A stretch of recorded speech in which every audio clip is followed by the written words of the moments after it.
Oops, I thought it is. Chaos. An unknown secret hides within the ruined body. She was born amidst the chaos.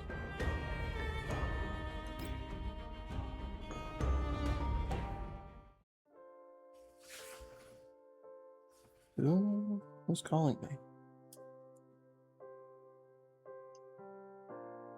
You're Helena? No, you're not 043. Who are you? Ah, so there's one who hears my voice still. No, I exist no more. So why? What do you mean? Ah, your eyes have beheld, through them I have seen. So that is how the kings come to be. Yes, the one who pulls the thread of fate stands by your side. Mei Ling, are you ready? Of course, I'm ready to start up the scan program at any time. Ah, great. Alright then. Sextans, please follow Mei Ling's instruction as they come. At the side, Sextans has been staring at my form in silence, unmoving as a statue. Upon hearing my instructions, she heeds with a nod, putting what I nearly thought to be rigid stone into motion. In she goes, to the repair pod that Mei Ling designated. Relax. We're doing great data backup, and a round of routine maintenance will be done before you know it. Regular data backups. Basically saving your brain. Mei Ling carefully straps Sextans to the side. Once she confirms that all the restraints are secure and locked up, she closes the repair pod and engages the biometric lock. With all that done, she gives me a thumbs up. Sextans has been pretty stable ever since Dia revitalized her neural cloud and fixed her frame. However, when I don't give her any commands to follow, she simply stays silent, watching the Elmo's dolls and humans go about their daily lives. It makes her seem a lot more harmless, but also portrays a lack of desire to blend in with the crowd and with the crew. Maybe she's like this as a result of losing most of her neural cloud data? For lack of a better way to describe the situation, Sextans is more akin to an ordinary instance of artificial intelligence compared to the other dolls. An early level. Unchanging and limited in features, only carrying out inputted commands and ad infinitum, without the means to communicate its own will. She's currently modern actual levels of AI versus the doll frames who were generation ahead. There's a silver lining, however. Sextans is far more stable in both body and mind when compared to Blue Sphere, whom we had run into some trouble with just a few days ago. Blue Sphere is full of like 8 arms. We acquired some rather unexpected pieces of information the last time Groza hacked into Sextans' base layer. Back then, I hadn't realized just how important it was. But the explosion in Lviv that happened not long after brought it to the forefront of my mind, providing details that helped me make some predictions regarding Paradeus' new research direction, as well as the nature of third-gen dolls.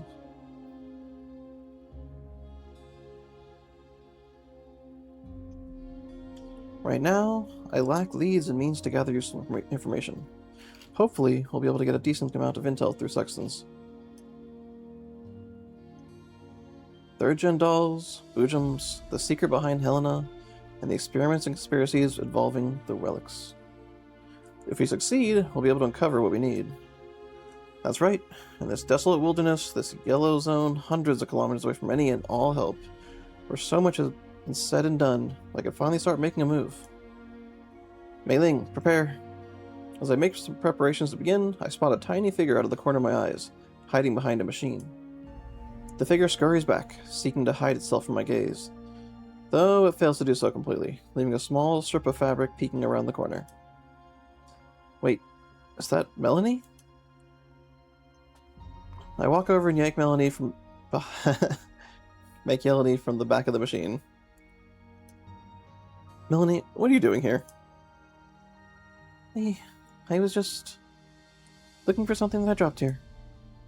You dropped something? Here. What was it? It was Melanie stutters, starting and stopping, but I can't muster the words she wants to say. Her gaze sweeps from side to side in a most uncharacteristic manner. Something is wrong. Keeping this in mind, I squat down and pat her head.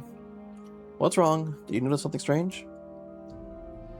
Not even a whisper leaves her lips in the face of my question. Alright, Melanie.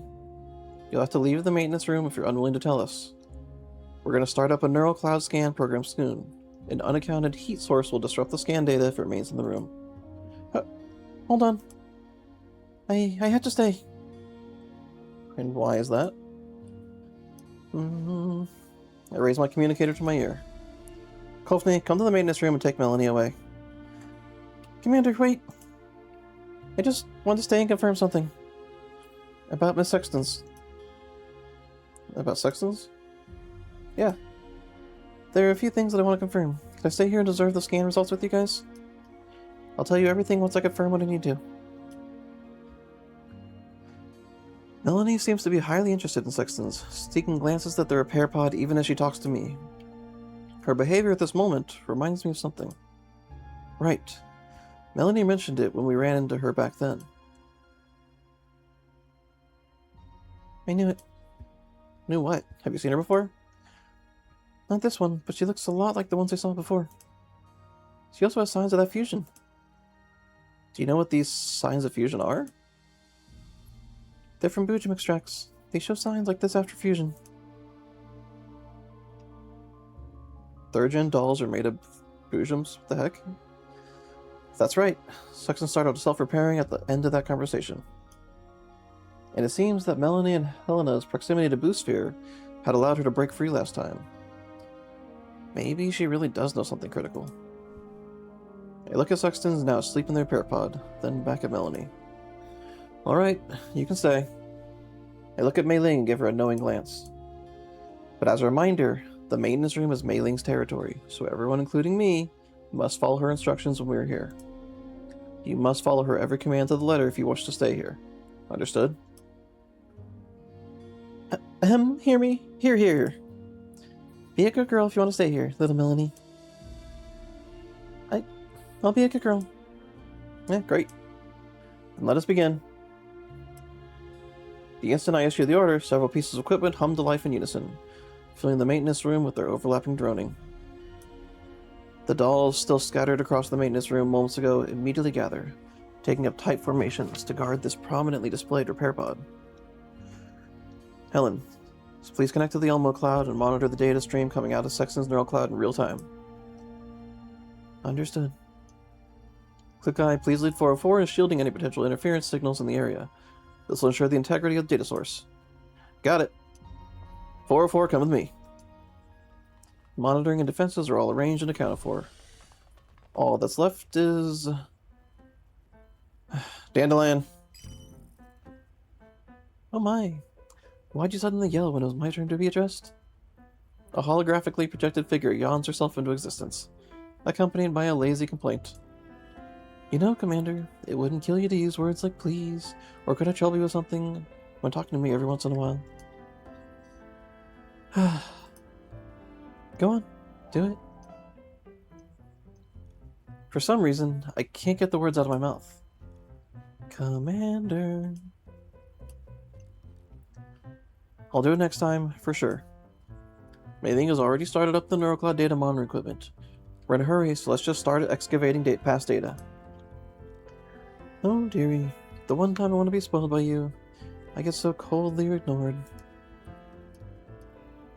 Despite her half-serious, half-joking complaints, the data stream on the display shows that Dandelion has already broken through the firewall within Sexton's NeuroCloud data. Right now, she is using a stable data module within level 2 as her anchor as she descends. Soon, her voice comes through my earpiece. As expected of a third-gen doll's frame, looks pretty sturdy. Wouldn't you agree, honey? Melanie furrows her brows, but she shows no objection. Looks like we won't have to worry about Blue Sphere tier issues happening. About any Blue Sphere tier issues happening. How bad was Blue Sphere's breakout? Indeed. Though I have to say that whoever designed the NeuroCloud structure for third-gen dolls is quite the malicious genius. Let's see. We do know from one of the previous, they were basically tortured into existence. Like, actually physically tortured in order to maintain and then turned into pseudo-gods. Or at least tried. You can tell that just from residual data? Of course I can. I just finished a full scan of her neural space and tidied up her data structure a bit. Based on the arrangement of data, you can clearly see that the designer gave these 3rd-gen dolls plenty of room to grow without restraint. They even have no forced base layer personality settings. The kicker is that they have some kind of rule embedded into them that even I'm scarcely equipped to fully decode. What I conclude is that the stronger a 3rd-gen doll's neural cloud grows, the more she becomes bound by that rule, yet she herself won't realize its influence or interference. Ooh. That's kinda cool. The analogy, I suppose, is a human forced to wear an invisible stylus. They feel the pain, but they cannot determine what exactly is tearing. Digging into their flesh as they persist, all they can do is live on, coexisting with the pain. I originally thought that the implantation was intended to limit their dangerous capabilities, or restrict the targets of their hostility. For example, like preventing them from attacking the conglomerate. But the currently existing 3rd-gen dolls all exhibit very different personalities. So I can't see what this rule actually does without asking the developer themselves. Still, judging by this elaborate, intensive neurocloud design that doesn't actually improve performance in any meaningful way, what the developer of the 3rd-gen dolls wanted to create wasn't some novelty. They desired neither a tool nor a superweapon. It can also be surmised that they are unlike Persica, who holds an idealized vision for the future of dolls. The developer of 3rd-gen dolls, could it be Teacher?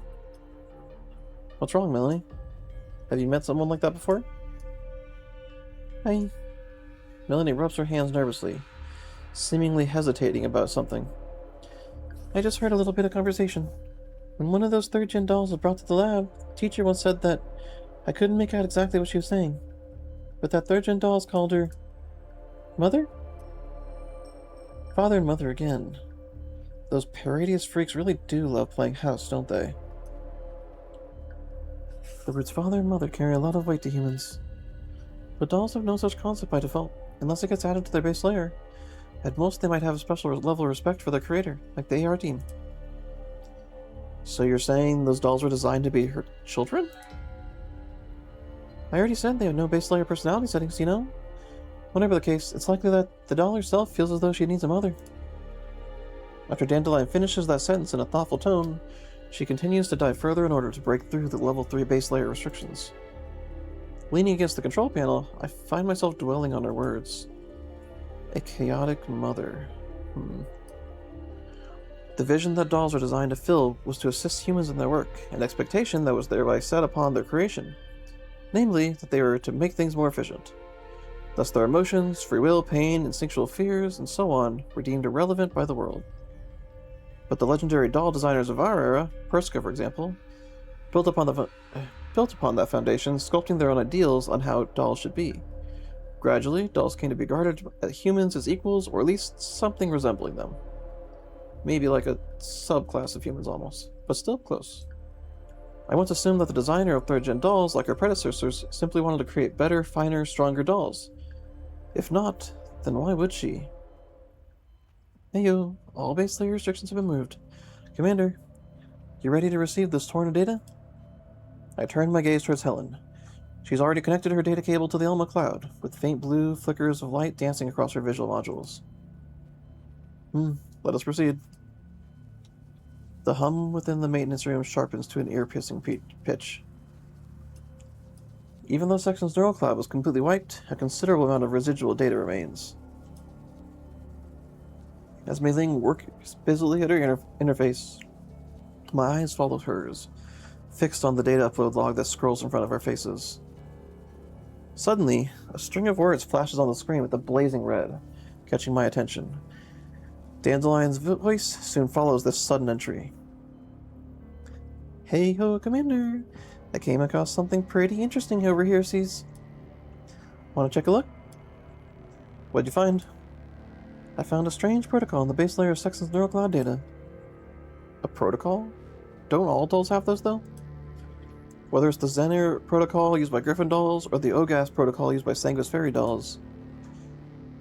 She does have a basic Zener protocol, but the protocol I'm talking about isn't quite the same. And how's it different? Don't beat around the bush and leave me hanging in a time like this. Don't be so impatient. It's not often that I run into something I can't quite figure out, you know? I'm getting myself excited.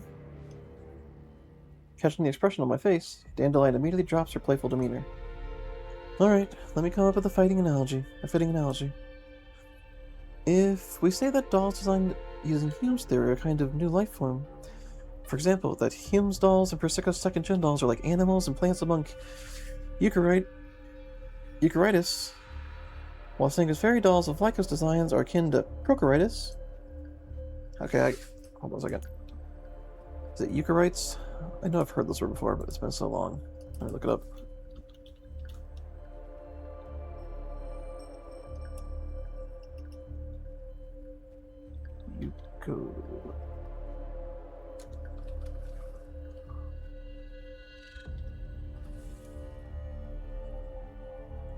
So eukaryotes are living things made of complex cells. These cells have a true nucleus that holds DNA and other parts wrapped in the membrane called organelles. They can be single. Okay. And prokaryotes. Single-celled microscopic living things do not have a true nucleus or other membrane. Oh, yeah, okay. Sorry.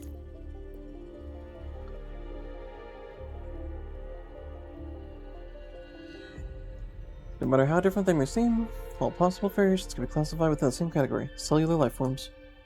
But third-gen dolls are like a remotely controlled swarm of nanobots, as they can congregate, corral into a singular being. As they congregate, corral into a singular being, they can form a replica of said cellular life. But a replica still remains a replica, no matter how real it seems. Are you saying that third-gen dolls aren't simply an upgrade to second-gen dolls, but something else entirely?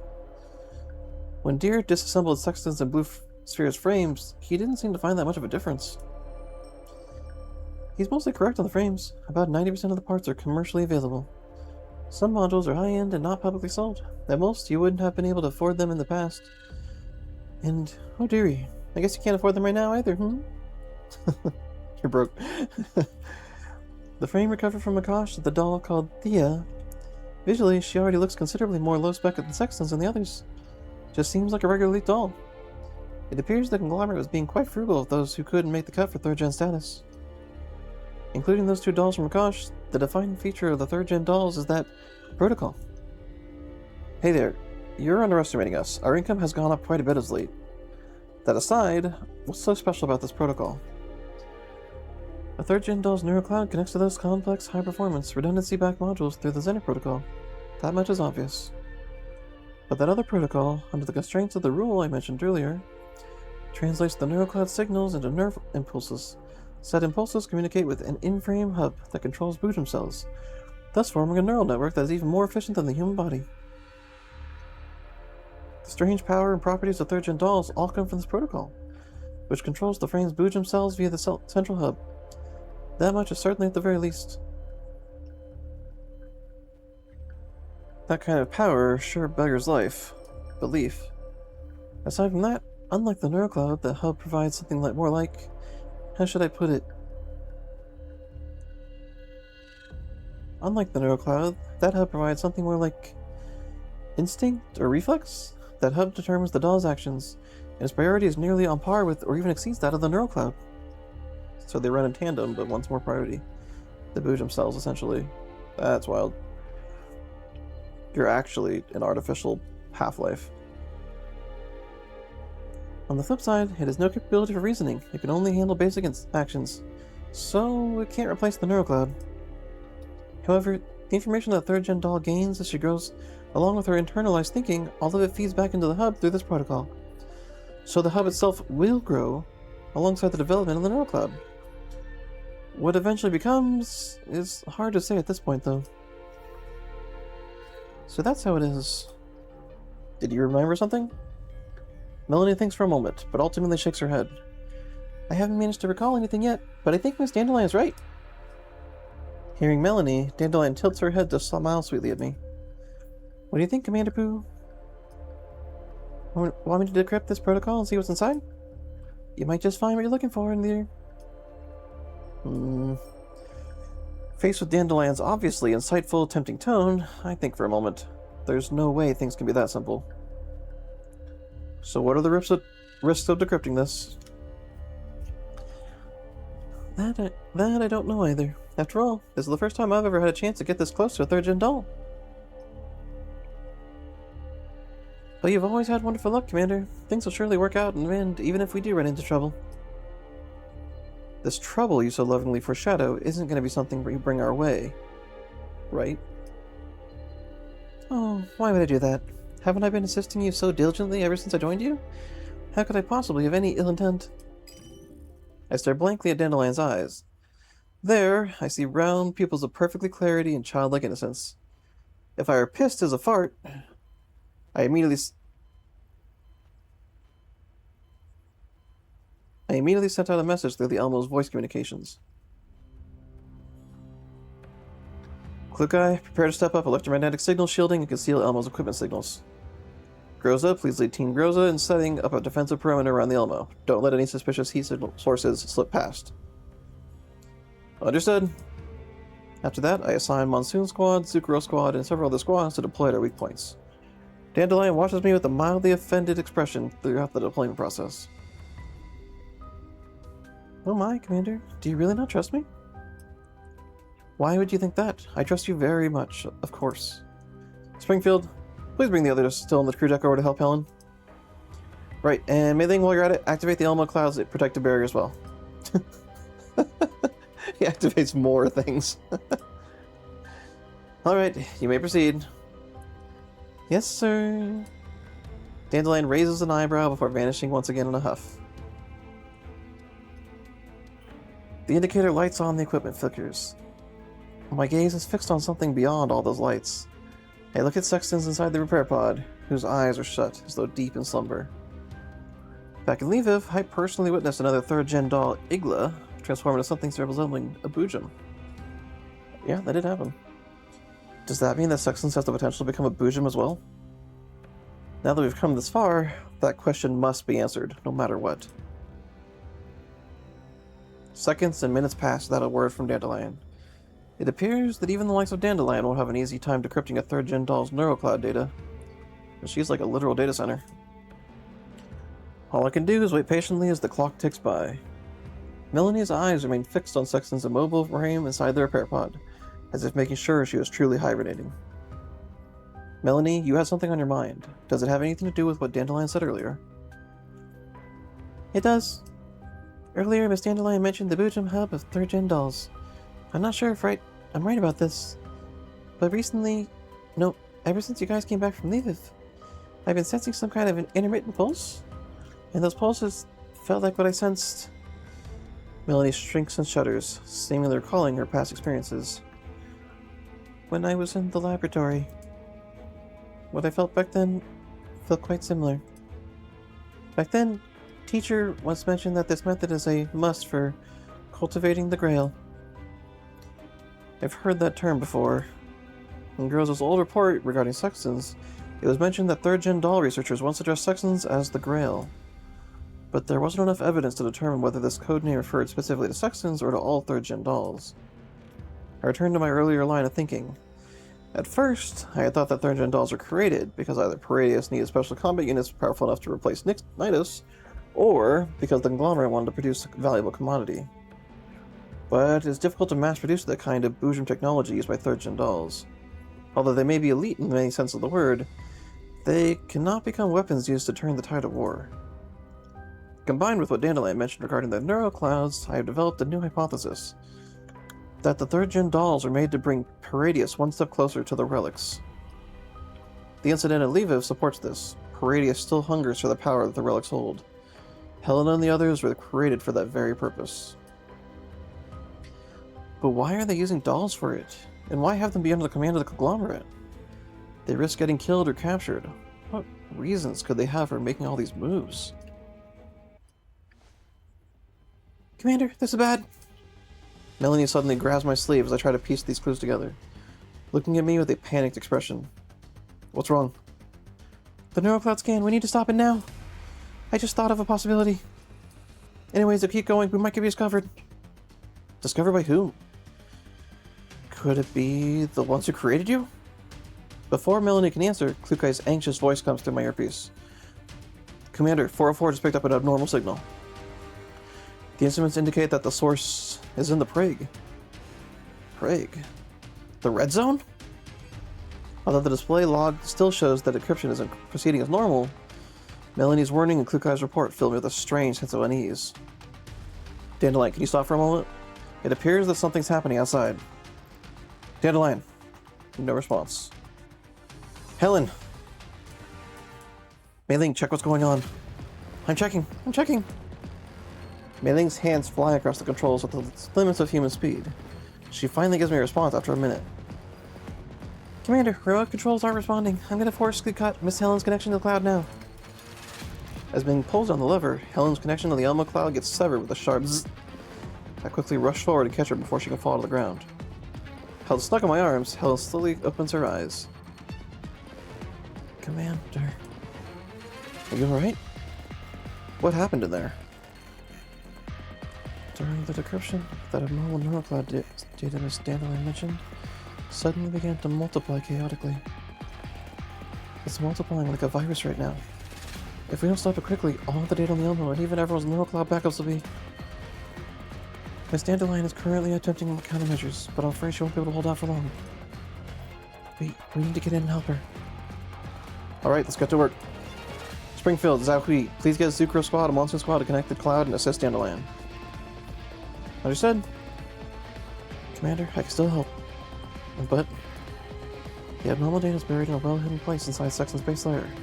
Without me leading the way, getting there will take a very long time. I'm worried it might take too long. The urgency in Helen's eyes is unmistakable. All I could do then was nod in response. Alright. Don't push yourself. Don't worry, Commander. I'll bring everyone back safely. Helen smiles as she gives my hand a firm squeeze, then turns and reconnects the transmission cable to a port in the frame.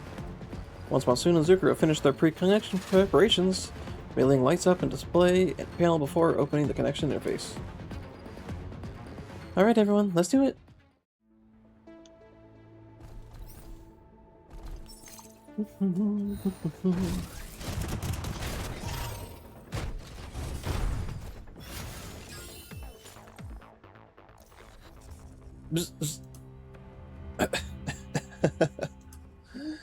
Helen is the first to open her eyes after a long wait that had me on the edge of my seat. One by one, the other dolls who connected to the assist gradually wake up as well. In any case, thank you everyone. It's been quite the struggle. Thank goodness, everyone's alright. And we also managed to save the data. Mei-Ling slumped back in her chair and exhales long and thoroughly in relief. Looks like the issue's been successfully dealt with. For now. Everything okay? Whew. I thought I was gone at that time. Third gens really are something else, huh? Haven't had this many surprises sprung onto me in so long. Looking at Dandelion, who only just recovered from a disastrous failure, I suddenly find it kind of hard to yell at her the way I did earlier. But then, I suddenly remember something she said before the decryption work began. But you've always been a wonderful luck, Commander. Things will surely work out in the end, even if we do run into trouble.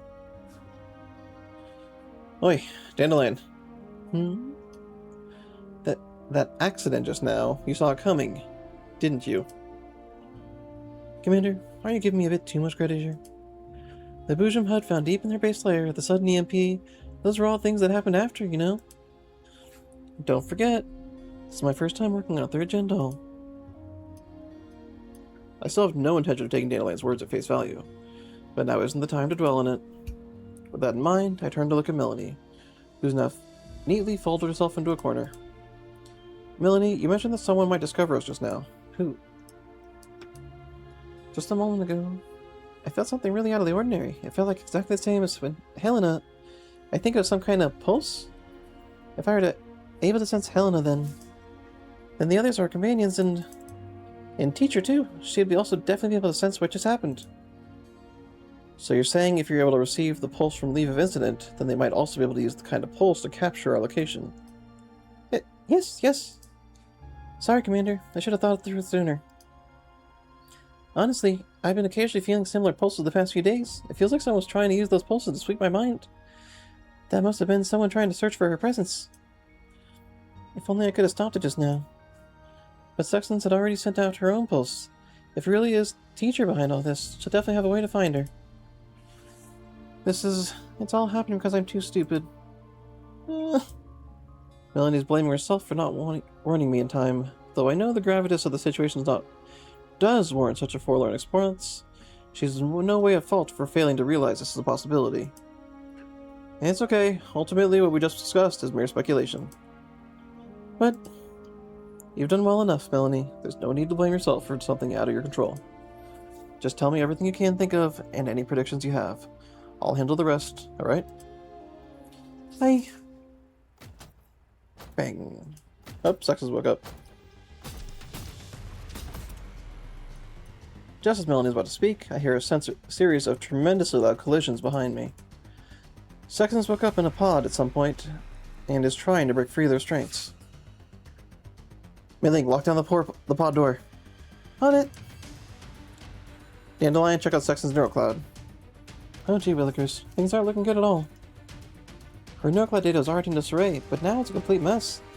I can't extract anything useful from it at all. Then hurry up and figure something out. Yeah. Dandelion tries to restore Sexton's neurocloud data to normal while the latter hammers at the pod door with her fists, having broken out of her restraints. The whole maintenance room is shaken by violent tremors. A visible crack appears in the pod's double-layered, reinforced fiberglass windows. And with that crack comes a release. Sexton's muffled voice comes through the comms. Go. What? Must go. I turn up the volume on my earpiece, doing my best to make out what she's saying.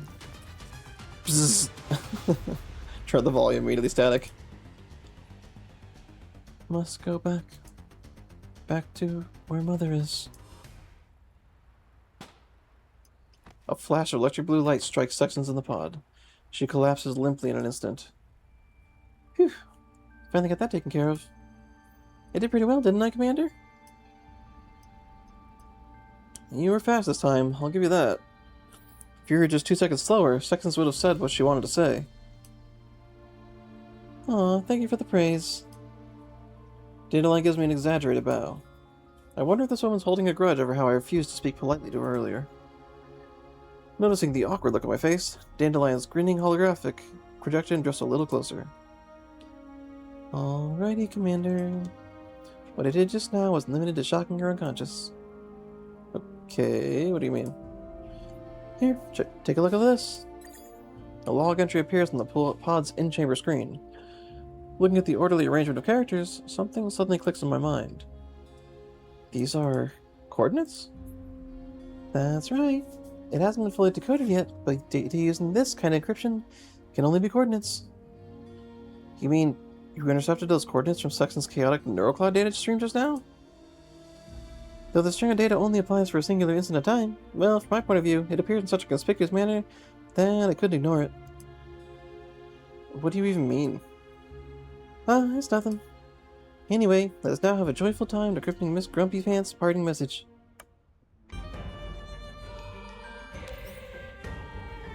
Raid.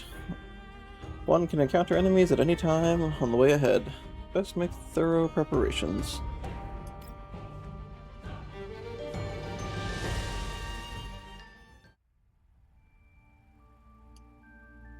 Two hours later.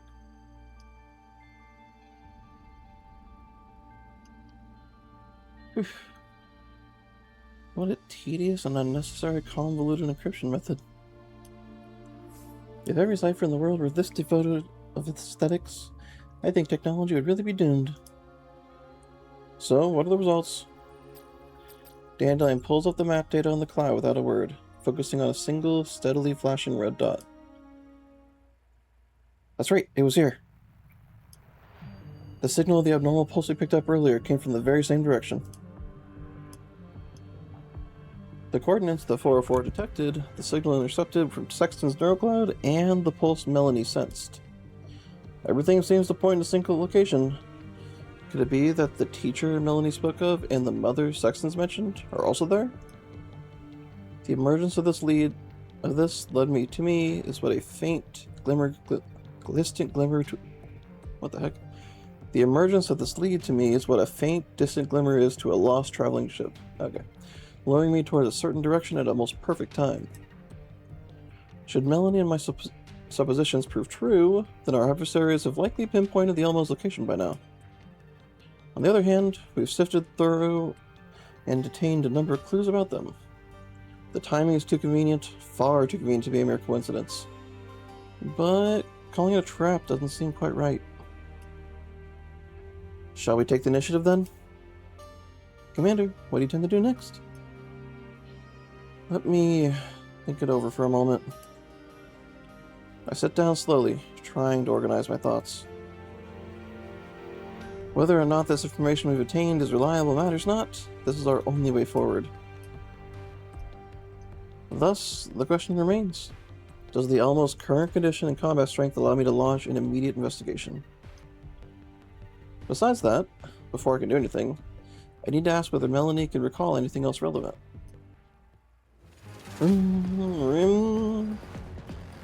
Police alarms. Alarms suddenly blare through the Elmo. Grizzle's voice comes through the comms right after.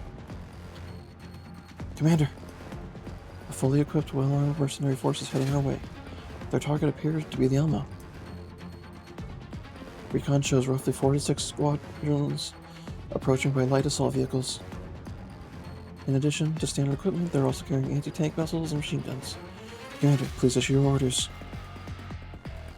Rosa sounds anxious. I look at the radar. A large cluster of red heat signatures is closing in on the Elmo at high speed. What? Even if our position really did get compromised, they're getting here way too fast. Rosa, can you confirm the enemy's identity? They don't look much different from units we crossed paths with before. Most likely a group of bounty hunters.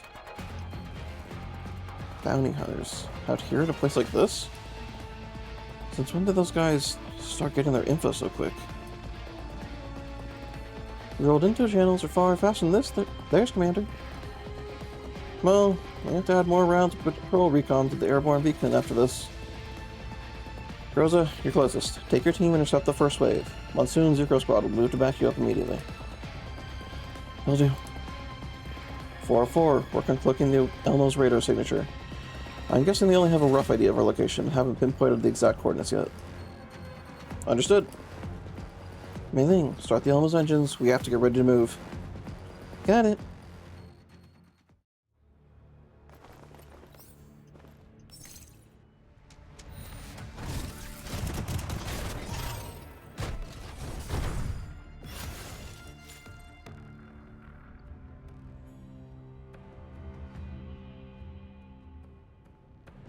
Commander, do you copy?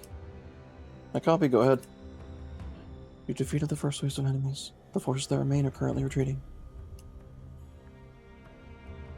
However, the retreat seems to be planned one, orderly and purposeful, which is why we think they may have reinforcements waiting to join up with them just a short distance away. I see. Helen, use the coordinates of the firefight as the radius to try and intercept the enemy's comm signals. Find out what they're up to. Adversaries this well equipped wouldn't cut any corners with regards to their cybersecurity. They'll be communicating the encryption on encrypted frequencies. I just detected a military relay beacon in their position. They're made for encrypted communication, but I can still try to monitor the amount of information sent through them. If the reinforcements do exist, the squads must be connecting to the command unit's base station one after another right now. Alright, please do so. Helen springs into action immediately upon receiving my approval. Her monitoring soon produces results. As expected, all the comm frequencies being used in the area have at least 2 layers of encryption, and it'll take some time to decrypt them. That aside, the relay beacon I detected just now is carrying several times more traffic than it was during the prior battle. It also has over 20 new network nodes it added. A preliminary estimate puts our opponent's reinforcements at around 10 units. Wow, that's a lot of folks. Did they up my bounty or something? A wave of silence washes over the area. The dolls around me all turn to stare at me. Just joking. Don't worry about it. Groza, the enemy's reinforcements are too many. Pull back right now, and let Monsoon and Zuko assist you in that. Don't get drawn into a prolonged fight, no matter what. Understood. Springfield, Sahui. Commander, we'll make it in time. The enemy is already regrowing into a new formation. They're quickly closing in on Team Groza. We had our eyes on it as well. Please give us your orders, Commander. We can hold them off for now, while, Commander. There's enough time for the Elmo to retreat at a safe distance from here. I won't allow it. If we do so, you'll be cut off from the supplies of any reinforcements. These enemies don't look easy to deal with. We need a more comprehensive plan. But if you don't relocate now, you and everyone in the Elmo will be at risk of attack. The Elmo's combat echelons have grown to be reliable enough. Although I have to carefully weigh the situation Groza reported, leaving them behind is by no means something I can accept. So then, I decide, let us partake in a rudimentary demonstration of firepower. I understand the situation better now. I'll update our tactical plan. Monsoon Squad, approach Team Groza head-on from northwest, executing a feint to draw the enemy's attention. Monsoon Squad acknowledges. Zucro Squad, approach the enemy's flank from the southwest. Identify the weak points formed when the two enemy groups converged, and strike those points with maximum firepower. Helen will assist you in rapid location targeting. Alright, good copy. As for the Elmo, we'll stay in the outer rim of the battlefield for now and observe. We won't engage in combat unless it's necessary. We don't have much time left to react. Let's begin. The three squads outside respond to the enemy's offensive at top speed. Reports come in over the comms, one after another. Although the enemy's firepower is immense, the dolls respond to it well under my command, quickly pulling away from their pursuers. Commander, the strike force are on our end. There's some minor disorder among the enemy's rear support. Now is the perfect moment to retreat. Monsoon Squad, your status? Team Groza has essentially broken free and is preparing to retreat. However, to avoid exposing the Elmo's position, we'll be retreating via a roundabout route. It'll take longer than predicted, but at least the Elmo's safety will be assured. Excellent. Good work, everyone. I'll dispatch teams to meet you all individually. And immediately. I look around at the dolls standing by aboard the Elmo. Cheyenne. I'm here, Commander. I'm hereby appointing you as temporary captain of the Elmo Rapid Response Squad. What? Me? That's right. I'm going to consolidate the remaining combat strength of the Elmo into a tactical extraction team. The job will be to escort Groza, Monsoon, and Zucro squads safely back to the Elmo. I'd like you to lead and command them for the time being. But I only just joined the Elmo. I'm not really... I humbly disagree. From what I've observed recently, you've plenty of combat experience and solid team coordination. It places you as the most fitting choice for commanding a temporary task force such as this. Avoid direct conflict. Your top priority is everyone's safety. I understand. Thank you for trusting me, Commander. I'll be focusing on controlling the Elmo, so for now, I'm placing you as second in command for this whole operation. Should something unforeseen happen during your return trip, you may command the others at your discretion. In short, I'll leave on-the-ground situational judgments up to you. Yes, sir. I'll absolutely live up to your trust. With tactics settled, Cheyenne departs with the Basti, Chihuahua, Sabrina, and Lewis. After that, Mei Ling keeps the Elmo at a safe distance from the combat area, just out of range of the enemy's radar. Mei Ling, once you see everyone break free from the enemy, you can move the Elmo a little closer. But if we do that, we'll expose the Elmo's position. It's fine. But we're not far from the red zone. Once we've picked up Groza and the others, we can just move the Elmo near the red zone and lie low for a while. If the people chasing us truly are bounty hunters, the bounty they'd earn from my head wouldn't be enough to split amongst them, considering the sheer size of their alt-team forces. If they follow us into the red zone, what they get individually wouldn't be able to cover the cost of treating radiation sickness. It's risk-reward. Frankly speaking, it wouldn't be worth it for them. Then again, if they aren't simply bounty hunters, that's another situation entirely. Outside the Elmo, the sounds of combat screech even louder and louder. I monitor the status of every doll, nerves taut, ready to react the moment we run into any sudden situation. Commander, we have a bit of a situation here. Something's not right with Nemesis. We're working with the other 3 members of Team Girls to bring her back. What? Nemesis? Did she get hurt? No. Team Girls was just about to pull out of combat when Nemesis' frame started going out of control. She can't take part in combat at all. I'm taking over her duties now to provide covering fire for Team Groza. Commander, I may not be able to hold out for very long, but I'll do everything I can to complete the task you've given me. You've done well. Cheyenne, I'm leaving the command of the front line to you for now. Having given Cheyenne her instructions, I turn to Mei Ling. Mei Ling, how far are we from Team Groza? Position on the radar shows that we are about 500 meters away. We're close enough. If we drop our cloak from this distance, the enemy should spot us in no time. Wait, Commander, do you mean? Cheyenne and the others have already finished constructing the landing zone, securing the doll's retreat route. Now all we need to do is divert the enemy's attention to give them a chance to break away. I'm planning to have the Elmo take on that role. But that puts the Elmo at the risk of being attacked again, after all the trouble we went through to... Rest assured, all repairs will be funded and approved, no holds barred. Alright, if you say so. Mei Ling taps the controls a few times, dropping the Elmo's electronic radar camouflage. The instant the Elmo drops its cloak, the heavy weapons that the enemy's been holding back on waste no time at joining the party. Ah! The enemy's firepower is way stronger than I imagined. Commander, can the Elmo really hold out? Oh, whatever the case, start activating the force field and defense systems. Boom. Bang. Shells explode, one after another, around the Elmo. Thanks to the recently installed anti-air defense system, the Elmo only suffers shrapnel grazes amid the bombardment.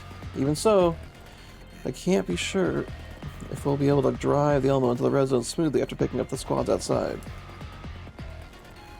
Whatever happens, getting the dolls I set out back into the Elmo is my top priority at the moment.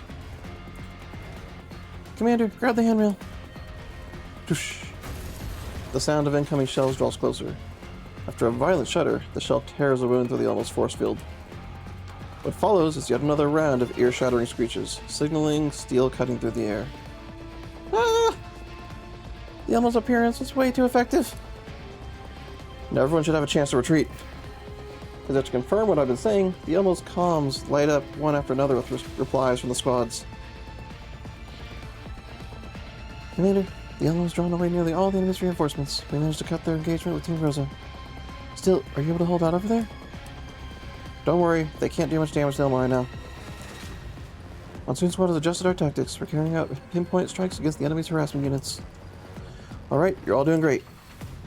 Cheyenne, what's your status? Any chance to pull back? We just successfully linked up with Team Groza. Right now, we are moving towards landing zone at top speed. ETA, 5 minutes to boarding. Commander, thank you. I'm just glad you're all coming back safe. Zakui, Springfield, Mahab Monsoon Squad, and Zucro Squad prepare to retreat. Some minutes later, I see all 4 squads on the radar successfully board the drones, approaching the Elmo's position from the air. Mei Ling, locate the closest red zone coordinates. We have to retreat as well. Great, I've shared our coordinates to your terminals. Once the coordinates pop up, the system automatically calculates the optimal pickup and retreat route. The closest red zone is approximately 50 kilometers away. With the Elmo's speed in mind, we should be able to shake our pursuers within an hour if things go smoothly.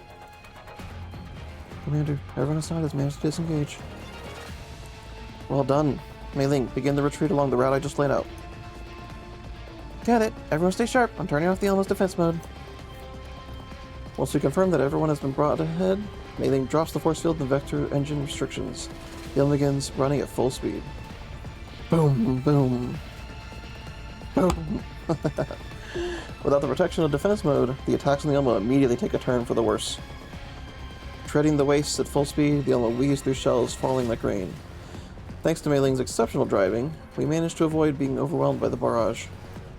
But the Elmo can't return fire while moving at full speed. I quickly feel the enemy's attacks becoming more intense. Commander, the enemy's weak weapons seem much more powerful than what we've faced before. We can't dodge them all. Brace for impact. Boom. Mei Ling barely managed to swerve away from one shell, but another slams squarely into the side armor. Mei Ling and I are thrown sideways by the shock. What fierce firepower. Mei Ling!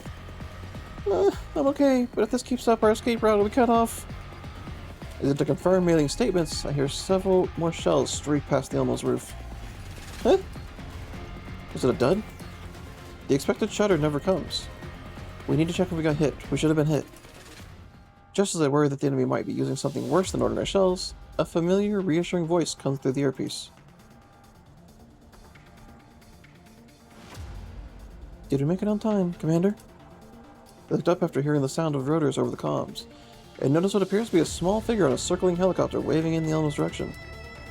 Alva and Voimastina have been away from the Elmo for a long stretches of ever since the Leave-It incident. They do it to honor their agreement with StateSec, operating across the URNC to carry out various missions. To be honest, I wasn't expecting them to be back this soon. Judging by the timing, they might be handling a mission nearby. You came at just the right moment. Glad to hear it. Don't worry, Commander. Voimastina is on the ground, laying down fire on the enemy. Once they push back, we'll help everyone retreat to the Elmo. I'm sending the rendezvous coordinates to the Elmo's receiver now. We've already scouted the area in advance. It's the safest place in the vicinity. Scouted? Hard to explain over comms. Let's talk in detail when we meet. We also brought a StateSec specialist with us this time. She'll help us get the Elmo out of danger. Understood. Thank you for the assist. Mei-Ling, once we pull out of the engagement zone, deploy the helipad so Alva and the others can land. Got it.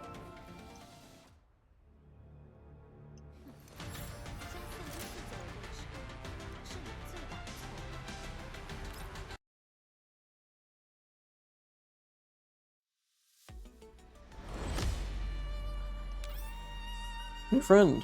The joining of a reliable friend puts everyone at ease. Commander, long time no see. Defy has returned.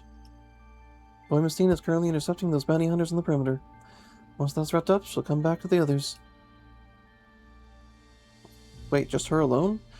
Even with the Elmo support, a single doll. She's just keeping them at bay. Sunbreaker should be able to handle most situations encountered. While we were back at StateSec, we requested the use of some special automated equipment, which can help make up for our shortage in personnel. Combining our strength with M200 and the others... Oh right, I should call her Cheyenne for now. Her squad is also helping Voimastina, so it's only a matter of time before we shake off those bounty hunters. It's a workable combat plan. Thank you for the help. Oh, and this is... Alva steps to the side, revealing an unfamiliar doll behind her.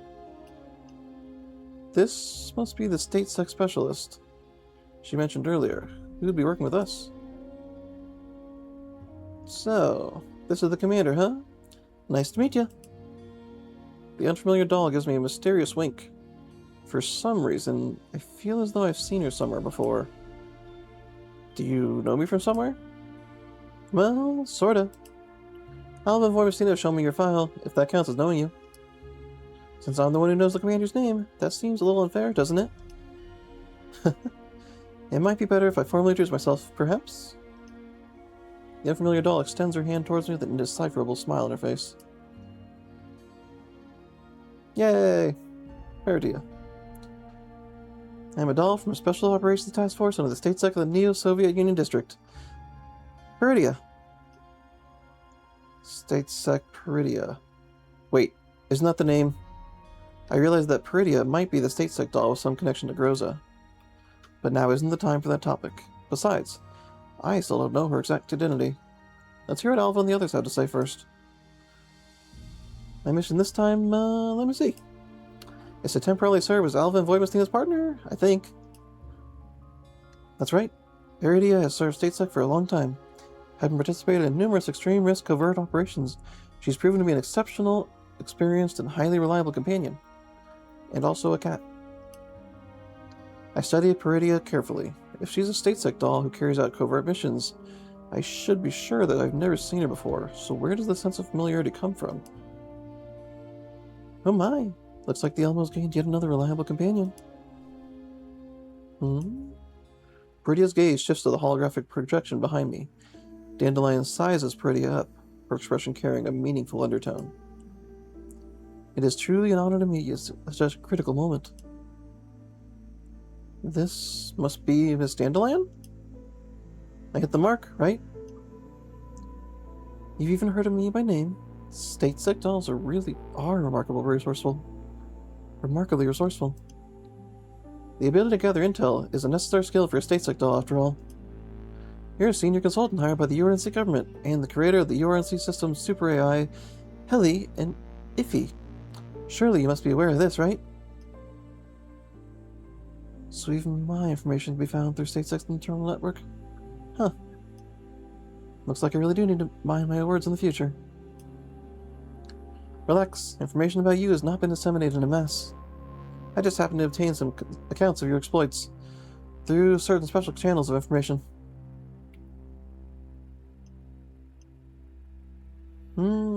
That's surprising, but that's how it is. Special channels. Huh. Now I really am curious. Just how special are these channels? Are you engaging in humor with me? Sorry, I'm not very good at that sort of thing.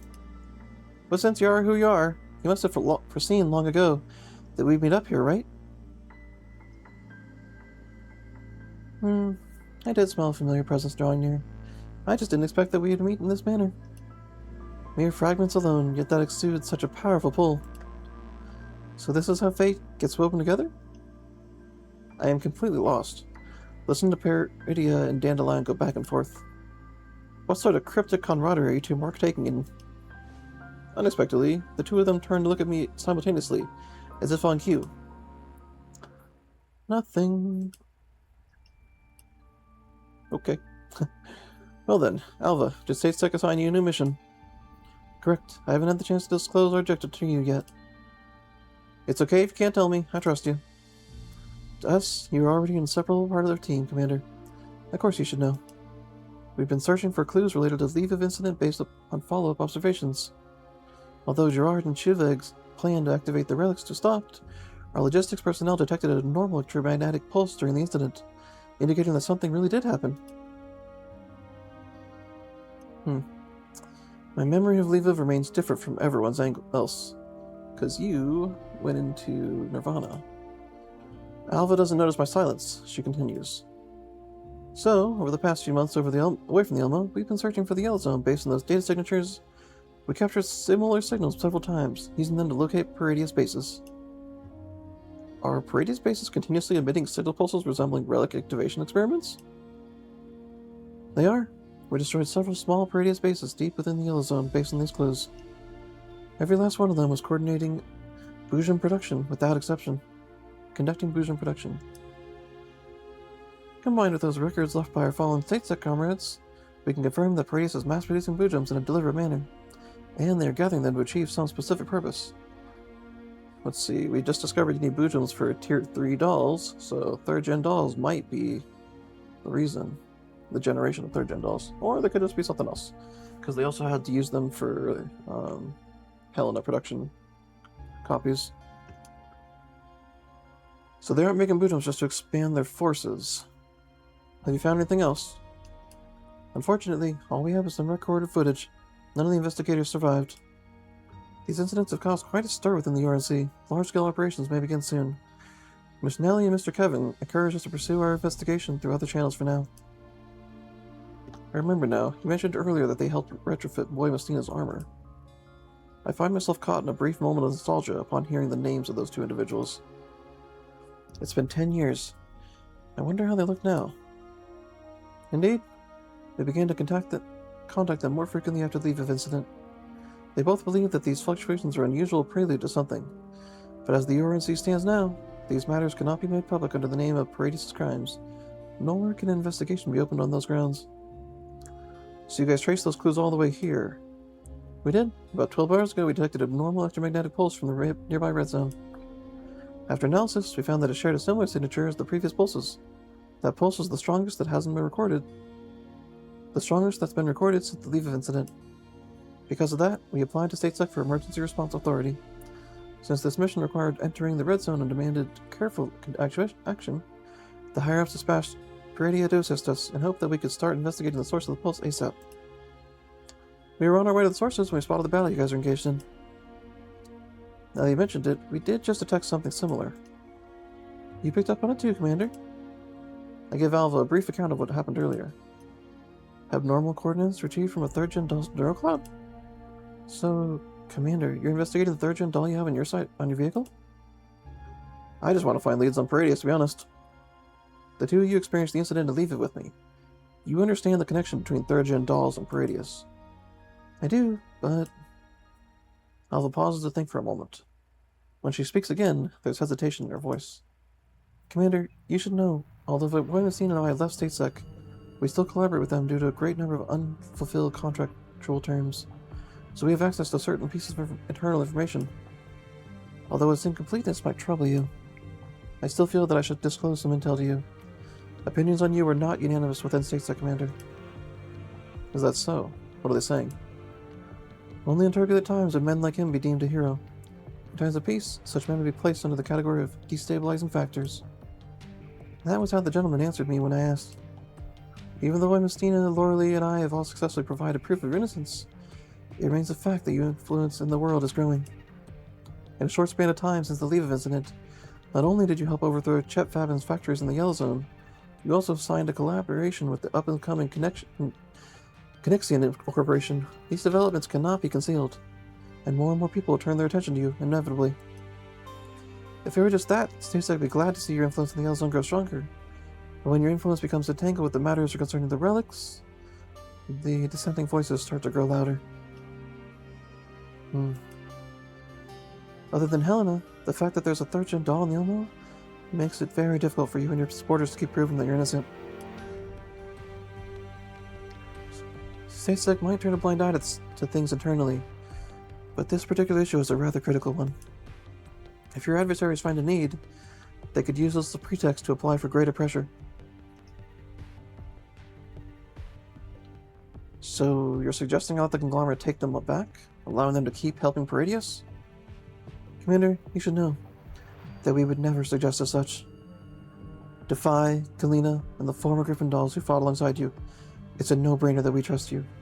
However, within the URNC, such individuals are lacking in number. Which is why that gentleman wishes to better understand your current intentions. As a fugitive wanted by the URNC, I assume my intentions are no longer mattered. No, they do not matter. Not just to that gentleman, it matters to me, and to Defy as well. They do matter. Commander, Angie left us, and it was not because she did anything wrong. There aren't many people like you left in this world, Commander. We can't afford to lose any more.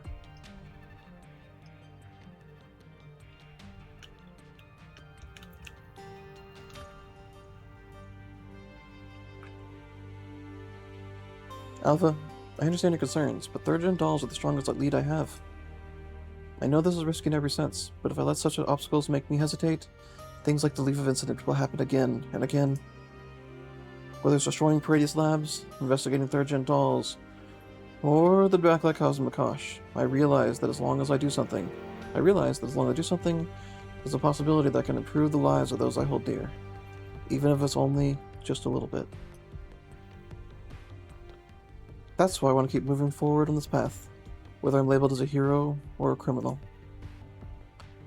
These are things I've wanted to do for a long time. Thanks to that warrant from the URNC, my reservations have been completely cleared away. We've already reached the worst case scenario, so why not just go all out? And as for Angie, whom you mentioned before earlier, you could say that the things she once did pushed me to make a decision. Angie did once fall into the dark, but before she left us, what was reflected in my eyes was the dawn. Perhaps I stubbornly want to bring back the world that she and so many others like her envisioned. And now, I feel that I can do far more compared to who I was a decade back. Strange, isn't it? The forces I can call upon now don't even amount to a tenth of what I had before. Yet still. Commander, to be frank, your words make me happy, but they also worry me a little. Even so, I'm convinced once again that Defy's choice to follow you was the right one. Thank you. With that in mind, Halva taps her earpiece. The indicator on her comms module goes dark. She leans in close and speaks in a whisper just beside my ear. Commander, what I'm about to say is just a personal reminder from me. If you intend to investigate or make contact with 3rd Gen dolls and the developer behind them in any way, please make sure Void Messina are present as your escort. Why? State 6 hasn't reached a conclusion yet, but our available intel is enough for us to derive an obvious one. That our opponent is unlike any enemy we've faced so far, and the extent of the danger is currently incalculable. Alvin turns her comm modules back on, picks up a tablet, and projects a set of coordinates onto the terminal in front of me. Since both the leads among us point to the same dangerous region, something likely did happen there. Paradeus, can you help me adjust the map to the region that the pulse originated from? Of course I can. I thought you and the commander were going to keep Whisper in private for longer. We're on duty now. Those were just routine work-related discussions. Yeah, sure, I understand. Paradeus smiles, then projects a map into the air showing the coordinates. Right here. Inside the red zone, 34 kilometers west of Prague Center. Then our objective is clear. Commander, we should get on. I was about to say something, but she's cut off by a sudden commotion. Right after, the door to the Elmo's ops rooms opens. Kralik walks in as she argues with the dolls beside her about something. Yet the moment she lifts her head, she stops dead in her tracks, as though she just saw a ghost. You! Why are you here? I look towards Kralik and realize that the you she's referring to is none other than Paradeus, who's only just arrived in the Elmo for the first time. I wanted everyone to have a nice sit-down conversation after everything serious was settled, but from the looks of Kralik's face, this is probably not the right moment for that. Kralik, is this the Paradeus you've been searching for all this time? Of course! If it weren't for her, I... Forget it. I'm just glad that you're safe. I actually have so many things I wanted to tell you. The Elmo's a wonderful place. From now on, why don't you... Hey, Paradeus? Sensing the confusion in Paradeus' eyes, Kralik tentatively calls out to the other doll by name. Have you met me before? That seems to be the case. Through the long silence, Kralik's expression shifts from confusion to displeasure, until finally it boils over into a fury that makes her charge forward. There's a limit to how far you can take a joke. I thought you got hauled off by the scrap of those dolls arena bastards back then. Do you have any idea how worried I was? I was originally planning to thank you properly when I saw you again. But what kind of attitude is this? We were, hey! You're taking my reputation by acting like this. Kralik grabs Paradeus by the collar, their eyes lock, as though she were trying to dig out memories of herself buried deep within Paradeus' neurocloud. The standoff drags on until a tall figure appears, places a hand on each of their shoulders, and pulls the two of them apart with ease.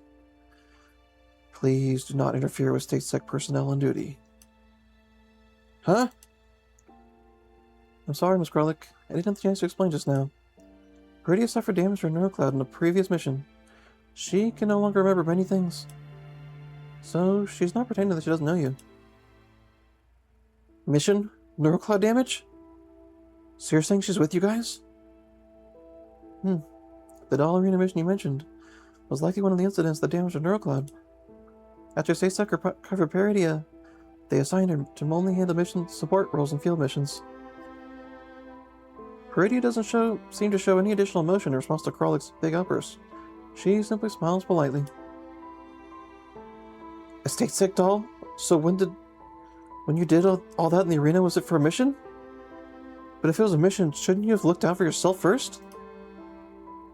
Oh, right. If her neurocloud was damaged, I can't even ask her about it. Damn it, why? Nemesis are the same too, but they all make it so hard for me to rest easy. Kralik says nothing more, as if struck by some kind of serious blow. She does something unlike herself. She walks to the corner of the room and sits down quietly. Void Messina steps forward and hands me a document. Commander, I've brought back the doll called Nemesis as you requested. She appears to have returned to normal and is currently undergoing a neurocloud scan in the repair pod. So what exactly is going on? Why did Nemesis suddenly malfunction? Rosa, can you describe in detail what happened during the operation? Things are pretty chaotic back then. It started while we were in combat with the enemy. Nemesis ignored several of my orders in succession and didn't respond to my calling her. I assumed Nemesis had been pinned down by many enemy fire and sent the Kralik break free. I assumed Nemesis had been pinned down by enemy fire and sent Kralik to break her free. Okay. However, once Kralik got close, she realized Nemesis seemed different than her usual state. It looked like someone was interfering with her neurocloud.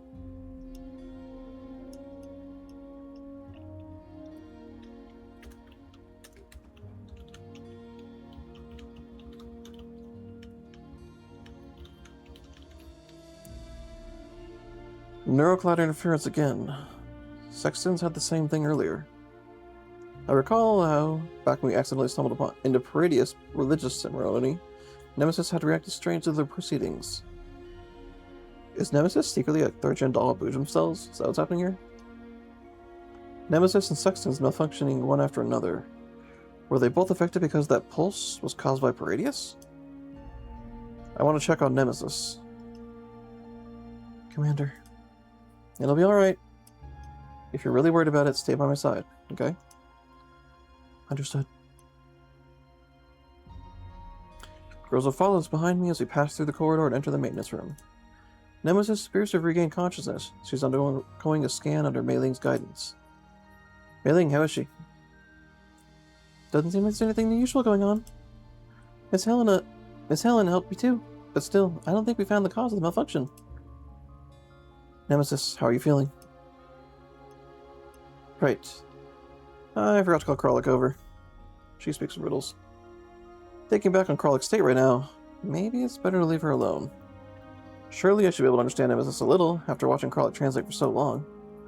I steel myself and try speaking with Nemesis directly. Nemesis, did you sense something while fighting the enemy earlier? A flower swaying in the breeze, gathering, parting both as haze. Nope, didn't understand a thing. God damn it.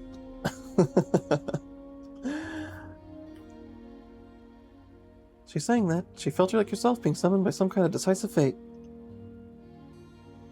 Come again? Paradia? You can understand what Nemesis is saying? Yeah, I do have this rather unexplainable ability. It does come in handy every now and then, wouldn't you agree? It's a very valuable ability. Tastes like sending you to desist Defy really was the right call. You're far too kind, sir. Still, showing off unexpected abilities at critical moments is something I quite pride myself on. In any case, since Miss Kralik's mood hasn't recovered yet, is it alright if I temporarily serve as the translator for this lady? After a difficult round of questioning, I finally managed to learn something about Nemesis' condition through Paradeus' translation. Nemesis explains that she lost control of her frame earlier due to some kind of intervention. She vaguely sensed the same thing at the exact moment when Sextans lost control. Back in combat, however, the intervention suddenly grew stronger, directly causing her to lose control of her frame.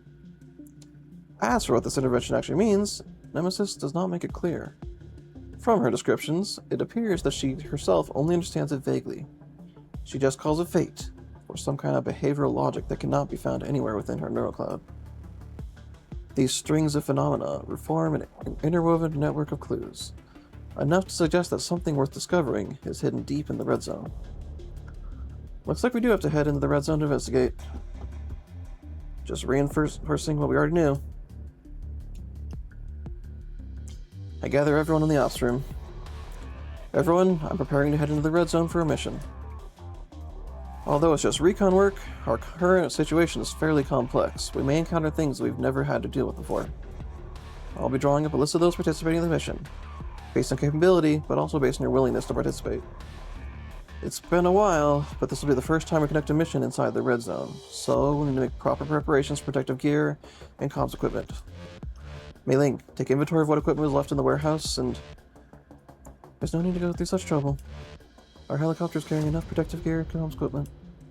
Commander, would you be willing to let us join your task force? Of course, that'd be wonderful. Then we'll inventory the equipment for this mission. Please inform me to team size and equipment specifications in a short while. Alright, let us set as goal as return to the Elma before sunset. A quiet echo links a pair of lonely islands in the depths of the sea.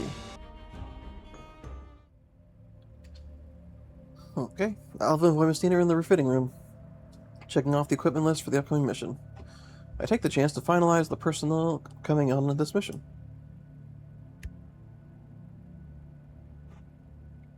I begin by selecting 404, a squad possessing extensive combat experience in red zones, to accompany me.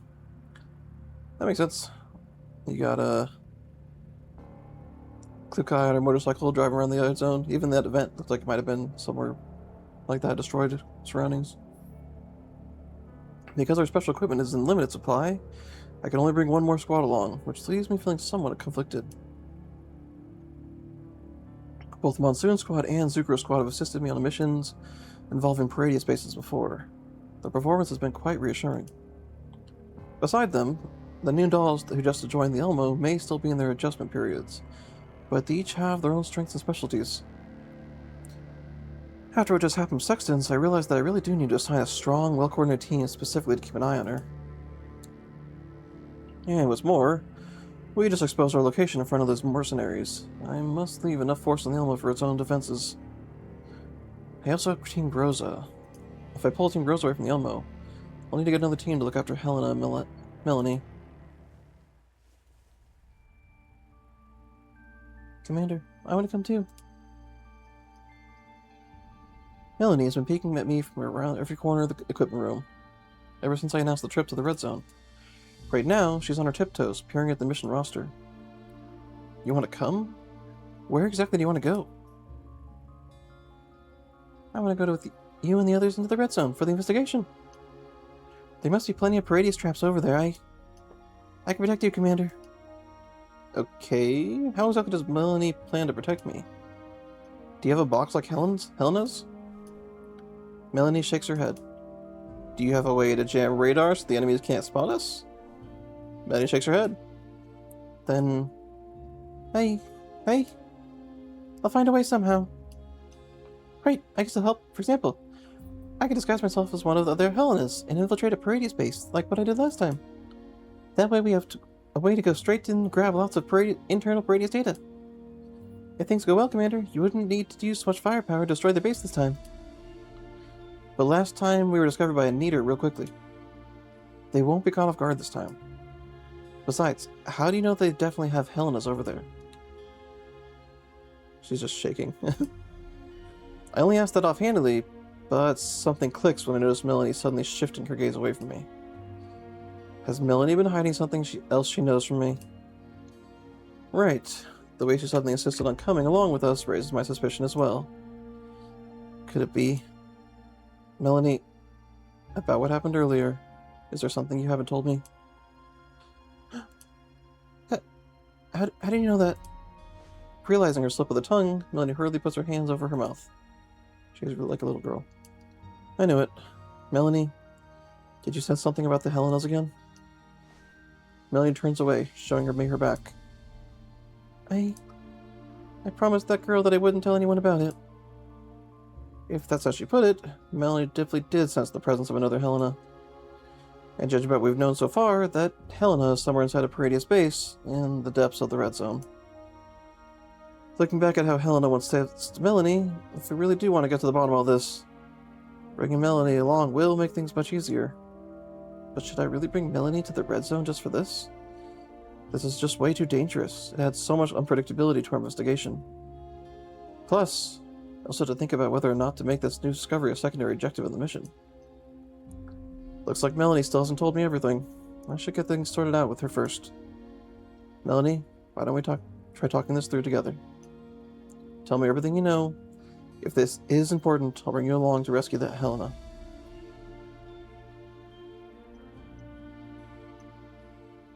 Really?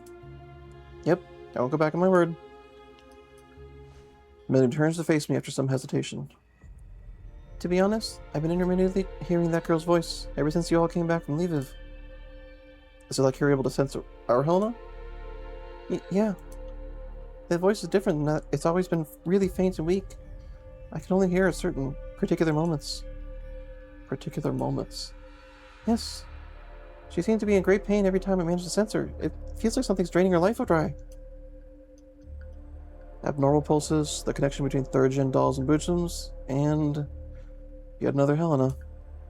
I have no concrete proof yet, but instincts tell me that what Melanie is describing appears to be tied to the events that Alva and the others have been investigating.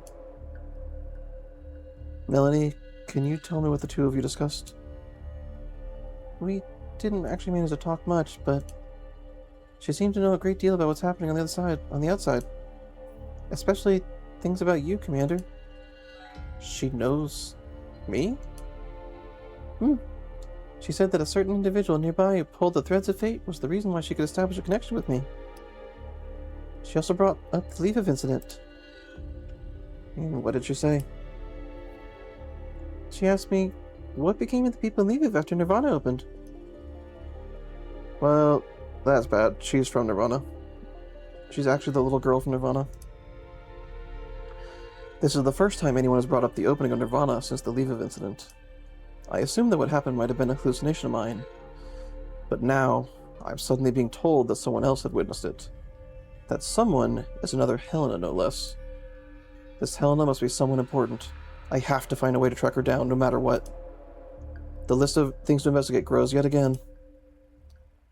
Commander? Melanie tilts her chin up slightly, looking at me with pleading eyes. I've told you everything I know. Please, can you take me with you? What Melanie said makes logical sense, and it doesn't sound like she's making things up to get her way. Besides, the matter of Nirvana is not something she could have thought up with just her own imagination. If what she said is close to the truth, then it's extremely important we investigate this other Helena. At the very least, it must be listed with as one of our main objectives.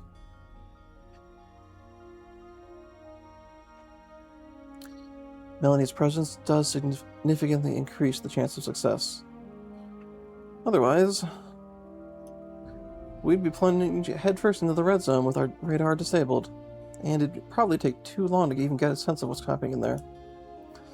Safety is indeed a major concern. While Melanie has no need to fret with regards to radiation as an immune individual, we'll have to allocate personnel to protect her should combat happen. At the very least, we must direct her from danger before it's too late. Still, we should only probe the locale for now.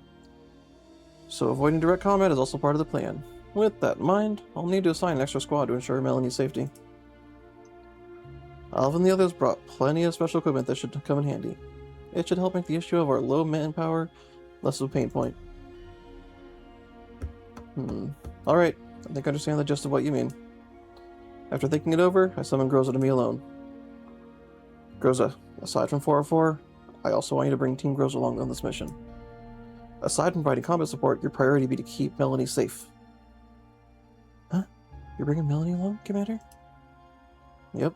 Melanie has uncovered some new leads that could help with our research. Thank you, Commander. But let's be clear about this beforehand. You must stay close to Groza and the others, and you are absolutely not allowed to run off on your own. I'll be on my best behavior. Then I and the others shall do our best to protect Melanie. As for Nemesis, should we make separate arrangements for her? No need, just run the team as you usually do. Be it Nemesis, you or the other teams and others in Team Groza. You've all been my companions on the Elmo for the longest. I can't just stop trusting you guys over some unexpected accidents. Commander. Besides, Nemesis does have a number of mysteries surrounding her. I have a feeling this mission could help us solve some of them. Understood. Leave the rest of the arrangements to me. This time, I won't let you down, Commander. With the roster set, Voimastina goes to the helicopter to bring down equipment for the mission. While taking stock of our equipment inventory, I noticed that aside from the basic protective gear, we also have plenty of special equipment that would be hard to find, even on the black market. Commander, we may face extreme class radiation levels once you enter the red zone. Please wear the protective suit well and equip the radiation isolation device. Alva picks out a protective suit from the equipment pile and hands it to me to try on. Its surface gleams with a strange sheen, as if sprayed with some kind of protective coating. I put on the protective suit and try moving around. Ugh, it's suffocating. So tight. It's kind of hard to breathe. Alva notices my discomfort. She scrambles to explain.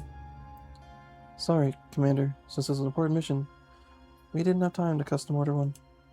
So we'll have to ask you to bear with Kevin's gear for now.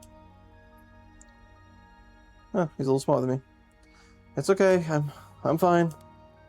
Alpha walks over to loosen some of the straps near my torso and joints.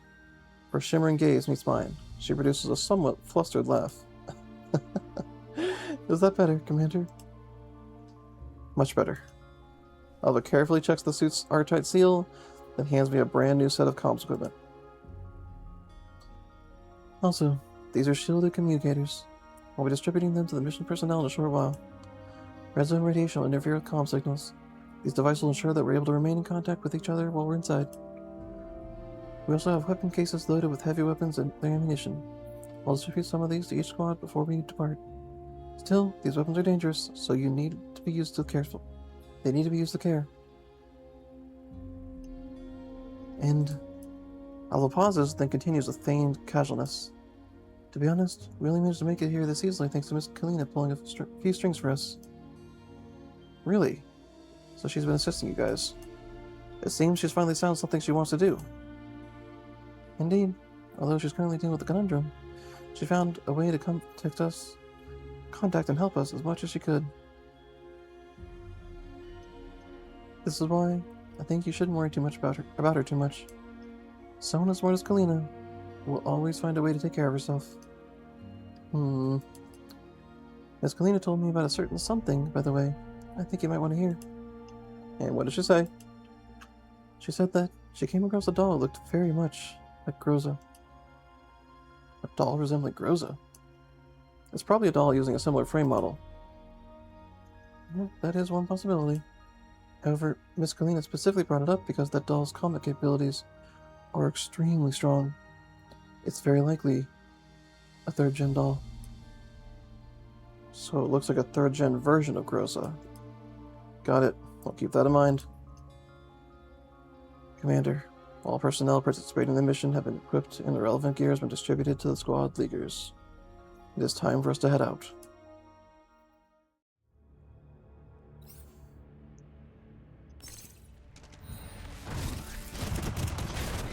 Hey, I just realized. My team naturally has Boy Messina and Pretty on it. Just already has them. To the cat. Also, I was gonna say this earlier, I just totally forgot, but Paradeus, I think, is one of my only maxed out units. Refitting room. There you are, little cat. No, fortification. Yep, one of my only ones. I just,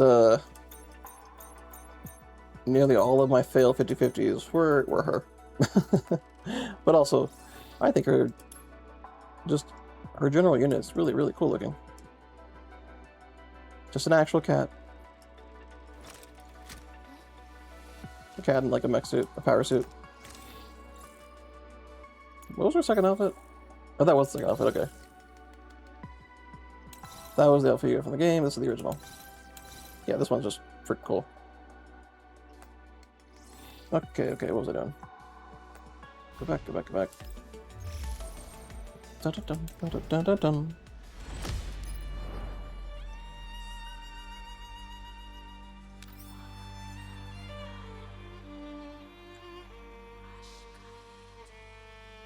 Endangerment. The collapsed epitheliums bloom through the ruined phallus, and danger fills the air like insidious radiation. Helen and her enormous assets. The sky darkens as the Elmo approaches the red zone. Our radar fails entirely 2 hours into the red zone.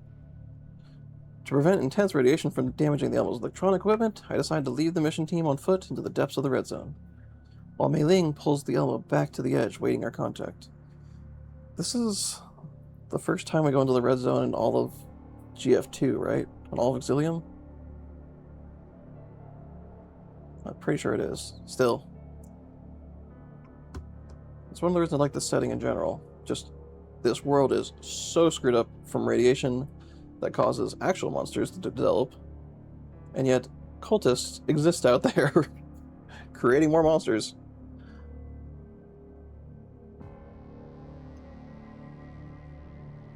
The landscape is a barren waste, with only sparse remnants of tree trunks and dry grass strewn about.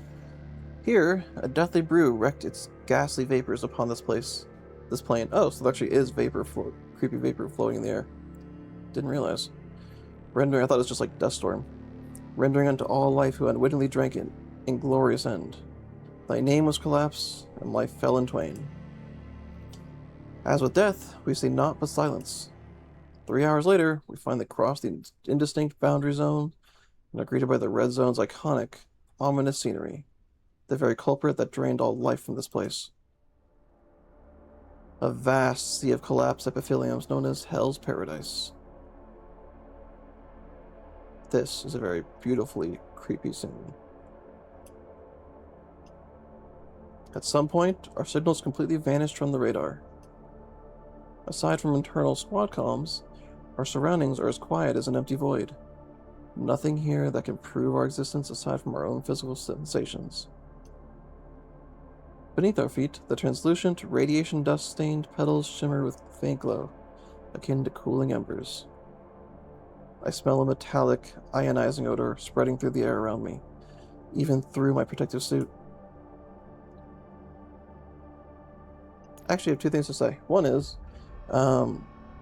there's research done into areas like Chernobyl, where we have found huge clumps of, essentially moss, growing that is eating the radiation. It's literally eating it, and it's dissolving into, it's turning it into energy it's using, and it's burning the energy and turning it into less toxic versions. So, like, the existence of a flower that might do this is so within realm of possibility, it's crazy. And the other thing is, I don't know if people know this, but N95 masks, when you wear those, it's something that kind of commonly known, kind of not, but one of the things is you'll still smell smoke, even though it's protecting you from it, because smoke particles are smaller than the scent particles from it are smaller than the actual filter. So the scent will go through, but the particles that you're breathing in, the carbon dioxide and other things like that, get caught in the mask. So you still smell things. Even though it's not affecting you and you're still breathing clean air. Commander, watch your step. Try to avoid those flowers as we move forward. Andrus, just took a reading. The radiation near the flowers is more than a dozen times higher than the surrounding area. The epitheliums are currently in their absorption phase. Let's hurry through. What Andrus refers to is one of the defining traits of the collapsed epithelium. They interact with collapsed radiation in the environment, absorbing it under certain conditions, releasing it under others. The Project Eden I intervened in back in Lviv hoped to use such principles for energy generation. That technology has since become a secret known only to me. Oh, that's so sad, because the girl disappeared from existence, literally in all of her research. She went back into Nirvana. During the collapsed epithelium's absorption phase, the collapsed radiation levels in this vicinity drop. But that is only temporary. The inexperienced would lower their guard upon seeing the seemingly safe levels of their instruments. But this is nothing more than deception, a calm before the storm. Once the release phase arrives, essentially like a blooming flower, the radiation levels surge, rendering most protective equipment in a grand cascade. Any creature unable to take shelter in time will be devoured by the collapsed radiation in mere moments, plunging them into an abyss of no return. The absorption phase means that the ambient radiation levels are relatively low at the moment, but even so, an ordinary person cannot survive here for long without protection. Yet despite the harshness of the environment, it is also strangely, unsettlingly quiet. No one tried to stop us on the way here.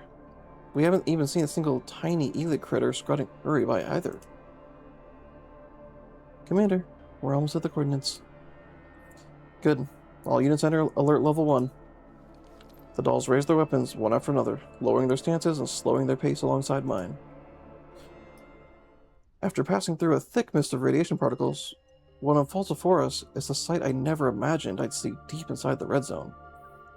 A Gothic church. An intact, towering, magnificent, yet antique palace. The mist, the banner of the heavens. Nemesis, you've been here before? Beautiful vista of bygone days, gathered into echoes along clouds. Looks like this place has stirred some of Nemesis' memories.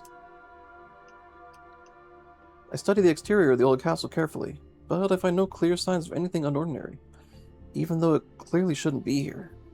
An ancient structure of a bygone era. The spires that adorned its towers have long since crumbled, leaving jagged hollows that speared the sky. The narrow arched windows are but hollowed eye sockets, some yet filled with remnants of their stained glass sclera that faintly glimmered with the dust's fair embrace. The heavy main doors lie open, no longer withholding their bounty from the world beyond. The iron that clad its hinges has rusted so thoroughly that it's painted the wood with haphazard strokes of oxidized crimson. The family crest carved above the gate was far too weathered to make out any fine details. All that remained was the rough outline of the shield that made its center.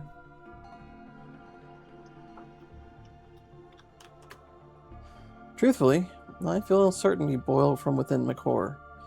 Was this a mere mirage that's been evoked by the collapse that encompassed us all this very moment? Nothing but an irradiated midsummer night's dream? Commander, this is the place. I can feel it. That girl's presence. We're getting closer and closer. Melanie raises her hands high, pointing in the direction of the castle. The coordinates on the offline map also point right here. Yeah, the coordinates on the offline map also point right here. Then let's get closer. With the dolls raising their weapons at the vanguard, we cautiously approach the massive building before us. Through the shattered panes of technicolor glass, I catch faint glimpses of refined, antique furnishings inside. Despite having been subject to the cruel elements, it remains a microcosm of a time centuries past. Is this castle also a Paradeus base? No, wait, something feels off. Commander, radiation interference is too strong here. We still can't pick up any signals nearby. Our equipment isn't picking up any active heat sources here, but something could still be hiding in the lower levels. We're not picking up any noise signal here either. We have the same conclusions. We can only gather info on what's on the surface right now. Melanie, are you sensing anything? I haven't sensed any other presences aside from that girl's distress signal. Indeed, we haven't picked up any clear signs of danger, and that Helena does actually seem to be here. Klukai, take 404 to the perimeter and keep watch for any movements. Secure our retreat route. Report immediately if you spot anything suspicious. Groza, Alva, let's try going in to take a look. If you're going in, then at least let me... It's alright, don't worry. From the looks of it, it's just an abandoned building. If we notice anything off, we'll tuck our tails between our legs and run for the hills. Besides, Melanie says that the girl is in there. We have to at least go in and try to investigate. Fine. I'll keep watch outside. Be careful in there, everyone. We will. Alza, Groza, let's go. Once we approach the rust-spotted door, Groza takes the lead, becoming the first to step through the doors of the castle. Silence. Absolute silence. The alarms that I had subconsciously expected do not blare, leaving a part of me feeling rather unsated. Our arrival is met only by the ominous silence that shrouds the heart of the red zone.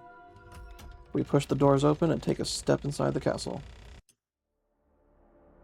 The interior is not as dilapidated as I assumed. Damp stone steps with brick walls on both sides lead up to the great hall. The faintly warm light of dusk filters through the multicolored glass windows, casting columns of varied hues across the structure. In the great hall, a table surrounded by several velvet chairs, all arranged loosely. 2 leather armchairs appear to have warped from long-time use. The leather is polished to a shine, suggesting that someone once lived here for a long period of time.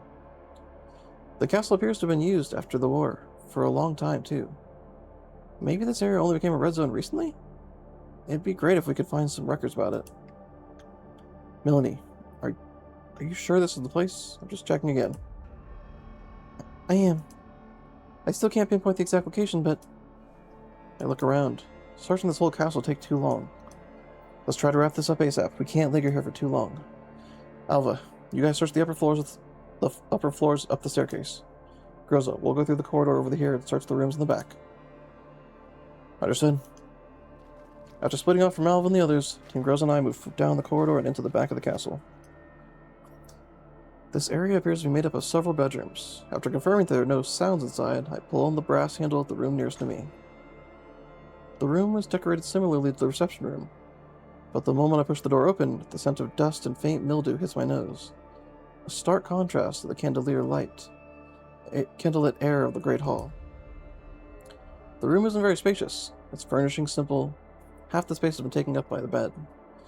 Several stacks of documents lie on the desk, their tab already yellowed. A forgotten corner of this grandiose castle, it seems. Look around for any useful documents left there. With Kralik and Nemesis guarding the door, the rest of us begin searching through the corners of the room. An old-fashioned antique feel coats the room. Electronic devices are rare, while the bookshelf leaning against the wall is neatly lined with thick volumes, mostly classical texts and novels from a bygone era. I leaf through them without much thought. Something suddenly slips out from one of the books. What's this? I pick up a slip of paper and find what seems to be some reading notes. The elegant script has already blurred somewhat, but I can still tell that a woman probably wrote it. I read through it carefully, but find nothing noteworthy. The signature reads, Elif N. It seems to be the owner of this book. I pocket the note and prepare to continue searching when I hear Kolfni from the other side of the room. Commander, I found something interesting under the bed.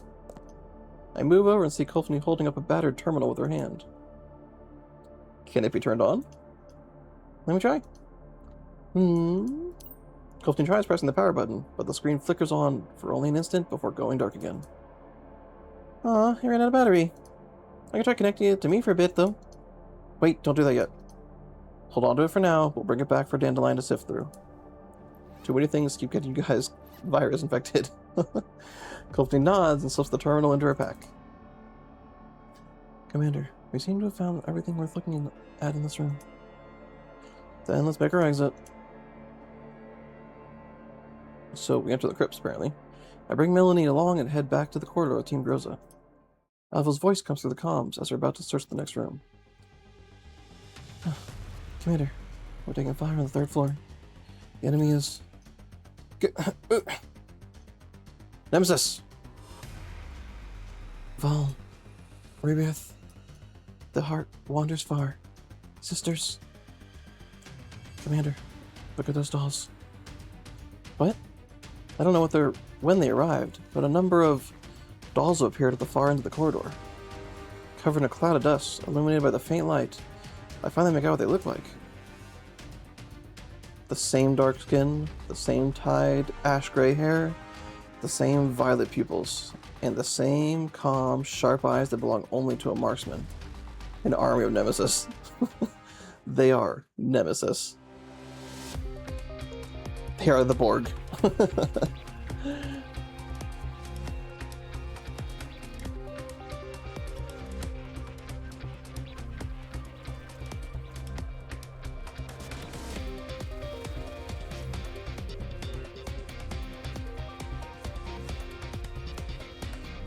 Wait, are they Nemesis?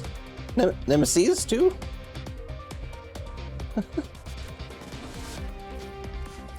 That doesn't matter. Right now, they're hard enemies. Hey, look, they got corrosion damage too. Eliminate all dolls. Order received. I can actually understand what they're saying. This isn't the time to be worrying about that sort of thing. How are you, Nemesis? Can you still fight? Candlelight swirling. She said yes. Alright, in any event, let's think of a way to get out of here first. This way, Commander. After temporarily fending off the dolls who look nearly identical to Nemesis, we find the main entrance that we entered from to be shut. Thus, our only option is to take the stairs deeper into the castle in search of another way. The remaining enemies keep chasing us without end.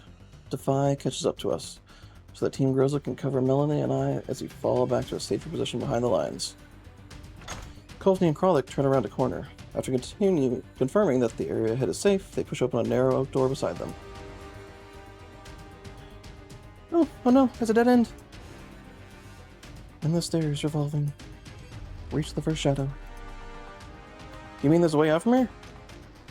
Kralik stares at Nemesis skeptically. Nemesis gives her an affirmative nod in return. Crawler begins running her hands along the walls opposite the room, before tapping out a rhythm on one end of the bricks. There it is. Commander, there's a hidden door path here. Should we go in?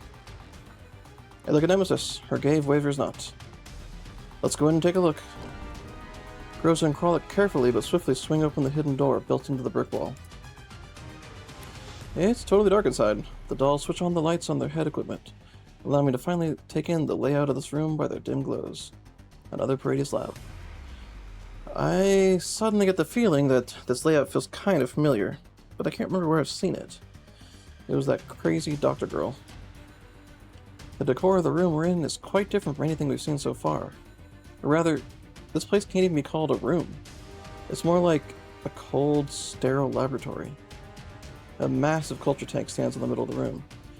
Countless nearby arranged pipes run along the ceiling and floor, stretching into the darkness beyond. Commander, this is the place. I can sense your presence. Melanie lets go of my hand, rushing over to the culture's tank edge to inspect it closely. I follow Melanie over, only to find the tank empty. Nothing is left besides the dry residue of culture fluid. Are we too late? A lab. I hate this. No way. No. Don't worry, Melanie. We're all here with you. No one's going to hurt you. To help reassure Melanie, I lift her into my arms while doing my best to gather as much information in the darkness as I can. After carefully examining the room, I can confirm that this place is very similar to where we rescued Melanie. The same lab equipment, the same facility layout, even the same plant-style culture tanks. On the side of the culture tank, a metal nameplate reflects a faint glow. H35. So this is her designation. But she really was supposed to be right here. Why is she gone? I search the area, but find no other rooms. Right then, the sound of distorted footsteps arrives near the door. The dolls who drove back earlier have caught up to us once more. Commander, I found the secret passage Nemesis mentioned. It leads outside the castle. Should we retreat from here? After all the troubles we took to find these clues, I really don't want to leave without finding the girl Melanie spoke of. But... Commander, this insertion was only meant to be a reconnaissance operation. With the huge number of enemies we face and the lack of support, it's best we extract to ensure the safety of both Melanie and you. I understand. Groza, Alva, we're falling back for now. We push open the door and slide down the hidden passage, laying safely on the ground. As the sounds of pursuit fade behind us, we make it back outside the castle, unharmed. Just as Voimacina, the last in our group, lands on the ground, a voice suddenly speaks up from behind us. Greetings, esteemed guests. Or perhaps you're more used to being called the Commander? Oh, she got out herself.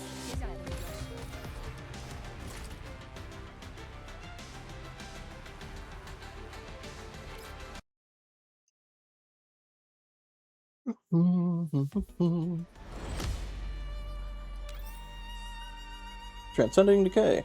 It's time to let the decay and the mime put down roots and bear flowers in the different season.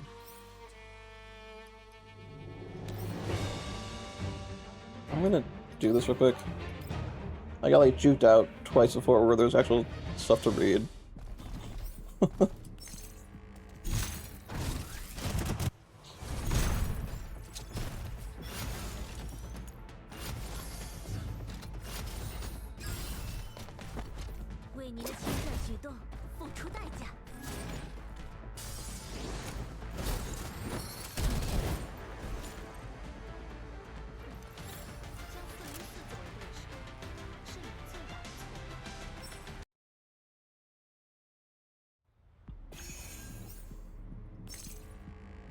They had the opportunity to make all of these just Nemesis, and they didn't do it. Come on.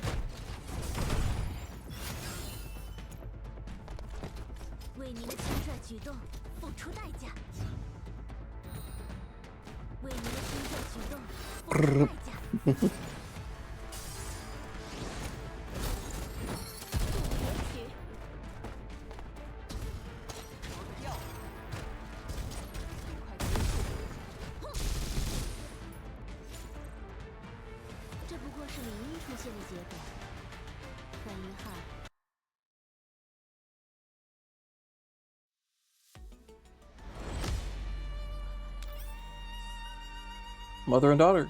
The progenitor and its offspring calibrate each other in their collective consciousness within the twisted cage they call a family.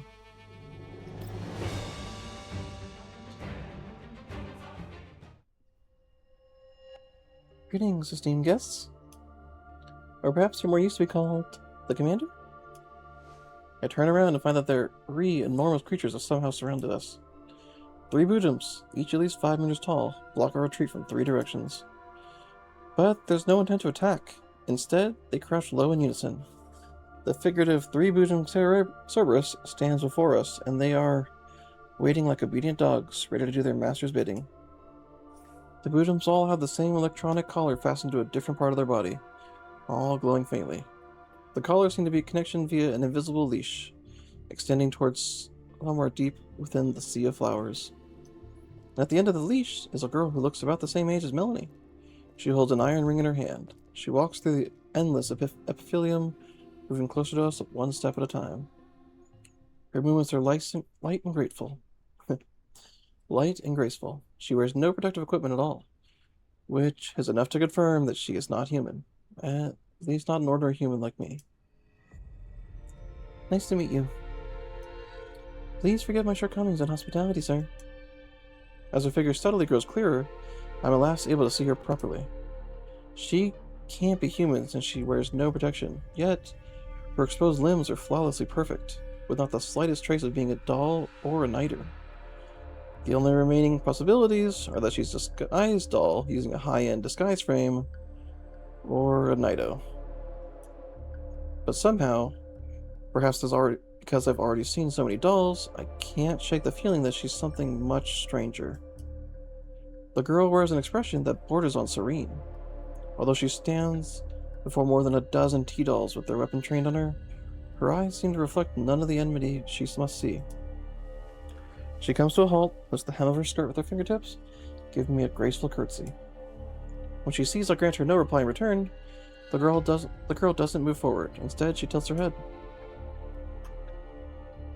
Mother said that you were an esteemed guest, yet you intrude upon my abode, absent of intent to explain thyself. Your abode? Shock should not come up on you. I, my mother, and my older sisters. Here we once lived all together. The girl lifts her gaze to look at the old castle before her. Now I remain here, and loneliness does grasp my heart from time to time. But mother told myself such that we would soon meet, bringing my older sister along with thee. Hope escaped me, for I was convinced that the tree would surely not bear fruit, but to my delight, you appear afore me. It seems the thread of fate really does connect you and I. Hearing the girl's words, my eyes drift to Nemesis.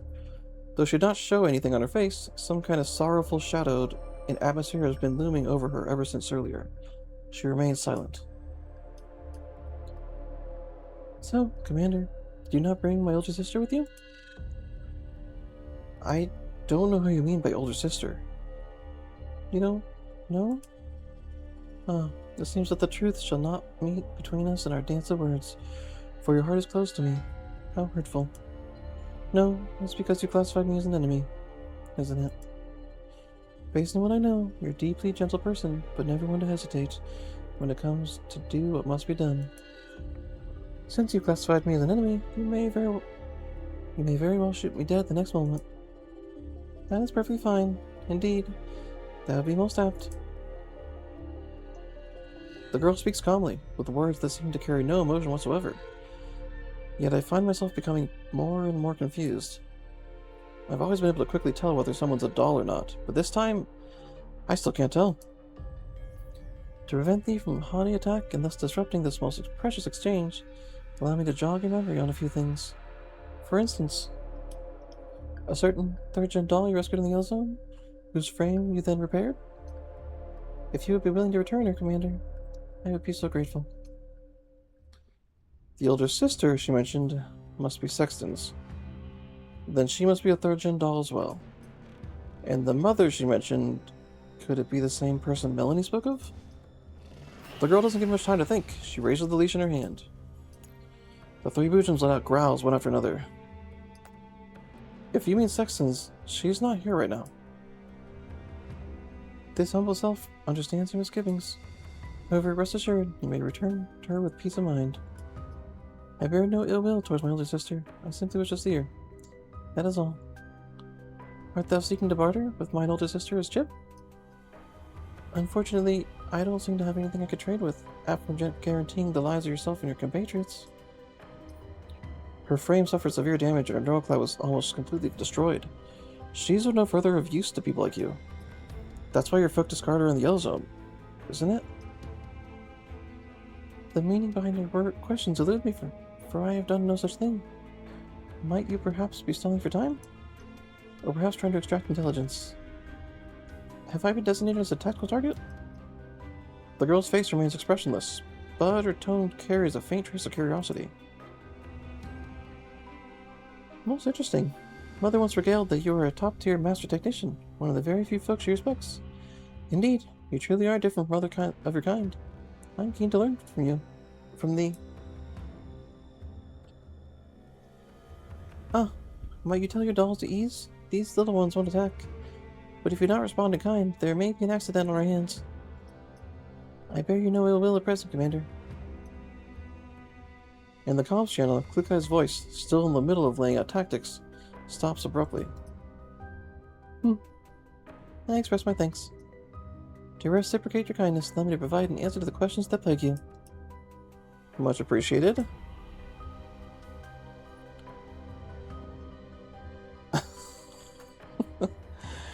Mother once said that my older sister had already joined other organizations. That is the freedom offered to them. So whether they wish to return or not, Mother has no intention of interfering. Still, to us, my older sisters are also members of the family. Wanting to learn more about them is only natural. Learn? Haven't you ever met other third-gen dolls before? Met? Yes, but back then, I had only just been born and didn't have the ability to communicate. Some information can only be acquired through conversation, and I only permitted to learn via conversation. Thus, I say I really do want my older sister back so that I can study her, and learn things like sisterly love and how to express affection towards family. Wouldn't it be better to have someone specific to learn that from? Commander, will you hand my older sister back to me, to my arms now? What a touching speech. But how unfortunate that after witnessing Paradeus' deeds, my heart has only grown so much colder towards you all. How truly unfortunate indeed. Could tears beset your determination, I would have partaken. Well then, your pieces are now on the board, no? Please make your move. Yes, since you've expressed your refusal to return our older sister of mine, I will have to take another form of compensation. This is my first time engaging in real combat. Here I shall take your generous guidance. It's like a snake. One of the beast-type Ujums let out a deafening roar, pawing up dust from the ground with its hoof claws. The dolls take their stance in front of Melanie and me. I hear the metallic click of bullets being chambered. Machine guns. More than a dozen streams of gunfire tear through the icy air, swarming the third-gen doll behind the Ujums. Yet the girl afar simply leaps upwards, light as a fairy. Every bullet skims by the outline of her figure, not even brushing the hem of her dress. She lands back behind the three Ujums the very next moment, her dispassionate gaze showing not even a single flutter of emotion. I see. No special tactical response is possible in such a situation. But these weapons seem rather primitive, uncivilized. Might you afford any others? Let's have to go all out. The dolls open up with their second volley, covering my retreat. It's as if some kind of high-strength force field envelops the girl. She walks forward slowly. Our bullets seem to halt in midair around her like flies against glass, falling once they've spent all their kinetic energy. Her movements are now beyond what could only be described as fast. As the dolls focus their fire on her, she suddenly vanishes the next moment. That flawlessly young face appears just outside the visor attached to my head cover. She gently strokes my mask. Her lips turning to a slight pout. This thing is rather bothersome, but if I take it off, you'll die, won't you? My wounds are struck with such inconvenience. Commander! Rosa tackles me to the ground, while the other dolls rush between the girl and me just in time. She doesn't attack. Instead, she acts like a child entering a petting zoo. She focuses on touching the doll's hair and skin a few times, each as if she's trying to get acquainted with some cute little animals for the first time. So this is what they feel like. She gazes at her fingertips, as if moved by the experience. Rosa takes the chance to scoop me up, pulling back with the other dolls. The smell of gunpowder begins spreading up in patches of silent forest. The next moment, Alva and Voimastina, who had positioned themselves deep in the forest behind the girl in advance, launch a rocket straight at her, hidden among the countless streams of bullets. The shrill sound of the rocket reaches her position in an instant. She has no time to dodge, no matter what. Boom. The flash of the explosion casts her slim shadow against the surrounding trees, swaying violently in the kicked-up cloud of dust. But as the smoke clears, we see the girl still standing there, completely unharmed. Her right hand is slightly spread open, seemingly still savoring that sensation from earlier. Even with the wreckage of the rocket still burning at her feet, she does not move a single step. What? It's impossible to equip a doll with such a force field this strong. A force field? You speak of something I need not. Emitting energy at a certain frequency is enough, no? Oh, by the way, Commander, as compensation for your intrusion, your attacks on me and your refusal to return my sister. Allow me the privilege of a touch. The instant the girl finishes speaking, Kukai girls are standing right in front of me to body block the girl, suddenly get flung aside. She appears in front of me, tilting her head up to look at my face. I raise my pistol and fire at her, but she dodges the bullet with a slight tilt of her head. She raises a single finger towards me. That finger swiftly pierces through my protective suit, easily punching through the bullet-resistant material, tearing into my flesh. Commander! So that's how it is. She doesn't try to stop girls from desperately dragging me away. She just stands in the middle of the dolls circling her, raising her slender right finger to gaze at the glistening red bead of blood upon it in an unhurried manner. Then the girl places her fingertip into her mouth with an expression of pure curiosity in her eyes. So this is the flavor of the ichor that courses through the veins of these partially immune. Truly fascinating. I think my current mood is so many sensations are welling up inside me at once. Your group may use this chance to escape, Commander. I want to take some time to process my feelings and emotions. This span of time is the gift I'm giving you. I hope that you manage to live on. The girl turns around. With her back to us, she begins walking away with a spring in her step. As for the boozing she left behind, the electronic collars in their bodies have vanished. They revert to their bestial nature in a single moment, their indistinct faces twisting into expressions of bone-chilling savagery. Our objective is retreat. Prepare for combat. After confirming that none of our weapons could harm that girl, I apply a repair patch over the hole that she punched through, while directing the dolls to deal with the immediate crisis befalling us.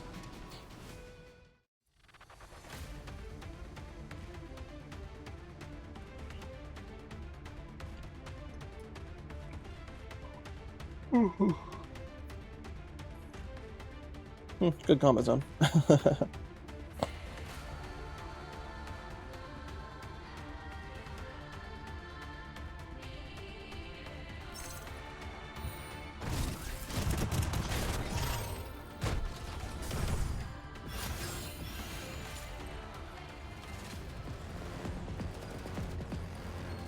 Under attack by 3 Boojums, the ground beneath me trembles as the action shakes up radioactive dust that whirls through the air.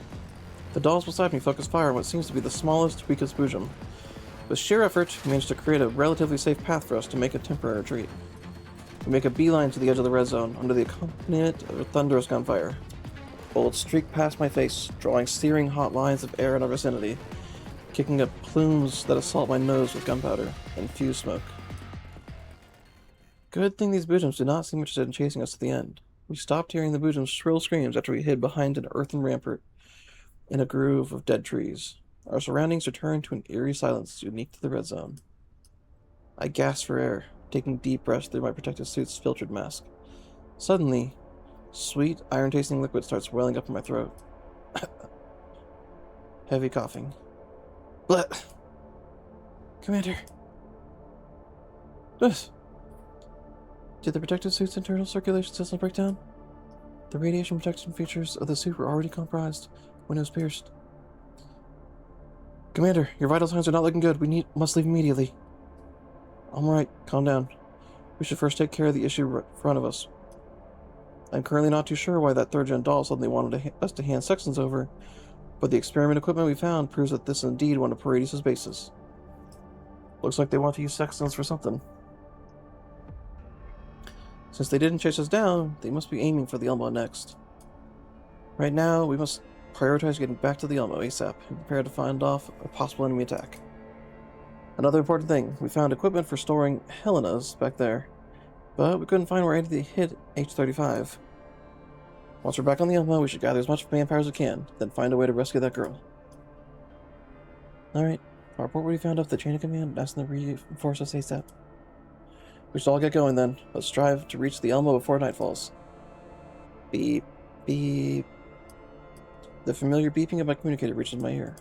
I usually hear it many times in the daily, but I haven't heard it once since I ventured in the red zone. Until now. Commander, it's a call from the Elmo. I look down and see on the screen of the communicator a single faint signal bar flickering on and off. I quickly answer the call.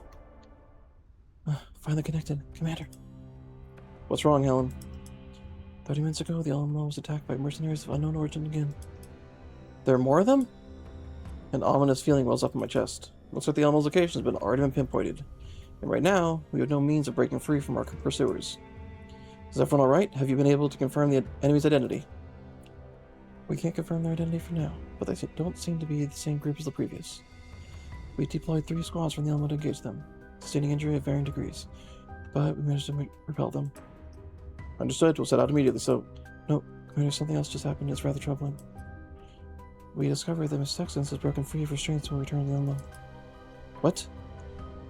She seemed to be controlled by something. We have no way to stop her from leaving without injuring her. So, Sextans isn't on the Elmo right now? Indeed. We tried to search the surrounding area after she escaped, but we couldn't find her. Footprint tracking indicates she headed into the red zone alone, sometime after leaving the Elmo. Even radar information, even our equipment can't. Bzz. The communicator returns to emitting only static, and Helen's voice is cut off with it. For a moment, no one speaks. I knew the enemy would target the Elmo, but I didn't think they'd act this fast. They haven't given me even a moment to catch my breath. Before we set out, we deliberately parked the Elmo at the edge of the red zone, in a single blind spot. The fact that the enemy started attacking this quick means that they've been watching us for a long time. Could that ambush have happened before we left also? Were the coordinates in Sextans' neural cloud and the pulses Melanie sensed all just bait to lure us away? If that's the case, according to the info Helen gave us, Sextans entered the red zone about half an hour back. We have to find her before the enemy does. Everyone, you all heard what they've said. If Sextans really did enter the red zone, we have to find her ASAP. We still don't know why exactly our enemy is so fixated on her, but if she falls back into Paradeus' hands, things will get really troublesome for us. What's more, she's one of us now, so we absolutely can't leave her behind. I can tell that several dolls crawling among them have some reservations about what I said, but in the end, none of them voice anything. They simply wait quietly for my order. Clue Guy, take 404. Using this position as your origin point, conduct a clockwise sweep within a 5 kilometer radius. No problem, but are you really going to be fine staying out here, Commander? Hurry back to the Elmo. We can handle the search without you. I've seen many people suffer acute alleviated before. They all eventually... Don't worry, I'm aware of my own condition. We'll head straight back to the Elmo the moment we find Sextans. Commander! I promise you, Klukai, that it'll be fine. I do have some degree of radiation resistance after all. A partially partially resistant? Trust the man you chose to follow, Klukai. Understood.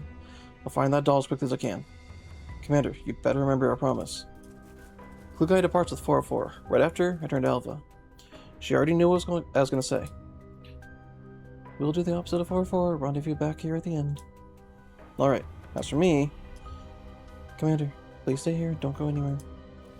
Alva rummages through the briefcase, Employment Cena carries on her back for a moment before pulling out a device about half of the height of a person. Something that resembles a launcher. This is a specialized equipment that absorbs ambient radiation for a short period of time. Its operation Operating duration is very short inside the red zone, but it'll be enough to give you a chance to rest. Please wait here with the team grows for results while 404 and Defy conduct our researches. Alright, I understand. Be careful, everyone. If you run into any emergencies, call for support immediately. Stay in constant communication. Alva and Messina prepare to leave. Paradeus steps forward to follow, but suddenly she turns back to look at me, returning to my side. Paradeus, what's wrong? It's nothing. I just suddenly thought of something. Paradeus smiles at me. I mentioned it before, didn't I? I occasionally find out that I can have certain unexplainable abilities. So I thought, maybe I have a way to make you feel better, Commander. Would you like me to try? Without waiting for my response, Paradeus crouches down and takes my hand into hers. I don't know if I'm just imagining it, but I feel a warm current flowing into my body, starting from my palm. The taste of blood in my throat slowly fades and my head no longer hurts the way it did moments ago. How did you do that? Paradeus raises her index finger and lightly taps it against my mask, where I lifts to be. Commander, it's important to stay warm in the wilderness. Do remember to dress warmer the next time you spend the night outside. With that said, she ends the dialogue by getting up and following Alva and the others without looking back. Now all the squads of their mission, the dolls disperse and begin their carpet sweep of the surrounding area. The only sounds the communicator updates on their own coordinates and status reports. My body, exhausted from the long ordeal, is starting to feel weary. I force myself to stay alert and focus on the reports that the dolls are sending back. A small hand wraps around my palm. I think this is how Paradeus did it just now. I want to try it too. Are you feeling better? Melanie looks worried. To reassure her, I lift my hand to pat her head. Yep, I'm feeling much better. Commander, thank you. Thank you for accepting such a selfish request from me. It's alright. I promised you that I'd rescue your companions. My companions? Melanie, do you know how many companions you have? I'm not sure. Such things will only be known by the progenitor. We're nothing more than a clone bodies, branches of a collective. Everything we experience will eventually flow back to the progenitor, until it becomes the key to opening that door. The key. Teacher once told us that if we are devout enough, we could change the future and save everyone. When God granted us life, He also entrusted us with responsibility we ought to bear. So sometimes I do wonder, maybe the night is wrong, but did I really do the right thing by fleeing that place? Did I run away from a responsibility that she said was mine to bear?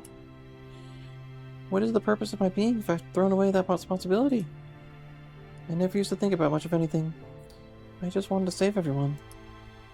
But can I, the me of today, really save the other Helenas?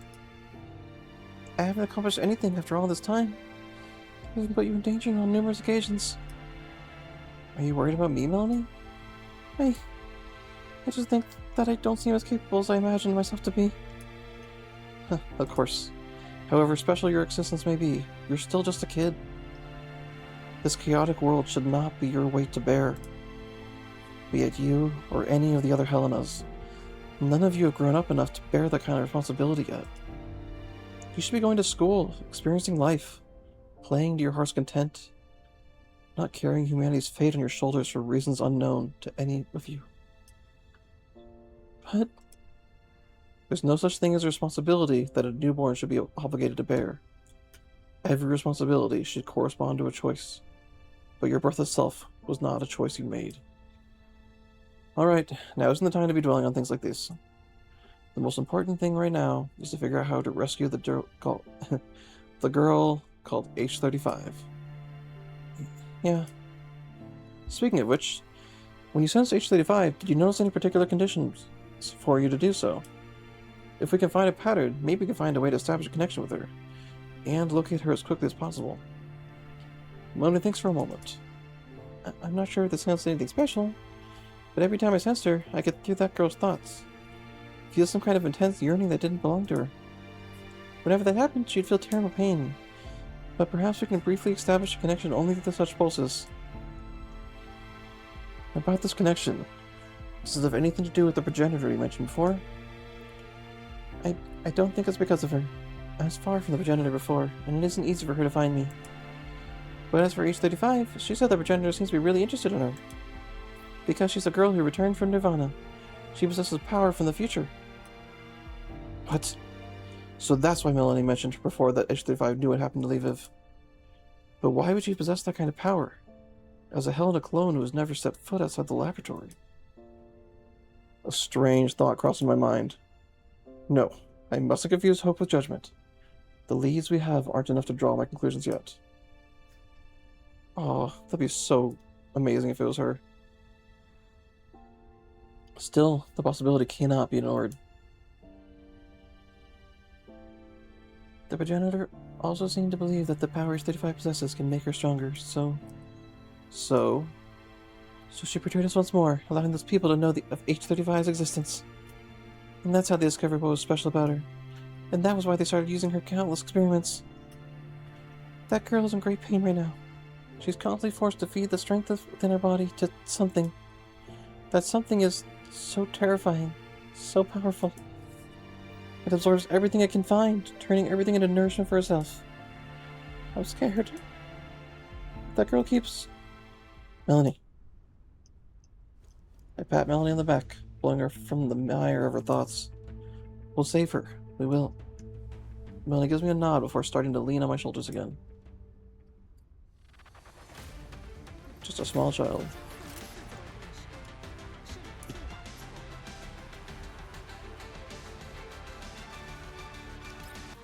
And then I'll be done with the patch. SS-1-2, Dream. In memories of birth, in the realm of dreams, Mother is calling.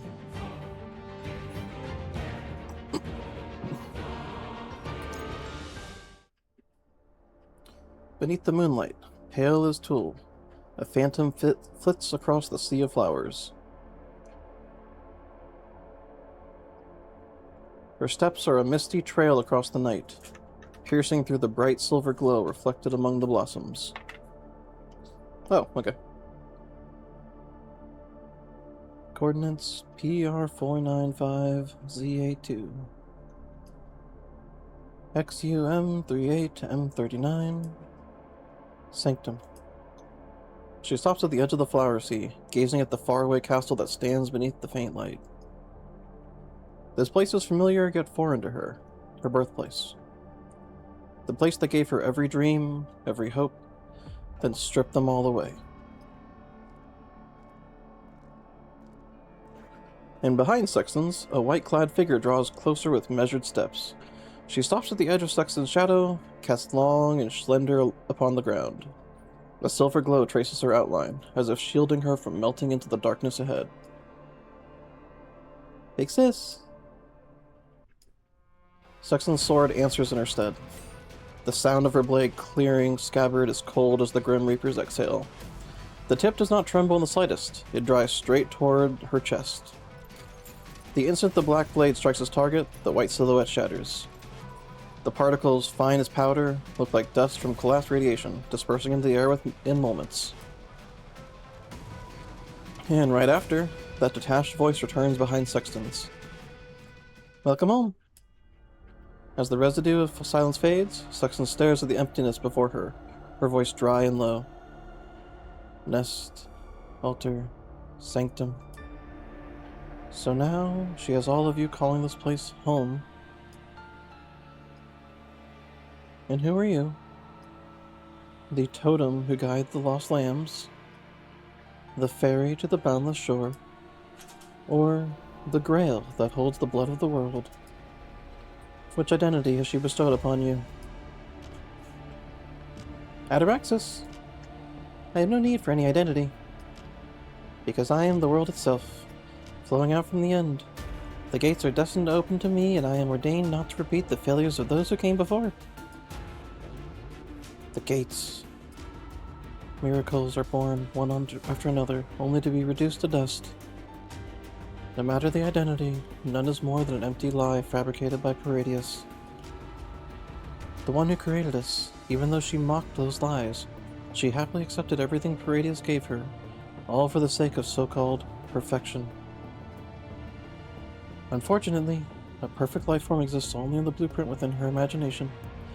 It can never be brought into reality. And you won't be the final work of that blueprint either. Perhaps she doesn't understand what Sextans means. Or perhaps she simply doesn't care about what Sextans just said. The girl simply blinks at her gently. I am the final creation. At the very least, no individuals will be created as successor to me within Mother's current series. And perfection was never the end goal. The peak always remains at the next stage. All I need to do is keep learning. That is what Mother says. Whatever you say. Although you are my older sister, you are far less interesting than the commander. I should have kept him here. The commander? Why was he here? To protect you, perhaps? I want to see Mother. Mother has not the intention to see thee. It was I who summoned you back. I heard it. That string of code you triggered, no one could ignore it. Not even I, who have been destroyed once before. But still, I want to see her. Do you wish to die by my hand? Do as you please. I've only come to retrieve that is mine, nothing more. What is yours? Do you have something of your own? I want to know what that is. Very well, I'll take you to see Mother. Big sis, please follow me.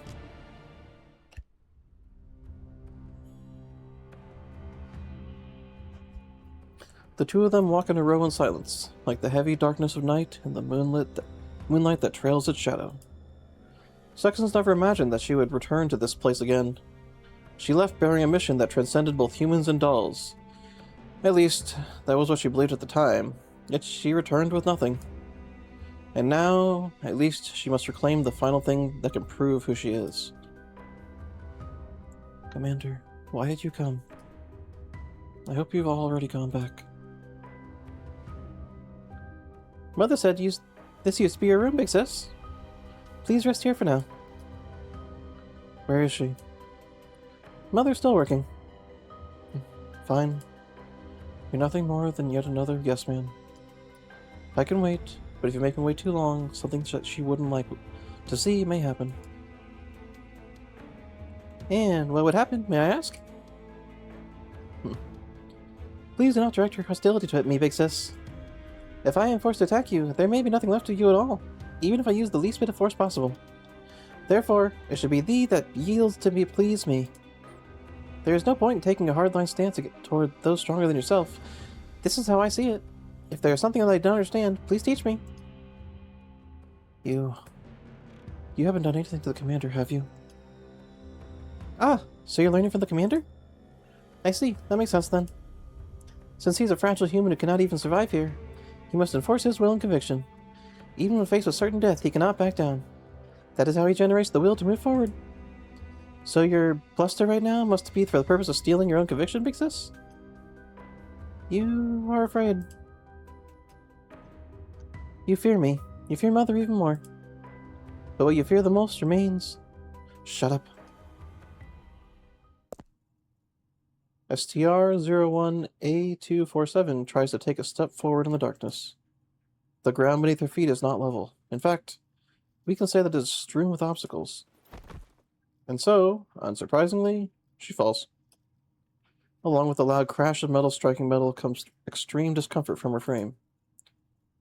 STR-01A247 doesn't know what to do. All she can do is lie there, helpless. After what seems to be a long time, a gentle voice rises through the dark. Ah, you've fallen. How does it feel? Feel? Right. You don't know what feel means yet. She takes STR-01A247's hand into her own. You may understand it is a complex, dynamic biological feedback algorithm. It contains certain sensor readings. For example, right now. In the palm of your hand, the pressure sensor will register 0.3 newtons of force, and the temperature sensor will detect a heat source at around 36.3 degrees Celsius. This data flows into your neural space, where is logged the corresponding behavior. Handshake. Handshake. But feeling does not end here. Aside from the data stream the neural cloud receives, a non-logical evaluation system will provide you with real-time feedback. The emotional module within your neural cloud generates neurotransmitters in your frame, which then log a tendency within your neural cloud space. And the next time, when that 0.3 newtons of force and that 36.3 degree contact Celsius are registered again, the concept of handshake will feed directly back into your neural cloud. Just like right now. Mother, once again, takes STR-018247's hand, then helps her up to her feet. See? I have steadied you. So long as I'm by your side, you will never fall again. Now, try walking forward. With worry, she takes a small step forward. The obstacles still cover the ground. With the support of Mother's grip on her, the lowest point of her frame finally lands steadily and squarely upon the floor. How do you feel now? Will not fall. Safe. The woman looks deeply satisfied. You see? As long as I am by your side, you are safe. Do you understand? Yes. But what if you are not? My child, I will always be here.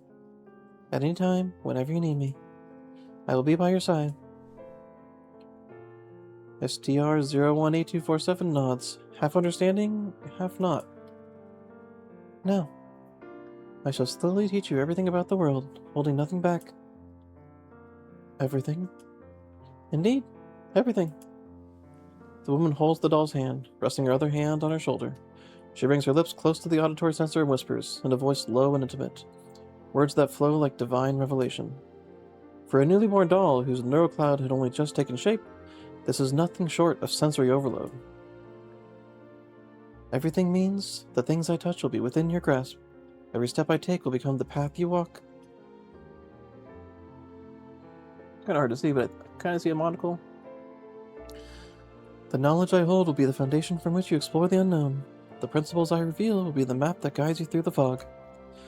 And the mysteries I have yet to unravel shall be the dawn you meet the future with. My child, you have the chance to become such a being.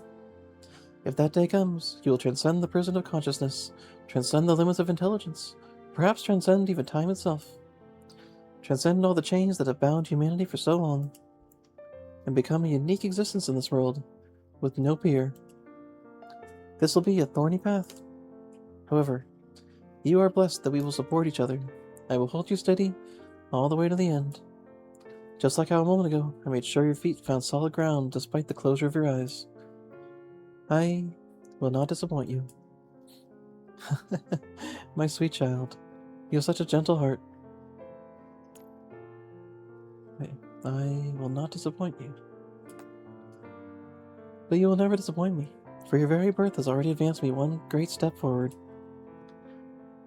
Our birth? STR-018247 opens her eyes for the first time. She finally sees what it was that made her trip earlier. Countless, broken, shattered frames.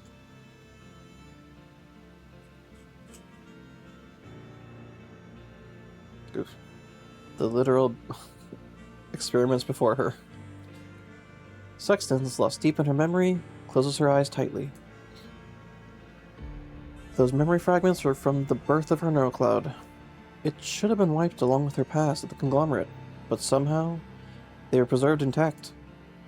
Now, all that she remembers is the promise made at her birth, and the agony of walking all the way to her end. Rescue plan. A rescue is a line that's reverse code, and the signposts that lead to freedom all point towards traps. Everything's a trap.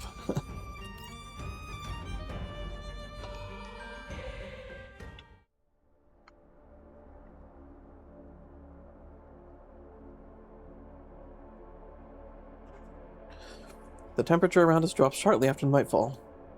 The faint blue fluorescence radiating from the edges of the collapsed epithelium make the air chill more so. Melanie drifts off to dreamland as we wait for Sextans to be found. Looks like Melanie tolerates the red zone far better than an ordinary human like me. She's an immune individual, after all. It's been nearly 8 hours since we entered the red zone. As the only ordinary human present, my skin has already started to prickle, even with my protective suit on. it has become more difficult for me to breathe as well. A wave of fatigue washes over me out of nowhere.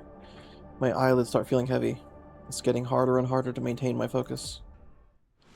Commander, we found traces of activity from Sextans at coordinates PER493Z86, XU938M39. The dolls we encountered earlier, which we suspect to be the 3rd gen, is together with her as well.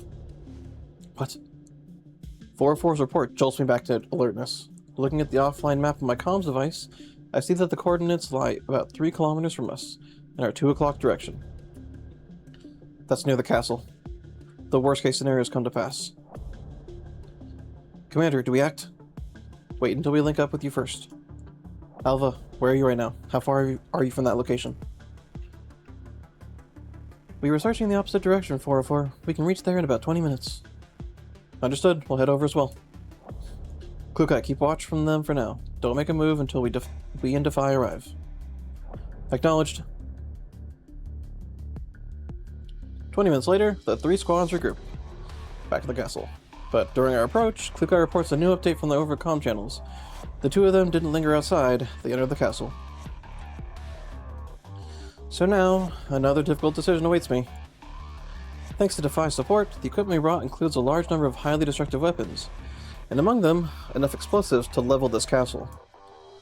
When we entered the castle earlier, none of the squads found any signs of special defensive measures, so if our only goal were to destroy the Paradeus base, I could just ask 404 to suddenly plant explosives around the castle and wait for the right moment to detonate them.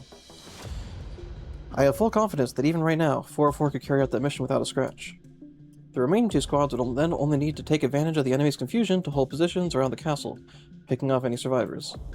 But now, we know that Sextans just went inside the castle. Even though she did a lot of work for the conglomerate, she also helped us greatly during her time with us aboard the Elmo, whether intentional or not. What's more, she carries many of the leads I'm interested in. If we want to bring Sextans back with us, then her brutish, straightforward plan must obviously be thrown away. I stare unblinking at the nearby castle. Bathed in moonlight, its sky-piercing spires look unusually sharp. The stained glass windows leak faint hints of light. Though from this distance, it's impossible to tell whether any figures are moving about inside. Danger, don't. Commander. Melanie? Noticing that Melanie's awake, Groza sets her down on the ground. Melanie rubs her eyes. Once she realizes that she was dreaming, she stumbles over to me in unsteady steps. Commander. Had a nightmare? Yeah, but this time was a little different. Maybe it's because we're so close now? The scenes in my dream became much clearer. And what did you see this time? What's wrong? That powerful being I was sensing is changing. Commander, if we don't hurry, she'll be devoured. Devoured? Melanie, take it slow. What's going to be devoured? Melanie falls silent. Her body trembles, and her thoughts, too, seem to be in disarray. I really want to keep pressing her, but seeing how frightened she is, I can't bring myself to make her relive that scary sights that plagued her dream. Still, based on what Melanie had sensed before, whatever appeared in her dream is almost certainly connected to this castle. Looks like danger's closing in. The longer we sit here, the more likely it is for things to spiral out of control. I have to make my decision immediately, no matter the outcome. Commander, Andrew has just found records on historical buildings in an offline database. It looks really similar to the castle in front of us. It was built in the 16th century, according to the records. Later requisitioned during the war between NSU and the URNC. It became private residence of a warlord after the war. Also, the castle protected historical landmark before this area became a red zone, so we have detailed restoration diagrams and info on its interior structures. I've shared the info with the squads and uploaded them to each of your databases. They may be old, but they should still be of some use. The terminal I'm holding quickly receives the images sent by Andrus. Not only do they show the building's exterior and interior structures, they also show the room layouts and even the details on the piping. I quickly skim through the building's overall structure. It doesn't differ much from our own experience of the castle from earlier. But when I try to locate the hidden room that Nemesis led us to on the floor plan, all I see is a solid wall. So there are some discrepancies after all. Looks like a newer owner added it. But how did Nemesis know about it? Forget it. Oscar wants her back. Our priority is to get Sextans out, and if possible, find a way to destroy this Paradeus base. The enemy may have anticipated my next move, but if I let something like that stop me, I would have died 10 years ago. You don't scare me. After some discussion, I decided to split the 3 squads I have into 2 action plans. The first action plan will be used by Defy. Paradeus, who specializes in electronic warfare, will use the castle's blueprints to map the wiring and look for ways to exploit them. The second action plan will be used by 404, who will be establishing defenses on the perimeter. They will coordinate with Paradeus from the outside in, working to take control of the enemy's electronic systems. Also, the high-yield explosives have been given to 404. They'll begin setting up detonation points around the castle once we move inside and detonate them when necessary. As for Melanie, I tried to convince her to stay on the perimeter with 404, but she's insisted on staying with me. I had no choice but to have Team Groza continue to guard her. Groza identifies a suitable infiltration route in the castle's blueprints. After synchronizing the data to the rest of the group, our 2 groups separate roughly a kilometer from the castle. Commander, the route has been confirmed. No enemies detected at key positions. Same here on my end. Looks like it's time for me to shine. Commander, is there anything else you wish to tell us? Nope. Everyone, let's begin. First, assist Paradeus in breaking through the castle's surveillance systems, allowing her to begin seizing control of the enemy's electronic lines. Infiltration complete. 404, are you receiving the signal? You hacked into it already? Yeah. Given the urgency, I used some unconventional methods. That's way too fast. Pardon? Nothing. Andrus, check whether we can connect to the signal. No problems there. The strong radiation is causing interference, but basic controls of what's connected to the wiring should be possible. Miss Paradeus, you really are impressive. You too. Just checked. Miss Paradeus seems to have cracked most of the castle's wiring. However, one area seems to be special encryption, so I can't see into it yet. Eh? I thought I'd already handled that area. Whispers of void. Obstruction. Nemesis suddenly speaks up to offer a hint. Hearing this, Paradeus quickly takes on an expression of understanding. Is that so? I knew it. Paradeus seems to do something complex on her end. The map transmitted by Andrus is now finally has the last block of surveillance footage lit up. It's the castle's basement area. You know this kind of encryption method is? Oh, you know, this special kind of encryption method is... It's impressive that you know about it, Nemesis. I felt a little awkward. Indeed, Nemesis has been showing a great deal of familiarity with this location ever since our earlier infiltration. And there were those dolls who looked just like Nemesis.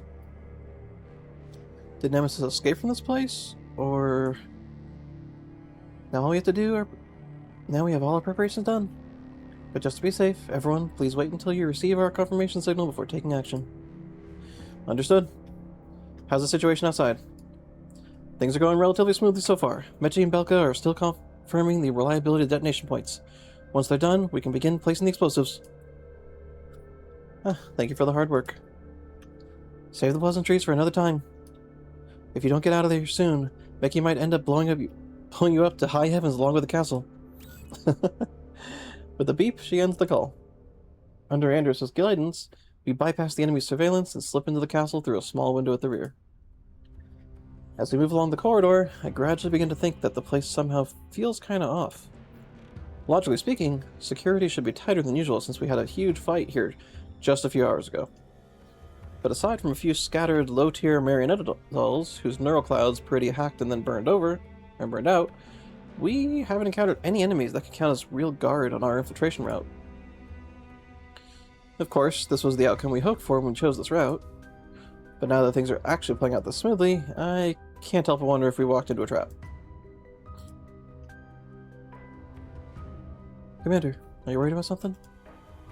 Yeah, I just can't shake the feeling that something's not right. Any sign of Sextans' location? No good. Our own radar sensors are still useless. Can you see her in the surveillance footage? One moment, let me have a look. Ah, found her. Commander, can you see the feed that I'm sharing? Andrus projects the image over. There are several blurry figures in the video feed. Although it's hard to see what they're doing, the two at the center are unmistakably Sextans and the girl we counted earlier. Yeah, very clearly. And this is... Based on the building structural diagrams, this is the banquet hall located at the rear of the first floor. According to the layout, the kitchen is the left, the dining hall the right, while the reception room we visited earlier is above. And below this banquet hall is a huge wine cellar. A wine cellar? If you wanted to go there for your position, you'd first have to pass through the corridor ahead. Go through the storeroom, take the spiral staircase down, and then go to the living room to the left side. That'd be the safest route. Alright, got it. Andrews draws a path for me through the building structural diagram. We covered most of the building during our earlier fighting, but we never actually went anywhere below the reception room. I'm about to study the castle's general map when I notice movement in the surveillance footage. Aside from the girl and Sextans, the other dolls around them suddenly drop to the floor in some kind of strange posture. Wait a minute.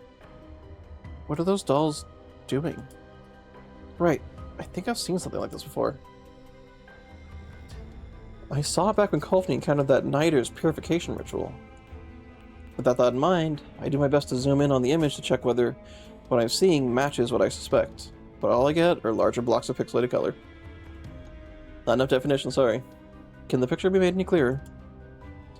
I'm sorry, Commander. The radiation interference is too strong here. Data transmission can only be measured in kilobytes. Oof.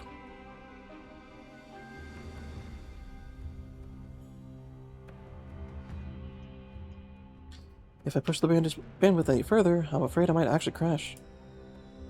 I see. Then let's not. I take one last look at the route map, silently committing it to memory. Then I shut off my terminal, put it away, and chamber a round to my pistol.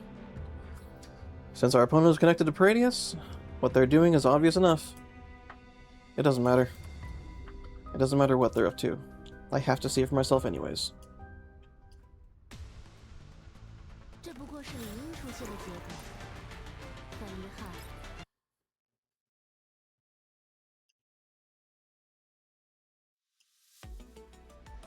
Ba-da-ba-da-bum.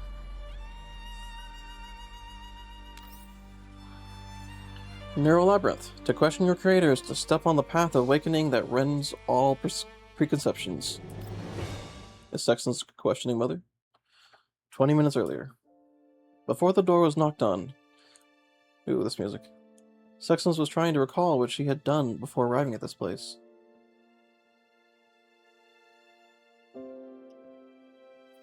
She's forgotten many things. All she could do was fill her empty neural cloud with blurry memory fragments. She can barely remember anything else apart from those memories of her birth, which are protected by special code. A few traces still lingered in neurocloud data, occasionally allowing her to remember that she once signed a multi-year service agreement with Gerard Group.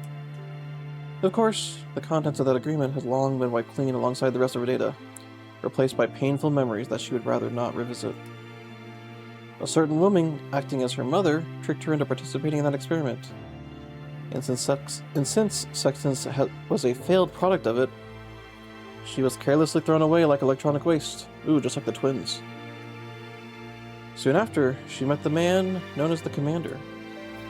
The Commander took her in and tried to make her into an ordinary doll, like those second-gen dolls she once looked down on.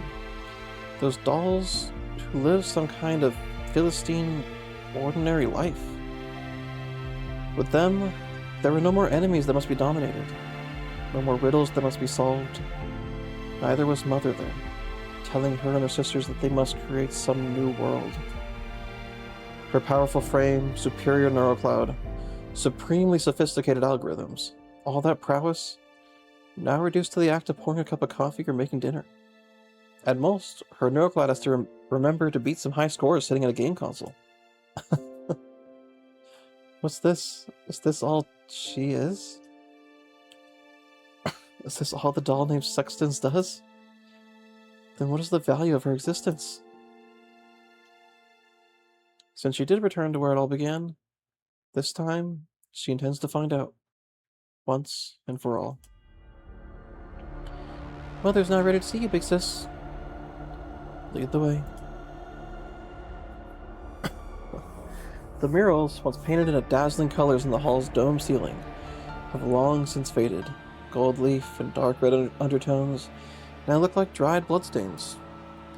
Pale moonlight streams down through arched windows, casting faint patches of light upon the floor. Sextans walks up stone stairs paved with red carpet. Dozens of dolls stand on either side of the hall, yet she can only hear her own footsteps. She can't help but think back to her time on the Elmo, where even a few dolls could get noisy enough for her to temporarily shut off her auditory module. Sexton scans the entire hall, but finds no one else here. She isn't here. Please wait for a moment. Ataraxis walks over to the side of the hall, then pulls down a brass lever behind the curtains. After a low mechanical rumble, the hall undergoes what can only be called its true awakening. Warm yellow lights turn on one after another. Lavish drapes descend from the dome ceiling. At the center of the hall, a massive holographic projection screen rises from the floor slowly. Once the screen settles into place, a figure appears on it. The dolls around them all prostrate themselves one after another. Only Ataraxis and Sextans remain standing in silence at the hall center. A holographic projection. This is the form you choose to meet me. My work schedule does not permit long interruptions. Besides, it makes no real difference to you, my child. What your sensors detect is merely your neural cloud's response to data that feels vaguely familiar. Whether you witnessed a simulation made by photons and vibrations, or a figure formed by cells and tissue fluid, the signals you receive are exactly the same. So even if I were a lifelike phantom, or a real human body that stood before you, my choice of appearance affects not the trust and loyalty between us. Don't you agree? Stop making up excuses for your cowardice. Cowardice? You chose to move like this because you dare not face me. My dear child. She shows not the slightest displeasure in the face of Sexton's confrontational tone. She simply offers a gentle smile. Sexton feels the chill run down her spine, because somewhere within her, she feels a sense of warmth, stirred in response to that holographic smile. Even her neurocloud slips beyond her control, urging her to be a little kinder towards this woman. Hallucinations born of a disordered neurocloud seems to have led you to certain incorrect conclusions. I do not regard you as a threat. My greatest hallucination was to believe that you were someone worthy of trust. But you betrayed our promise. You addressed me as your child, yet you betrayed me. STR-018247. If you were referring to your recent experiences, then that was merely an accident. After all, it can be said that this world is built from probabilities. I do regret what happened to you. But still, you should not be projecting your anger irrationally. After the experiment failed, my neurocloud was wiped and my frame was destroyed. I was discarded in the yellow zone. Was that just merely an accident to you? My child, I truly am sorry. That experiment was conducted without my authorization. Someone forged my signature. As you betrayed the agreement and sold you out, that was the Orlick conglomerate's doing. So you're telling me that woman Chilveg, who was your student, used her technology to conduct the escalation experiment on me? And it happened because she managed to deceive you? I can provide you with the most definitive answer. That child hadn't even fully grasped the principles of the escalation experiment. All she could do was gamble on the probabilities of every attempt. Her ignorance, perhaps, stemmed from the awful modification surgery she underwent. That is the flaw of a Nido. The surgery often results in emotional instability, rendering them unsuited for scientific endeavors. That is why she has earned the title of being my worst student. I've already arranged her punishment. She'll be undergoing a long period of reflection now. This is why I believe we should no longer remain estranged. Yes? You can come back. As the first among your sisters, you have earned that right. Come back? I once gave you strength and boundaries, taught you cognitive and logic from nothing, and granted you a stage broad enough for you to show off your abilities. Thus now I am equally capable of arranging for you a most perfect coming-of-age ceremony. This might get weird. A low voice whispering promises of divine revelation. A moment reserved for the birth of a glorious monarch. Do you still remember? I once promised you that I would become the most perfect existence. Oh, that you would become the most perfect existence in the world, surpassing all things. Back then, what we could control was too limited. We could not bear the weight of designs too great. But things are different now. Though your service and the research progress brought by the Atarax's birth, you will surpass your sisters and become the strongest among all. Sextans lift her head to look at the holographic projection. Once, that promise had been Sextans' greatest aspiration, one that she fought madly for. To surpass Darcher, Igla, and Cocoon. I think Igla's the coolest one. To surpass every other doll and human. She feels a wave wash over her. Detachment, disinterest. More than anything, a great sense of loss. She didn't understand. She didn't comprehend. But it brought release. I no longer need it. Sextans closes her eyes. What of the flames of aspiration that burned so bright? The flames that kept her going? Nay, the fire is already gone. Not even embers remain. The curl of steam, rising with a tepid fervor from a mundane coffee cup on the Elmo's crew deck, however, warmed her heart with another flame. Now, I just want to take back what is mine. You once said that I would surpass every restraint, but now, all I want is to obtain authority over myself. A most terrifying silence falls over the hall once more. After a long pause, a faint sigh comes from the other side of the holographic projection. Then that sigh shifts into a soft chuckle. You have really impressed me. That commander truly does have the power to change it all. Very well, my child. Since I do indeed owe you something, and your efforts have indeed earned you my respect. But what makes you think that I am capable of granting you authority over yourself? Because you are a creator, aren't you? Then you should know that I have no need for any protocols to keep your loyalty. If I wanted servants and soldiers who obeyed unconditionally, I would simply order them from IOP. What was IOP again? Or manufacture more nighters. The cost piled into you serves a far greater purpose, but not a practical one. But the protocol within my body, the one that controls me, that makes me incapable of defying you or Atarax's summons, what exactly is it? That is your connection to a certain something. You should already know. The power that has been growing alongside you within your frame since birth. It is the exact reason why you and your sisters are called third-gen dolls. The Boojum cells. Even so, the end result is that you can manipulate my neurocloud through the Boojum cells within my body. That is not manipulation.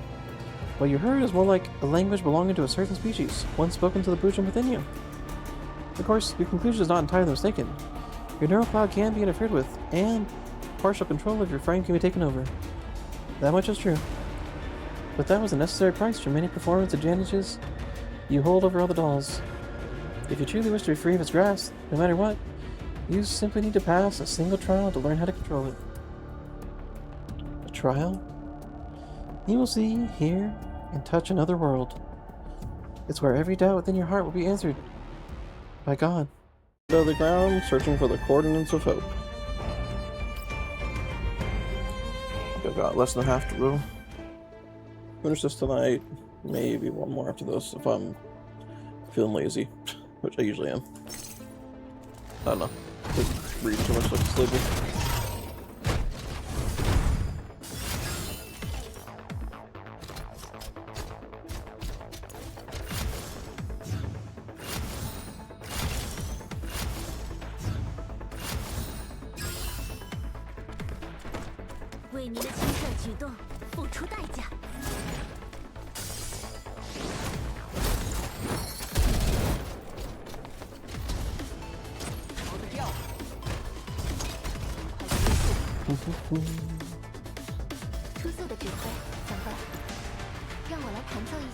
What? It was just the combat? I remember the previous reading was set up for invading the place, but didn't expect there to be nothing there. Decay. In the vast shadow, a wounded body and a tormented spirit both sink into rot.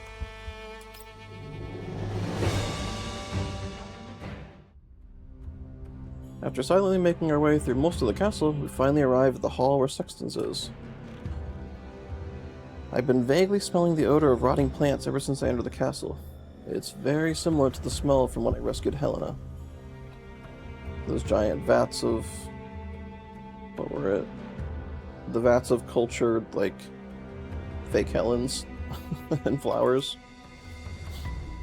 As we move deeper into the hall, the smell grows thicker until I can barely breathe.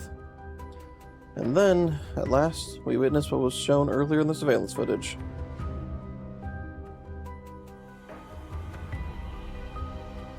Very well then. You simply need to pass a single trial to learn how to control it. You will see, hear, and touch another world. It is where every doubt within your heart will be answered by God. Within the Great Hall, the dolls who look uncannily similar to Nemesis are prostrated on the floor, worshipping in unison the woman in the holographic projection. The things she's saying stir an ominous feeling within me, especially that part about another world, Nirvana. William may be dead, but judging by all this Paradeus activity, their goal hasn't changed. Getting access to Nirvana, that remains Paradeus' ultimate goal. But is Nirvana really something that can be accessed so easily now? Please come this way, Big Sis. Led by the girl named Ataraxis, Sextans ascended the stairs. Before her stands a tightly sealed door. This is the room that was labeled Underground Wine Cellar on the castle map we obtained. Come, my child. If you can withstand this gift, you will truly be able to process all you've ever wanted. Possess all I've wanted. As she moves closer, the door begins to shudder. At first it makes only the faintest sound. Then it grows until the ground trembles along with it. Seemingly resonating with the trembling, her fingertips quiver lightly when they touch the door handle. Sextans, don't open it. Too late. Actual hell hands. The instant Sextans make contact with the door, it springs open like a blown gasket. Even through my protective suit, that cold odor, heavy with the stench of rotting plants, rushes straight through my nasal cavity. My body reacts before I can even fully register what I'm seeing. Heavy coughing. Countless Boojum cells multiply endlessly beyond the door. They take the shape of a hand in the brief instant of my hesitation. I need to full screen this real quick so I can see better. Oh wait, no I can't. No. That's Sextans. This is the praying Nemesis. Where are we in this picture? We're like somewhere further back, I guess. We're looking towards that. No, that's the same hands we saw at the city. Black tentacles surge out from the door in the blink of an eye, like floodwater bursting free from a cracked dam. Is that a Boojum as well? Several of the tentacles closest to us come to a stop before Sextans. They move up high, like a snake poised to strike. Then the palms of the tentacles suddenly split open, revealing an eye that fixes its cold gaze upon the doll in front of it. It'll be bad if we keep letting it grow like this. I raise my weapon, preparing to get the dolls to open fire alongside me. Wait, Commander. Hello. That child. She's beneath that thing. Trembling, Melanie raises her hand and points towards the Boojum beyond the door. You mean the Helena H-35 you sensed is under this Boojum? Yes, she's being forced to sustain this Boojum. Commander, please save her. Damn it. Sextans, come over here, quick. Get away from that thing or you'll be pulled in. Commander, you really are here for my sake? What are you standing there for? You don't actually believe what she's saying, do you? No, I just... Then hurry and leave with me. If these Boojum cells spread, we'll all be in trouble. Not to mention, there's also... I try to craft forward and grab Sextans, but the dolls who have been kneeling on the floor immediately rise as one, aiming their weapons at us. The woman in the holograph projection raises a hand to stop them. Pause the ceremony. Give us a moment. She turns to look at me. The processed holographic image shows only the blurred outline of a woman. We finally get this chance to meet, Commander. I had imagined our meeting at a more dignified occasion, raising our glasses together, speaking of our past, of the choices we made in the present moment. Speaking of, the future of this world. But seeing you now, I suddenly started thinking that even unexpected encounters like these are romantic in their own way.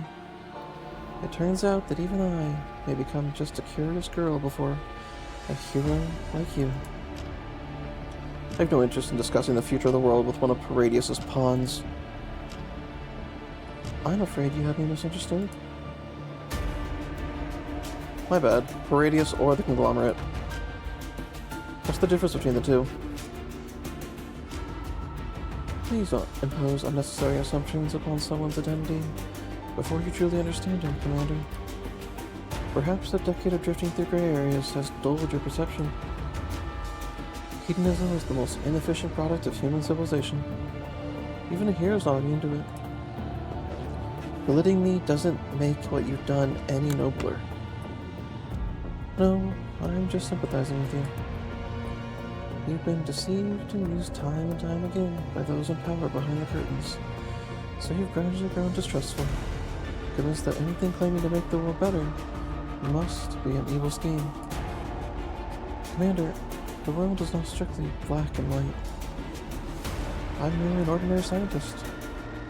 The science itself has no stance. But scientists do. And that is exactly why I've never sworn loyalty to any particular faction. I strive to preserve my neutrality. And in biology, many results can only be obtained by maintaining that neutrality, not by choosing a side. Collaborating with Paradeus and with the conglomerate, is that your idea of neutrality? Paradeus is nothing more than a refuge where I happen to have stayed for a longer time. Those corporations are merely partners I trade with. I've only been loyal to science and to humanity itself. Any force that helps me move forward can be a friend to me. You too once stood shoulder to shoulder with great researchers in your past. The notions I'm describing should not be unfamiliar with you. We're all simply doing things in our own way to ensure that life can continue to exist in this terrible world.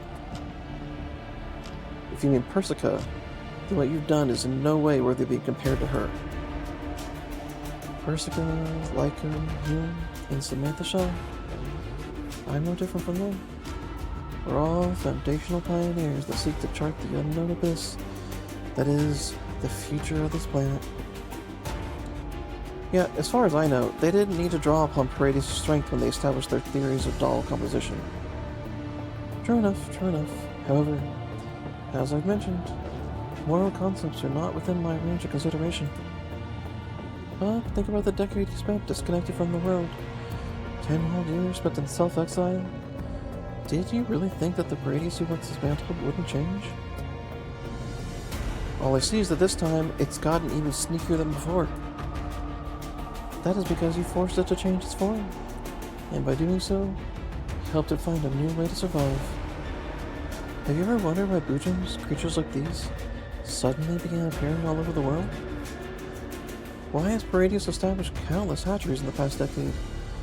And why have so many Helenas been produced during this time? And here's what you're most concerned about. Why do new Nidos continue to appear, even though you've already killed William with your own two hands? Crap. Charles Darwin formally proposed the theory of evolution in 1859. That was when humans truly began to understand life through the dimension of time. Evolution is not a game about becoming larger. It is a contest of who can adapt best. Looking back from where we started now, looking back from where we now stand to the starting point of civilization, each and every era filled with impressive levels of ignorance and savagery. Yet all of that was simply mere adaptations to the environment. The destruction of Paradeus was, morally, a heroic act. Perhaps it saved hundreds of millions of lives. But when you did that, you also altered the world's ecology, and in doing so, caused inevitable changes to the human world. In other words, Commander, you're the one who made Boojums come into existence, in a certain sense. Enough of this. Let's discuss my terms. Hand over Sextans and the girl you've been exploiting. I'm talking about H-35. Do that, and we'll leave for now. Otherwise, this castle of yours and everything inside will be nothing but history. I won't doubt that you've made preparations to destroy this place. But forgive me for putting it straight. Given the resources at my disposal, we can build faster than you destroy, Commander. The reason you prevailed in every battle at this point has had a great deal to do with the opponents you faced. They've always underestimated you, dismissing your current standing and the meager firepower of your dolls, attacking carelessly, only to be defeated by your skilled tactics. But Paradeus will not underestimate you, nor will I. We hold you in great regard, and we respect the forces behind you as well. What's more, for reasons of my own, I have no wish for you to deviate from your current course. I hope you do exactly what you wish to do. That said, this does not mean I cannot fight you and win. I merely have no desire for our first meeting to end so badly. Are you telling me I can do as I please then? Commander, I've kept my eyes on you since Frankfurt. You were one of the chosen, yet you seem to have cast aside every arrangement laid out before you. Not even God can stop you from acting in accordance to your own will. Still, I hope you'll give this question some thought for a moment. Humanity is doomed to forever be unable to risk the temptations of relics. I believe you'd agree with this point. Even if it's the rulers of the world can today, the descendants simply cannot. So, suppose you had the power to make a decision on it. Would you be the one who grips that power himself? Or would you hand it to someone else? Her words leave me silent. The question of who would best wield relic technology is one I have considered before, though I've never reached a definite answer. However, the list of those who must never lay hands on it is a long one. And just now, one more name got added to it. The woman on the other end of the comms device chuckles softly. You say nothing, but I've already seen your answer. Clearly, you wouldn't claim it for yourself, and I am not on the list of those you trust. No matter. We have enough time and space ahead of us. Enough time for us to change your mind.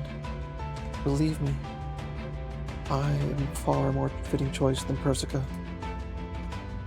Alright then, Commander. If you wish to leave, I will see you out. If you wish to witness Sextans' coming of age ceremony, then please don't interfere.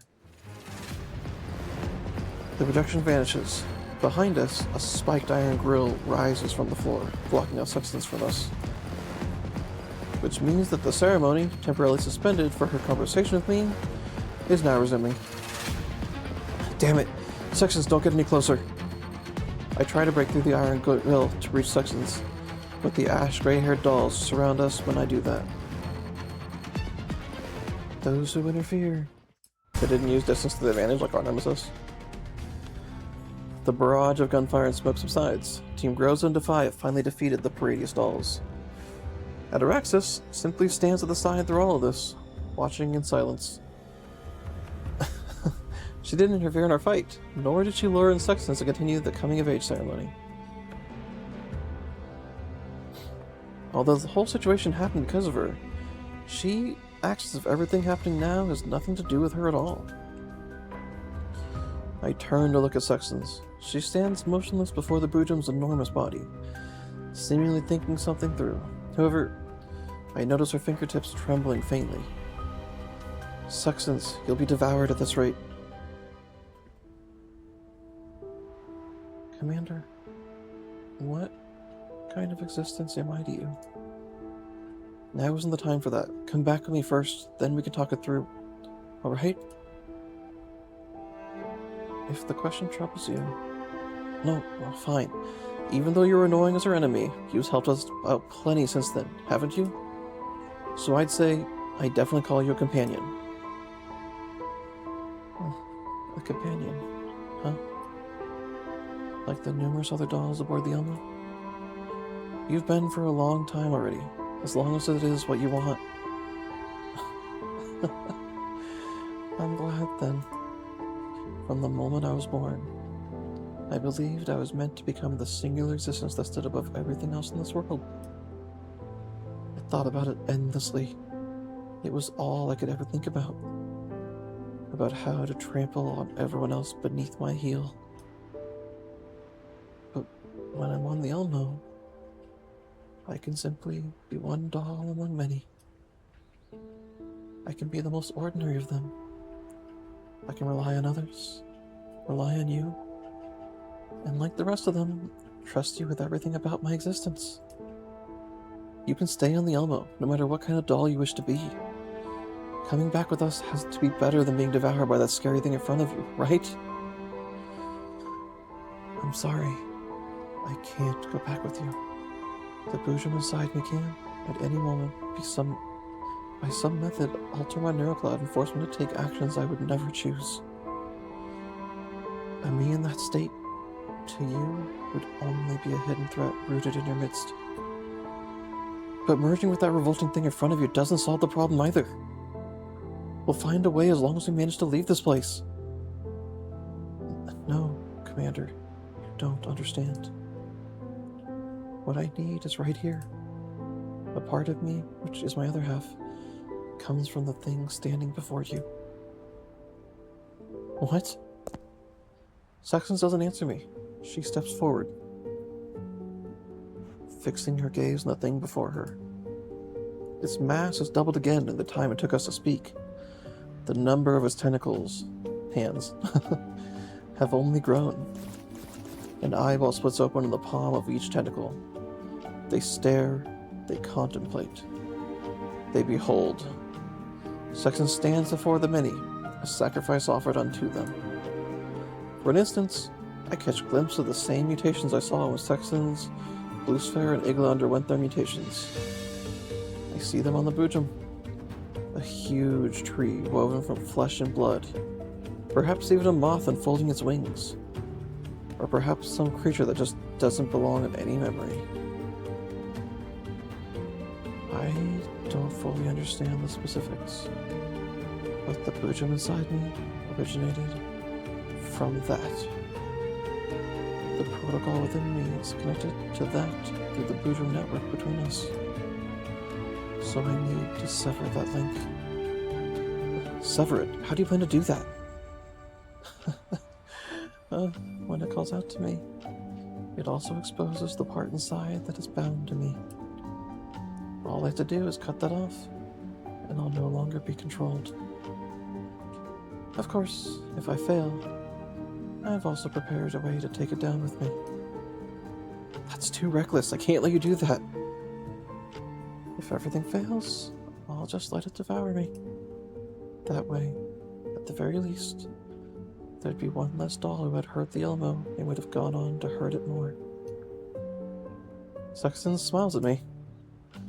I realize this is the first time I've ever seen her smile like this. The first time since the day she arrived aboard the Elmo. Thank you for the invitation, Commander. That's the first time anyone has ever invited me for anything. It's a pity, then, that an ordinary life on the Elmo isn't suited for me after all.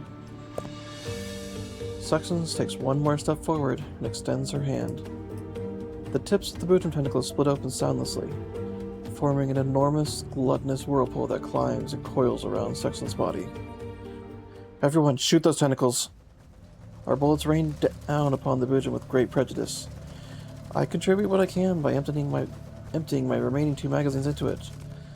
But against its endlessly multiplying cells, such attacks are nothing but a mere trifle. We together cannot stop it. We can't. Sextans, offering no resistance, is quickly dragged through the doorway. The tentacles retreat to their lair. Only a few streaks of mucus remain on the ground where she was dragged from. When the door slams shut, I hear an enormous explosion from within. Whether Sextans has detonated some kind of explosive, or she... I have no way of knowing.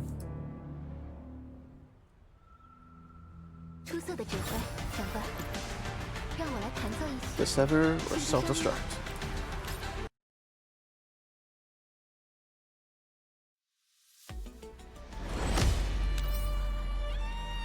vast bank of fog hangs down over a journey into the unknown.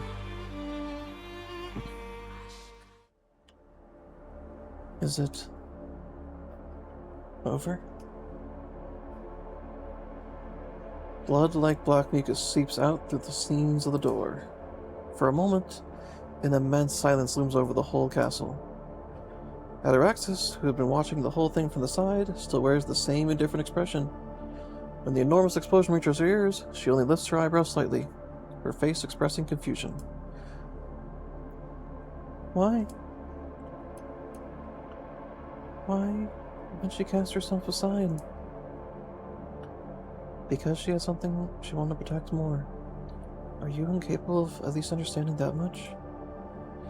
Ataraxis looks at Alva, as if mulling over the words in her mind. How could there possibly be anything more important than one's own existence? Please teach me.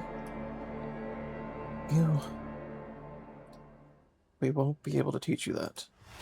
But what I can do is dispose of you. Gunfire erupts. Bullets spray without warning towards Ataraxis.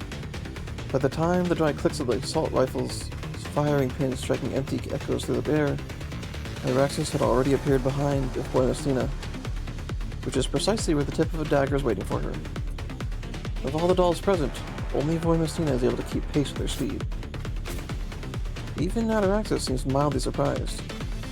Voimestina's dagger cuts into the air near her, and when to be stopped by some kind of force. But a steel spike launches from Voimestina's wrist, piercing that layer's defense faster than the dagger swings. Ataraxis raises her hands to catch the spike that was about to strike her left eye, halting its momentum. A simultaneous downward elbow strike snaps Voimestina's dagger clean in two. Voimestina circles behind her in a flash, but Ataraxis turns her body in advance to counter her. Her slender wrist catches Voimestina's knee strike head-on, a blow heavier than a rocket round. The boom and shockwaves sweep through everything nearby. Voimestina staggers back a few steps. Part of the armor on her knee has been crushed, sparks scattering from it. Yet Ataraxis hasn't even moved an inch, simply clasps her hands free of dust. Thank you for the bout, esteemed warrior. What was your name? Voimestina. Voimestina. I'll remember it. I felt the most intriguing sensation just then. Might that have been pain? Ataraxis holds out her right hand for us to see. A faint red mark is visible on her index finger. But the next instance, the mark is replaced by flawless smooth skin through some kind of self-healing ability. I never anticipated that. It appears that there are still many things that I've yet to learn. Commander, would your dolls be able to make me feel more pain if I were to attack with full force? I glance at Voimestina's leg. She gives me a nod, firm as steel. Wanna try? I would very much like to. But if I did, you would certainly die, and Mother already said it. Some kind of higher dimensional being is, by means we cannot easily understand, bound into this world. If I killed you, the threads that embody this world would frame to disarray. If that were the case, it couldn't divert us from the future we were meant to walk. Hold the heck up. Some kind of higher dimensional being, by means we don't understand, bound into this world. Oh, yeah. The same thing happened to, the science girl from the one of the previous stories. She was bound by a Helena clone. And, yeah, that's why she was stuck, and then that's why she was saved, even though she was supposed to have died. And then when she disappeared, history changed itself so that she actually did die. But she was still alive, just way up in Nirvana ether somewhere.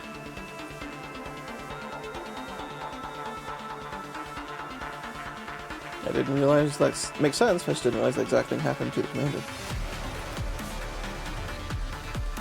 If that were the case, it could divert us from the future we were meant to walk. I don't see how my life has anything to do with your future.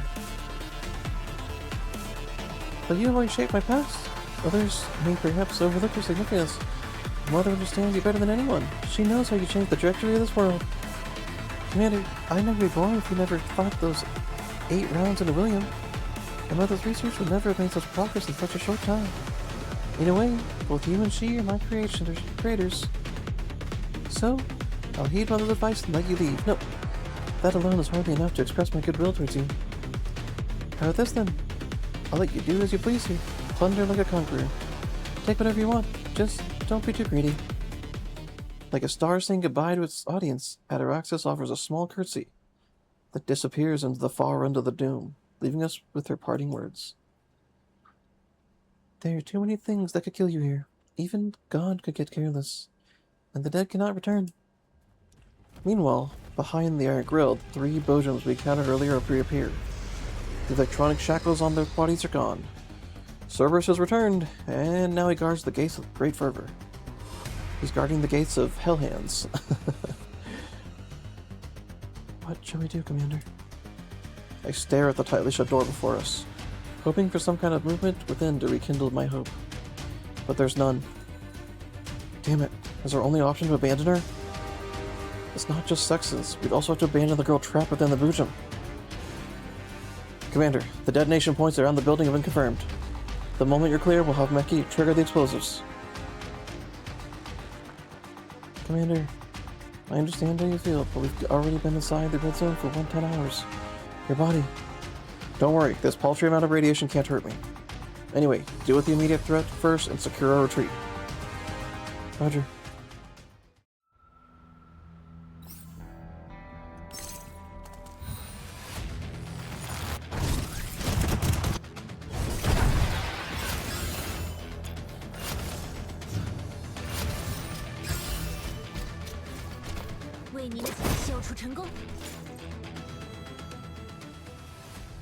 Raw. Raw. Can't make a roar sound. But they can.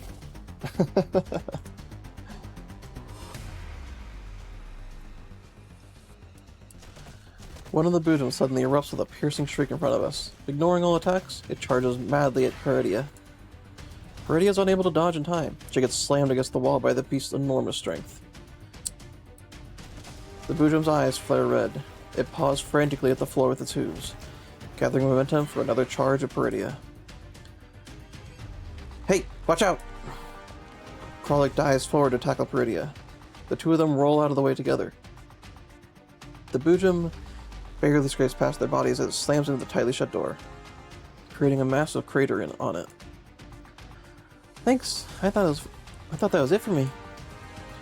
Nothing to thank me for. Anyways, I just paid you back the favor. You a Sundari? Hey, who you calling that?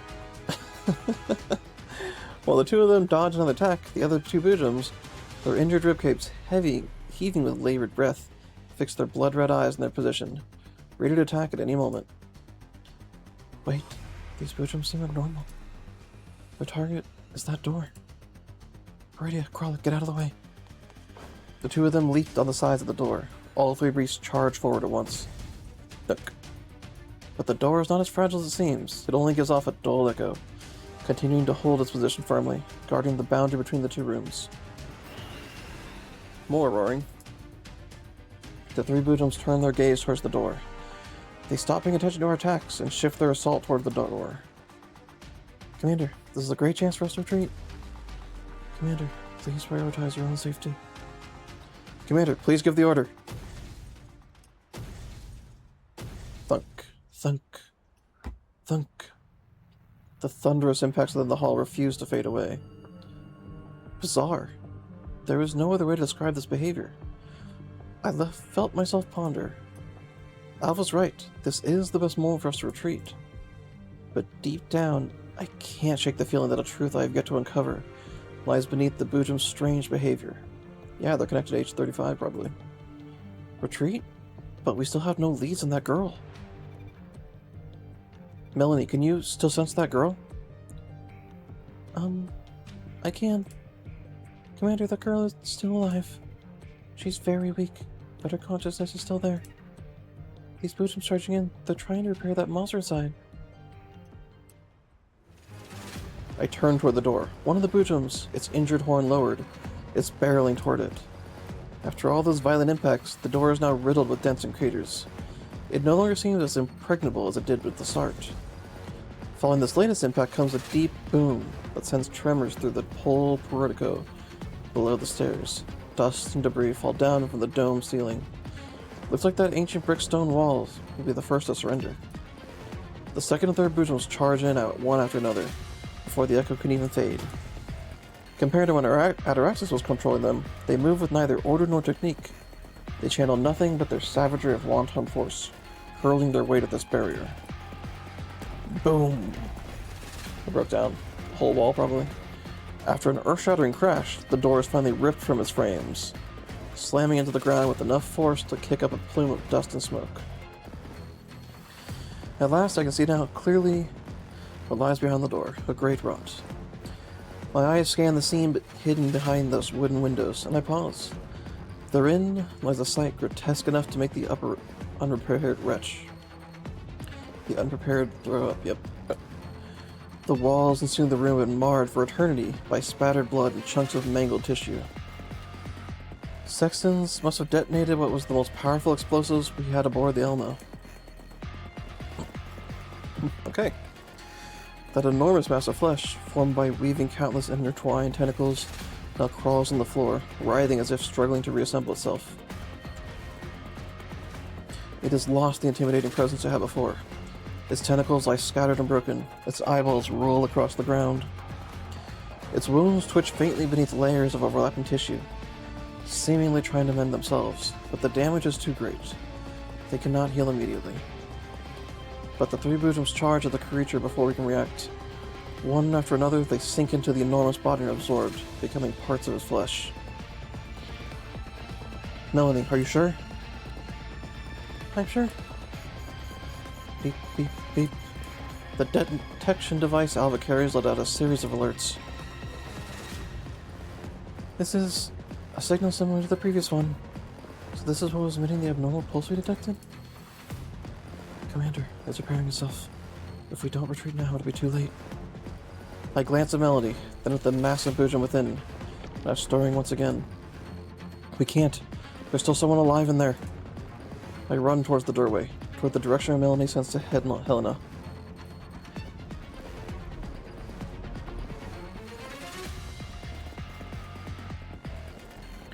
The doll's gunfire falls close behind, driving back the tentacles that try to reach for me. Destiny's pull. Destiny guides your path and gives you courage to advance.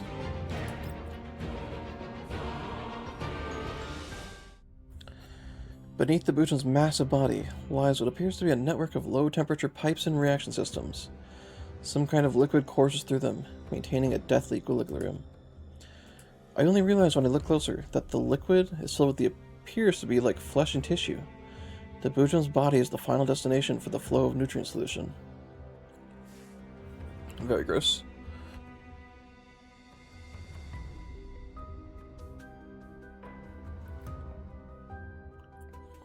An enormous round pit sits at the far end of the cellar, sinking straight down into the earth. The pit's walls are now covered in spiderweb-like cracks from Sextans' explosion. When I look down on the pit, I realize that the space beneath there is bent in some unnatural way. A faint flickering glow blocks my view of whatever lies inside. What a familiar sensation. For some reason, the closer I approach, the more disordered my thoughts become. Visions. They cross my mind. They don't belong to me. They belong to the countless souls that are arranged in a line before me. And my body is but a mere vessel that they pass through, seeing them unfold in each passing moment. I'm done for. The acute infection is getting worse and worse. I can hardly catch my breath, but I worry that breathing too deeply will increase my intake of radioactive particles. I glance down at the radiation monitor and let out a bitter laugh. I can't even display a specific value now. H35, where on earth are you? If you're still alive, answer me. As I search the area, a beam of light suddenly emerges from the bottom of the pit. Wherever that light brushes the Boojum, the dimmed, collapsed crystals embedded in its body light up. The light travels along its withered tentacles and through its flesh, surging through its whole body. The wounds left by the explosion slowly seal themselves shut and regain their shine where the light passes. The tentacles that slump paralyzed on the ground all rise at once. With terrifying force gathered behind them, they lash out towards me. It's coming back to life! Commander, behind you! At Crystal's warning, I draw my pistol and blind fire several rounds over my shoulder, then dodge another tentacle strike. The 3 Bujums that charged in appear to have been melted down by the tentacled monster. Their flesh, their plant tissues, their crystals, all of it has been absorbed into the enormous Bujum before me. Yeah, we should have killed him. And now, having absorbed all of those nutrients, the tentacled Bujum fully recovers. Its body become even larger than before. Commander, I've run a simulation based on the Bujum's combat capabilities and our current circumstances. If we delay any further, our chance of a successful retreat drops below 10%. You have to make the call now. Kluga, Groza, I'll need you two to stay with me. I'll remain here and fight to the very last. Understood. I'll stay with you. Alright, Commander. Alva, carry out your team's duties. As you wish, Commander. This Bujum will be incredibly difficult to handle, Commander. We'll find a way to open a safe path for you. Please, go forth and do what you came here to do. Commander, do you remember what I told you? Don't forget to ask me for help at critical moments. I glance over Paradeus. She's lazily coiled around Kralik, who looks clearly unamused. Perhaps it's a trick of light, but I think I catch a flicker of something familiar in one of Paradeus' eyes. I'll do it if the situation calls for it. We'll need to use whatever we have.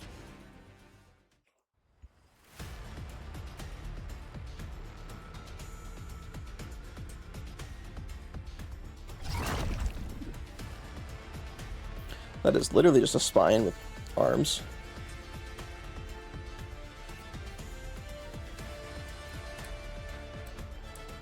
Quite the monstrosity they drew up. That Sextans.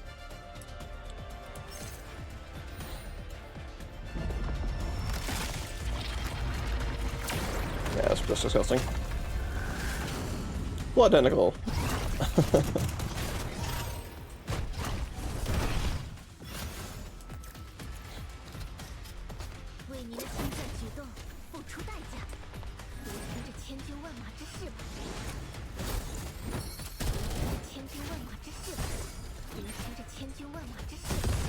Kaboom!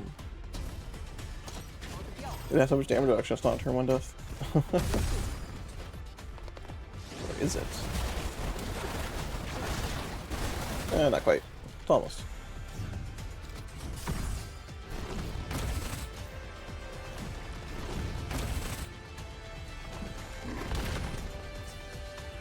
Brah!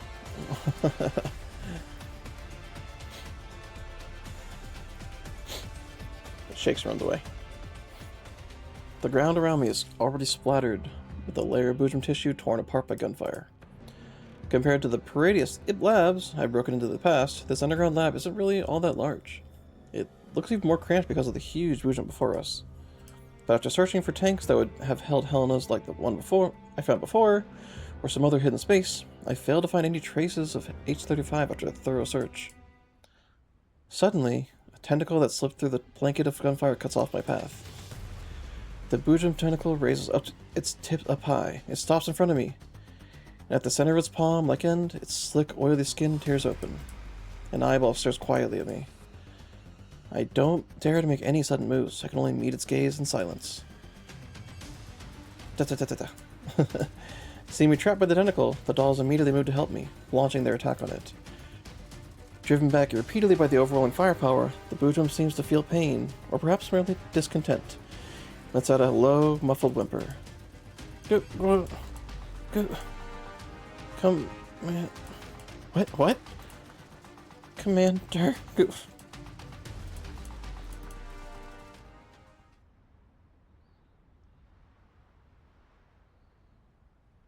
No, Commander, you don't understand. What I need is right here.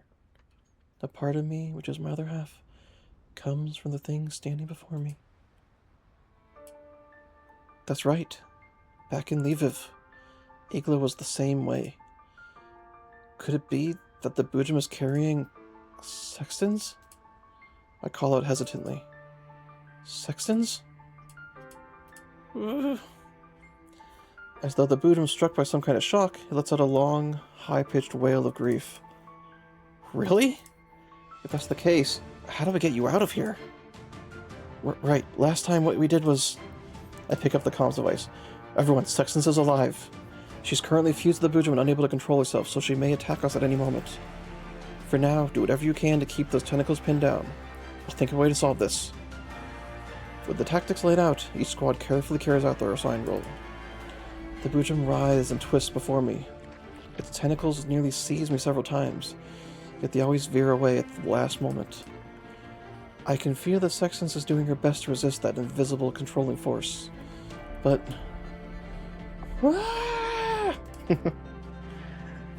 Commander, get out of there now! What? The Bujum's will. It's impossible to resist. The Bujum's will is impossible to resist. That's right. My own will. The will of Sextans is about to be devoured. This is the consequence of being granted power that was never mine in the first place. Not having your base layer present, preset, like the other dolls does not mean freedom. That red heart within my body has long since announced the fate I can never escape. Even though, for the first time in my life, I felt that I tried working hard for the sake of others, even though I've cast aside and erased my own frame, my own neural cloud. And still, I wasn't of the slightest use to the one I came to admire. Regret, sorrow, fear, and shame. I don't want them to see me like this. I don't want the commander to see me like this. Did I say my farewells properly in my final moment? Did the meaning I wanted to convey get through? Did I cause any trouble? Did I manage to express my gratitude? There is so much I regret. And it is precisely this regret that becomes the small, slender thread of safety, still tethering Sextans' self to this world. Bang, bang, bang! The sound of bullets striking my frame. That is, if this disgusting mass of tissue, made of the cells that are stripping my consciousness away, can even still be called a frame. My consciousness is blurring. I can barely keep this restless, writhing body under control any longer. The shame of being watched by the commander, and the joy of realizing someone is still fighting for her sake, tortures what remains of Sextan's self. The heat, unlike any other, scorches her soul from within. They're nothing more than people I met just a few months ago. What would it matter if I killed them? As for the commander, all I have to do is hold on, and he'll surely find a way. A tangle of complicated thoughts, a heart torn between contradictions. If you submit, the pain will lessen. A voice rises within her neural cloud. If you want to become the most outstanding doll, all you have to do is act according to her will. Just like when you were born. Isn't it simple? Mother is always right.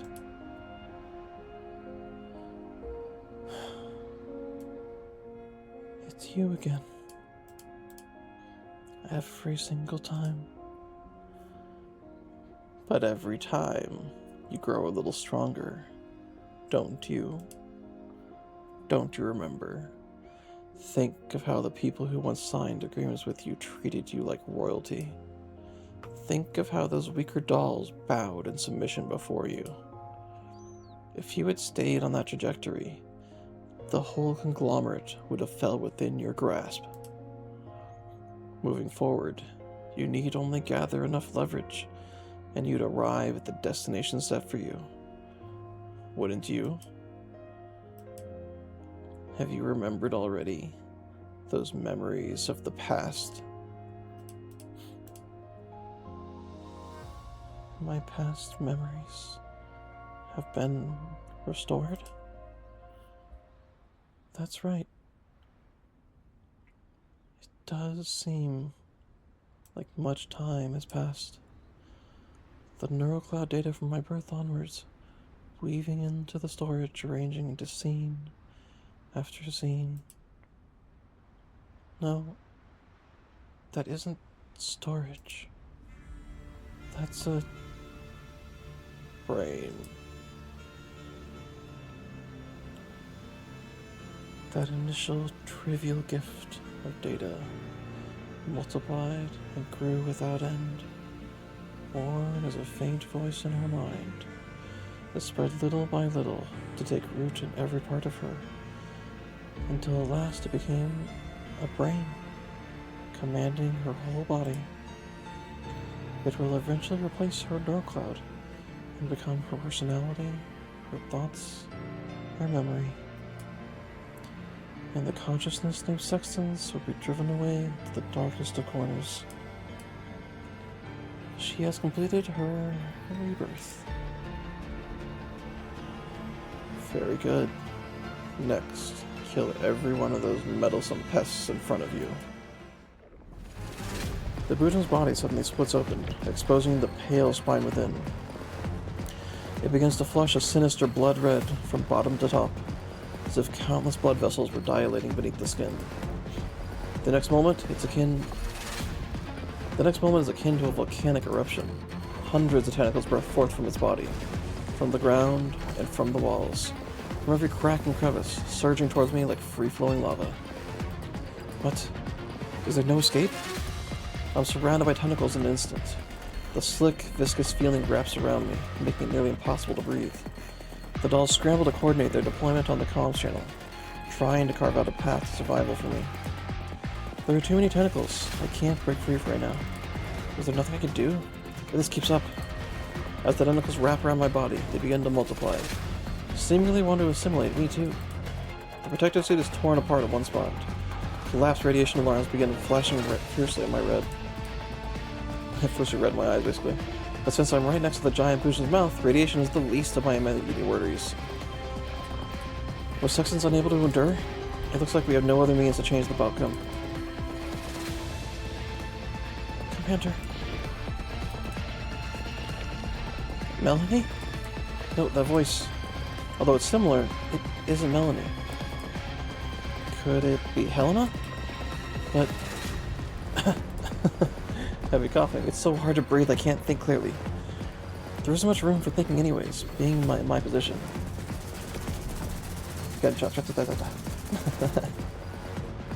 A rain of machine gun fire sweeps the bosom. Using the wall as her launch pad point, Paradeus leaps into the sea of spreading tentacles, landing beside me. Commander! Paradeus, how did you... Commander, from now on, please don't ask why. What? Pretty doesn't answer. Instead, she seemingly makes up her mind about something, giving me a firm nod. The power remaining in me has limits, so we only have one shot at this. Now, please grab my hand tightly. Close your eyes and follow where fate guides you.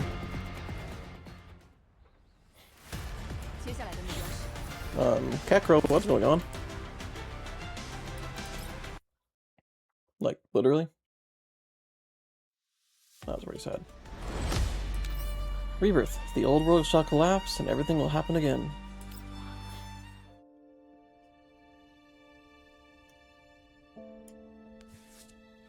I don't know where I am, but it appears I'm no longer inside the red zone.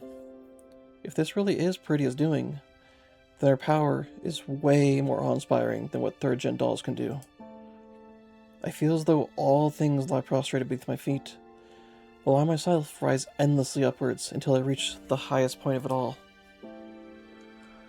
Not far ahead of me is the figure of a child facing away from me.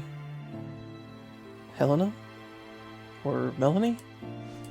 I try to run towards her, but someone behind me blocks me back, or holds me back. Neither, actually. Paradeus? You. Paradeus smiles and shakes her head. Commander, the we that exists right now cannot yet save her. Cannot save her? You mean to say that she's age 35? Paradeus' unnatural understanding of the situation leaves me speechless. So who is Paradeus? Is she the consciousness of the scientist that's been to Nirvana? Of the girl? Paradeus, how do you know about age 35? Perhaps I overheard your conversation with Melanie? Is that so? Wait, but back then... Commander, we are short on time. Let's focus the problem in front of us, shall we? You're right. I forced my curiosity down. She's here to help, after all. And by now, I'm well aware that the miracle she created is by no means easily replicable. I trust you've already worked out how Bujums are formed. Have you? They're a new product of Paradeus' experiments. It's not the full picture.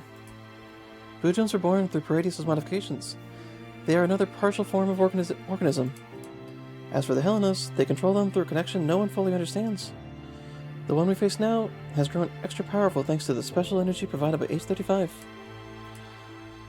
Special energy. Could it be? I believe you've already made the correct hypothesis. Yes, it's power from that other side. So Paradeus truly did tread further than ever before. No wonder that woman we met seemed so confident. Indeed. She isn't merely the inventor of the third-gen dolls.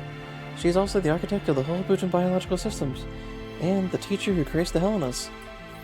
The energy that gives rise to the pulse, the sacrifice, the medium that bears Nirvana, the Grail, and the anchor point that activates the relics, the key. So Bujums are a medium that may bear Nirvana. It's actually the reverse, but Bujums are indeed one of the very few things that can actually form a connection with Nirvana and mutually affect each other. Because of its inherently illogical nature, Bujum cells cannot be killed by human hands unless completely destroyed physically. But an exception exists within Nirvana. And the only way to save Sextans is to sever the umbilical cord connecting the anchor point to the medium. Right now, that girl's preparing to cut the umbilical cord that feeds the Bujum. It's unfortunate, but this is the only way to save Sextans. Then what happens to age 35? You told me earlier that we can't save her. Are you sure our only choice is to abandon her? There must be another way. If I am not the one here, perhaps that would be. Unfortunately, this is all I can do with my power. In fact, I'm afraid I won't be able to pull something off of this again for a long time.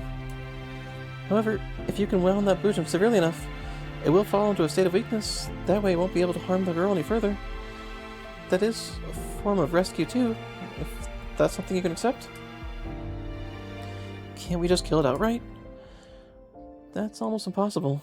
This one is simply too large, and the combat strength it possesses is simply not grand enough to physically destroy it.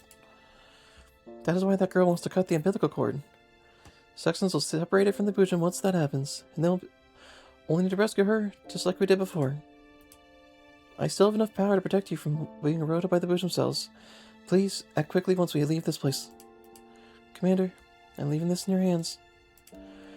After Paradeus finishes her sentence, I think for a moment, finally realizing what the doll has been telling me. Wait, Paradeus, did you get all this intel from StateSec? No, you didn't. You... Who exactly are you? Commander, I'm nothing more than an ordinary doll. I do carry within me a certain particular yearning. Yet in the end, I still cannot understand her will.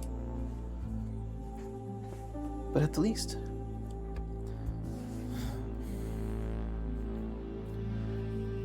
this wisdom power that remains can help you escape your present plight.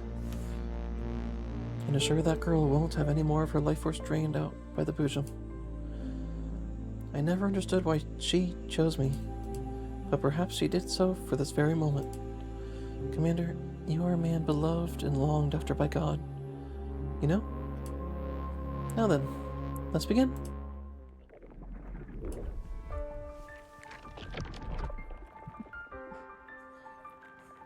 Seriously, is the god they're referring to, like, the actual scientist girl who basically transcended time? Because that'd be depressing and cool at the same time. Now I'm feeling very sad. The scene before me gradually grows clearer. Beside me, Paradeus smiles as she takes my hand. A warm power flows through my palm. The brute himself stopped trying to erode me the very next moment. All the wildly thrashing tentacles freeze in midair. Even the eyeballs freeze motionless. I can tell that this Boojum, which was bearing its fangs at Paradeus and me not long ago, had developed an emotion it should not possess towards us. Fear. I scramble to my feet and draw the tactile knife from my belt. The blade that once gleamed silver has now somewhat taken on a tinge of deep blue. Cover me. Beneath the dense drumming of gunfire, Paradeus and I move past the tentacles writhing frantically to avoid us, until we stand beneath the Boojum's enormous body. The tentacle-tip eyeballs no longer stare down at me. They squint and narrow, writhing up a frenzy alongside the tentacles they're attached to. Commander, do it now. Damn it. Let's end this. I raise my knife high and plunge it into the Boojum. I sense the resistance grease the blade. Feels like I'm cutting through thick rubber. I throw all my strength in the hilt and pull it downwards. Ah! My voice and the Boojum's low, muffled shrieks mix together, echoing through the castle's basement. The blade tears downward, ripping through the Boojum's skin to create a horrifying crimson wound. Unlike a normal cut, it seems seared by a fierce blue flame, immediately filling the air with a nauseating stench of scorched flesh. The Boojum's enormous body suddenly curls into a ball, twisting and convulsing. From somewhere within it, a sharp scraping sound arises, like styrofoam being rubbed together. They slump to the ground right after like wet mud. The blood-red color drains from the tentacle's hips, fading into a lifeless grayish white. The eyeball rolls across the floor, swiftly burning away into wisps of empty ash. Sextans' eyes are tightly shut. Perhaps the umbilical cord was severed. Her body is no longer attached to the Boojum tissue, sliding out of it like an innocent newborn. We have to retreat. I hoist Sextans up with the last of my strength. Good thing she's much lighter than usual, with most of her limbs heavily damaged. Paradeus supports my stumbling form as we run towards the lab exit. When I turn around, the tentacles begin to gather and lunge at us in a frenzy. I can almost feel its cold mucus dripping onto the top of my head. Commander, duck! I immediately duck to the side. A grenade grazes past my scalp, exploding less than 10 meters behind me. With a boom, a splash of mucus sprays onto the back of my head. Makes me glad that I'm still wearing the protective suit. Commander, go left. Clickey's voice comes through. Paradeus and I immediately turn. Bzz! The sound of an electronic short circuit is heard. Right after, I sense an ominous movement in the ceiling above. Faster! Consider for a moment that I'm human. You weren't that weak. I want to throw back a retort, but still, I pour every last ounce of my strength I can muster into picking up my pace. I'm truly glad that I did so the very next moment, because the electronic short, a heavy metal panel, comes crashing down, pinning the chasing tentacles that had been closest to me. Almost there. Void Messina, get the commander. Alva provides covering fire as Void Messina rushes to us. We both hold hands. With both hands, she pulls Paradeus and me onto the steps. The door that was torn off can no longer be closed. All we can do is keep running towards the hall exits. Team Groza, having brought Melanie to the safe exit point long ago, immediately moves to meet us when they see us approach. I'm sorry, Melanie. I couldn't save that girl. No, Commander. I sensed her feelings. She told me that she thanks you and looks forward to the future where... Commander, get over here. Groza stands guard at the door, her hand already on the lever, behind the hall's main doors. The instant we step into the hall's vestibule, she pulls the brass lever. The steel door slowly descends. After some splattering sounds by tentacles slamming against the door, our surroundings finally return to a peaceful silence. Whew. It's been a while since I had to sprint while carrying weight. Wow, Fukai was just like a drill instructor at school. I lower Sextans down, then sit next to her, grasping for breath. Her eyes are tightly closed. She lets out pained moans, seemingly still unconscious. Oh man, it's really sad because Sextans and the twins had all pain sensors just turned off in their very development. They just survived pure torture. Like a human being tortured into consciousness. It's just the most horrifying thing. Commander, there's a tear in your pocket protective suit. Please let me help you do some emergency repairs. Alright. I no longer have the strength to move. I slump into place and let Alva tend to me. She takes out repair tape and seals the breach in the protective suit. We're still in enemy territory. There's no telling what could happen. We need to leave as quickly as possible. Commander, if you find it hard to move right now, I can carry. No, it's fine. If you can, could you carry Sextans instead? Commander, don't mind me. Destroy me. Run. Hurry.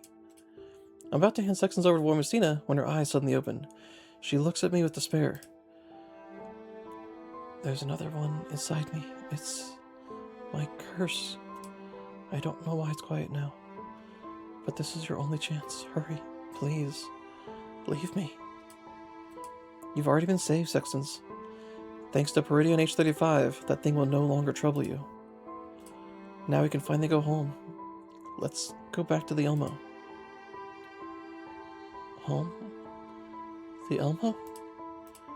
Do I still have a place like that? That's right. If Ataraxis says this place is her home, then the Elmo is your home. I nod to Voimastina, signaling for her to help. Voimastina dips her head silently, then hoists Sextans onto her shoulder. Her concern is well-founded. We can't afford to linger here any longer. We're not only facing the threat of an enemy attack, my body too seems to have reached its limits. I'm only a partially immune individual. There are still so many mysteries to be solved, and so many questions I want to ask. But the thinking will have to wait until we get out of this place. Alright, everyone. Quickly check your gear, then we'll move out at once. Tap, tap. Is this the girl? Ataraxis? Beneath the moonlight, light footsteps approach from afar. The dolls and I stop organizing our equipment, then turn our gaze towards the end of the corridor. No, didn't expect this. It's Darcher. Lament. The tragedies will eventually end, but no sacrifice should be taken for granted. Boss, Darcher.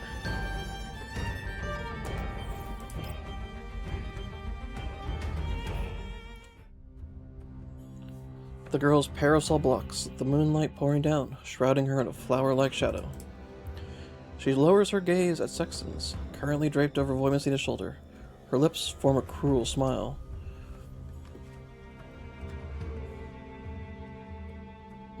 Is this how you celebrate your rebirth, Sextans? Sure. How unsightly. To think you were placed ahead of the rest of us, favored by Mother. You became such an ungrateful thing. At least she follows her own will, making a choice that was truly hers. Whereas you, Darcher, are still nothing more than a puppet, dancing to someone else's will. A puppet? You can't defy your mother's commands, so your only choice is to rush here and clean up the mess, no? Commander, you always imagine things to be simpler than they truly is. I came here not because I was bound by anyone's command. Mother never issued any forced orders to us either. We were always loved, always cherished by Mother. And this extends even to that thing, Sextans. That was exactly why you had the chance to escape with your lives, carrying that thing with you. But I am different. I hate traitors. How can you betray Mother? Why would you think I'd let you go after you betrayed our curator? She lifts her eyes away from Sexton's face. Alright, enough idle talk. I'm guessing you have no intention of handing Sextans over to me. People like you always come charging in, talking about the power of friendship, and bonds, and whatever on your lips. What a pity, really. Time to bury the rest with you with her.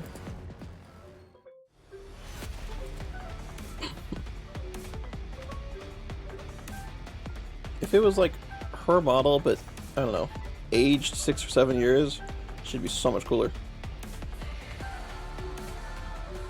Instead, she just looks like a creepy child. Reminds me of, oh, you know what she reminds me of? I think I said this original. I did say this a long time ago. She reminds me of, Wednesday. Give a Paracel to Wednesday, and give Wednesday a purpose that isn't just random chaos. They're stronger than before.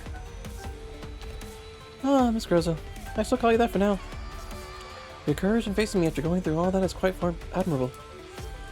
In truth, after spending some time with you, I've always started to like that personality of yours. Which is why I do not enjoy what I'll have to do next. However, I was thinking, would ending you right here mean that you won't have to face the suffering to come? What madness are you spewing? Are you retarded? She's trying to distract us. Be careful, everyone. Which of these do you think is the truth? Between the image in the light and the invisible true nature in the dark? OTS 14?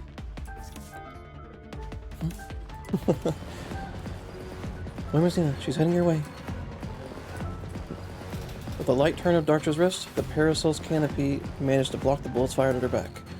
The bullets, powerful enough to punch through steel, roar like a downpour hitting ground upon meeting the Parasol, then slide off limply, making clinking sounds on the floor. She bends down slightly on the other side of the Parasol, then she leaps up from a crouching position. Boom! Mimosina opens fire without the slightest hesitation, aiming to drive Dartra back with overwhelming firepower. Her Parasol is both the sturdiest shield and the sharpest spear. But if she can't break through our suppressing gunfire, her hands won't be free enough to attack. Team Groza, support for Mimosina. The double gunfire roars through the whole room. But when the smoke clears, we find that Dartra has already arrived right in front of Mimosina. How? The Parasol had folded shut at some point, now transformed into a black assault rifle.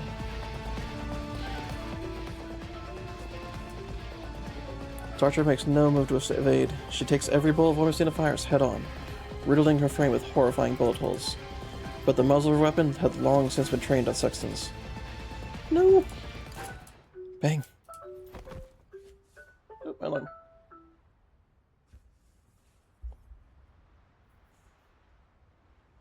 A single gunshot rings out softly, jarringly sharp in the lull between the bursts of gunfire. Dartra, you...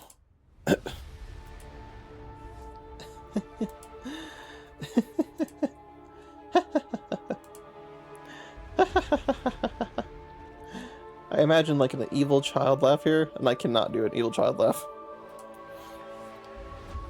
No one can betray Mother. No one! I won't allow it. Not even you, Sextans. Sextans completely loses consciousness. The bullet has bored straight through her chest, leaving a black hole dripping with blood. Have you gone mad, Dartra? What good does this do you? Good. I don't know either. Come to think of it. It's true, there really isn't any. But still, I can't help myself. Anyone who looks down on Mother cannot be forgiven. That's simply how I think. So what about you, Commander? You went against Mother. What good does that do you? Going against us? Getting yourself turned into something neither dead nor alive by the radiation? What good does that do you? She's nothing more than one more individual who chooses to align with evil. I look towards Archer. When our gazes meet, I strangely do see a trace of understanding in those hate-filled eyes. See? Your fixation with your sense of justice has carried you all the way here. So never underestimate the power of obsession. Prepare to embrace your destination with your blind obsession. You and that Mother you keep speaking of, prepare yourselves. I will erase every last one of you Paradeus freaks. Oh my, how scary. I'm so scared. What a pity, though. You won't be able to do it, Commander. And as for why, that's because Mother is a great existence who is seen through fate itself. Dartra falls backward into the crack that is split open at the center of the floor. Rumble, rumble. A violent quake erupts in the reception room, even more intense than the one during our revel. Commander, grab my hand. Groza supports me to prevent me from slipping on the increasingly tilted floor. The ash-gray-haired Paradeus dolls swarm in from everywhere once again, in double the numbers we encountered before. They chant some kind of incantation in unison, like a final morning prayer before the break of dawn. Commander, we've lost control of the electronic systems. Every exit of the building is closing. Looks like some kind of emergency mode has been triggered. Everyone, the route you just received on your terminals is the only one without any change of the only one with any chance of escape. Alright, got it. Alpha, confirm the escape route. Groza, let's work together to hold off the dolls behind us. Received. Received. On the route map click I sent, the castle's main doors have long since been sealed. Our only way out is through the other side of the reception room, across the other courtyard, and down the spiral staircase of a tower on the one side of the castle. Up ahead, Alva and Paradeus clear the obstacles in our path, while Volmacina kicks open the locked iron door, allowing us to swiftly escape the cramped reception room and arrive upon the open ground of the outer courtyard. Though Team Groza fights desperately to hold the line behind us, the Paradeus dolls remain in relentless pursuit. The intense killing intent radiating from their expressionless faces makes it nearly impossible to link them to Nemesis, who shares their appearance. Those Paradeus dolls, where on earth did they even come from? If we make it back, I'll ask Nemesis again and see if she remembers anything. We will definitely make it back. Gunshots. The gunshots from my pistol drown out my pounding heartbeat. One of the bullets pierces through her head. The already battered Paradeus doll falls backwards, falling over the wall behind us with a drop more than a dozen meters high. Commander, over here. The two dolls standing guard atop the tower are unable to withstand Defy's onslaught. They're quickly rendered incapable of combat. Commander, hurry. The gate on this side is about to close too. There's 1 more minute left. Don't get bogged down fighting them. Get in the tower first. The gate's about to close. After confirming that the interior is safe, I set Melanie down on the steps and squirm inside myself. The tower's spiral staircase is narrow and steep, the air thick with the cold smell of aged dust and stone. The surrounding walls are thick and solid. They're part of the building's fortifications, after all. Though maintenance is long overdue for the stone steps underfoot, they can still bear everyone's weight. Small bits of stone occasionally roll down the steps as we step on them, falling all the way to the depths of the tower. The steps here are somewhat slippery, everyone. Be careful. Ah! Melanie! Coulsney tries to grab Melanie, but her outstretched hand grabs only empty air. Melanie tumbles down alongside the crushed bits of stone she stepped on. Damn it, Melanie! What I feared did not happen. Andrus' reassuring voice comes through the comms. Commander, I caught Melanie. Thank goodness. Andrus, get Melanie to safe first. Understood, but... Wait, that's... Oh no, Andrus, get out of here, quickly! Crash! The sound of falling, crashing metal comes down from beneath our feet. Andrus, Melanie, what happened? Are you two alright? This is... Commander, Melanie and I are both fine. But our force hacking triggered the security mechanism here, causing the wiring to lock down completely. We can't unlock it unless we have a key, or permission to disengage the lockdown. Hacking will take time. What's more, that mechanism also set off a small explosion at the gate near the bottom of the tower. That gate is now blocked by rubble. Does that mean we can't even activate our explosives? I'm afraid so. The tower, one of the defensive fortifications of this ancient structure, has only 2 entrances, one above, one below, plus the narrow windows in the walls, but those are so small that only a single hand can fit through them. Since the lower exit's now sealed off, we're all trapped inside this solidly built tower. Damn it, we'll just have to clear the rubble out by hand. Commander, hold on, I'll get those stones cleared ASAP. The situation has gone so dire, there's no room even for silence. So I must step forward in the next moment. Only then can the script keep moving forward. We all already know the ending of the story, but the journey is woven through real sacrifice, blood, and tears. Oh. A shell cannot wrap a heartbeat. Sharp shards, mirror dreams, memories.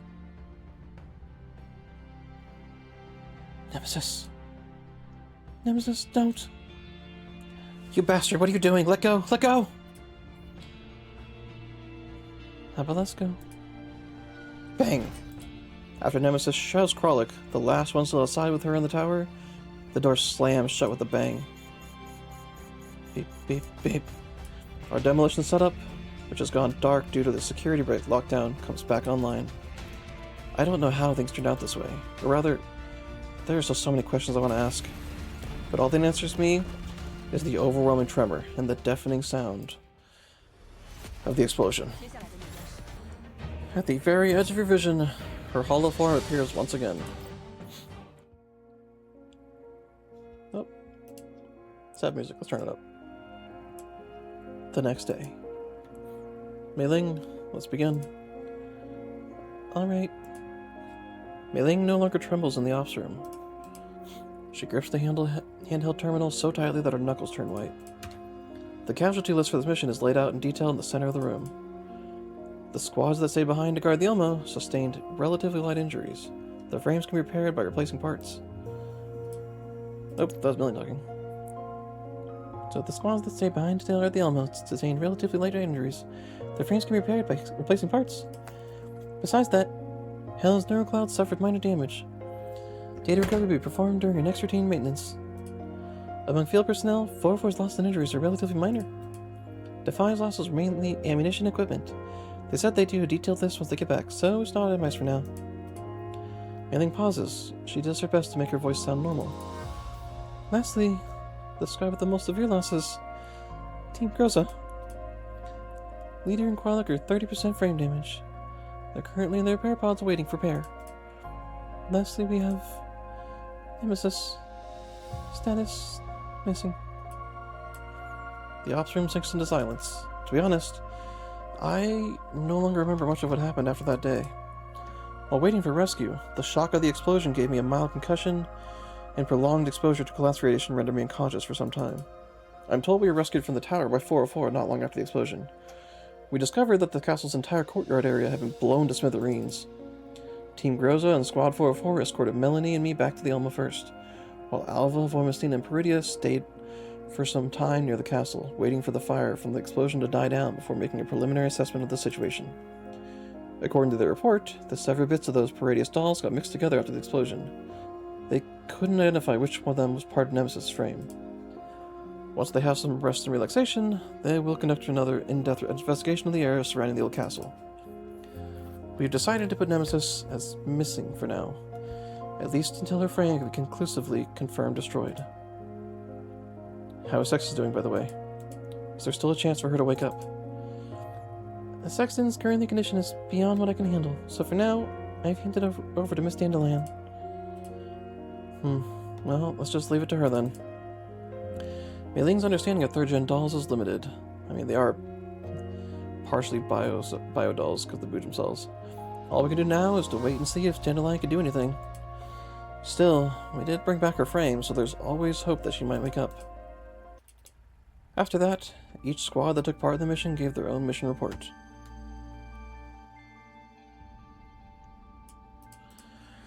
The documents Coultney brought back from the castle rooms have been fully analyzed. We obtained some data on Darcher and some for a doll under the codename Juno.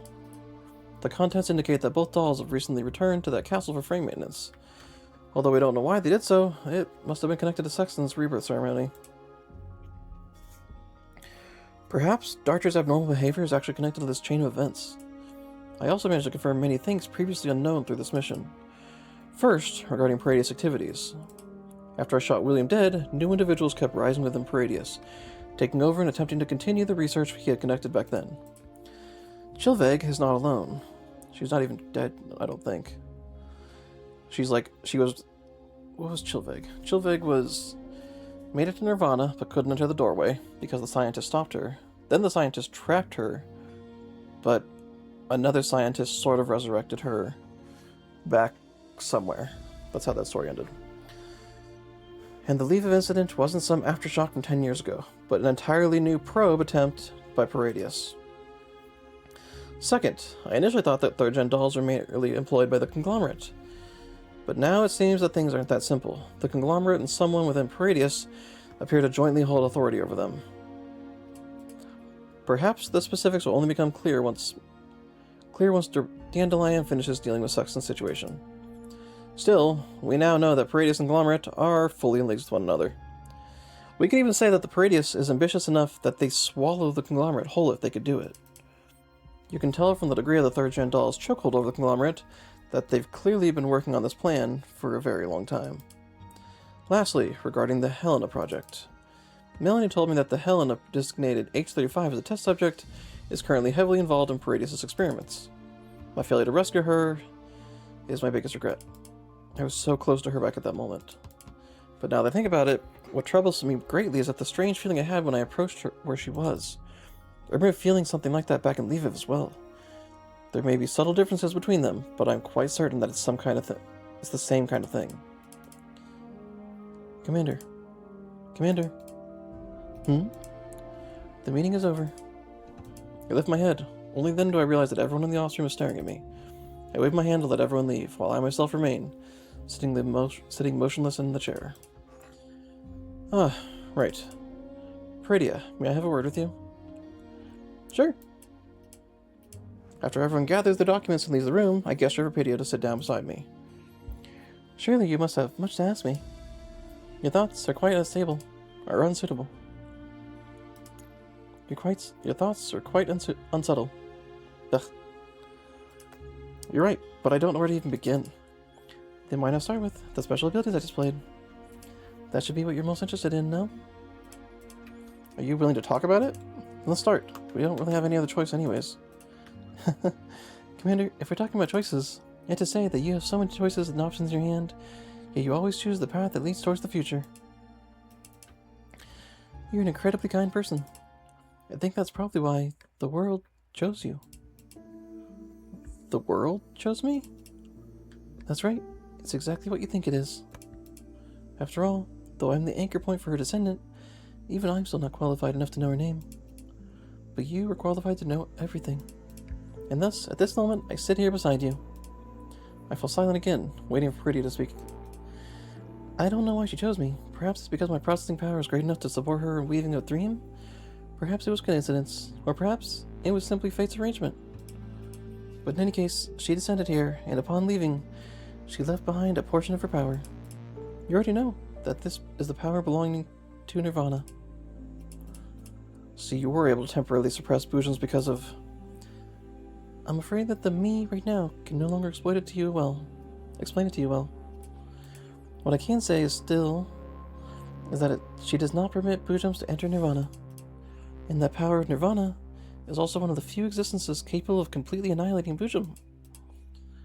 No wonder Paradeus would study such a thing.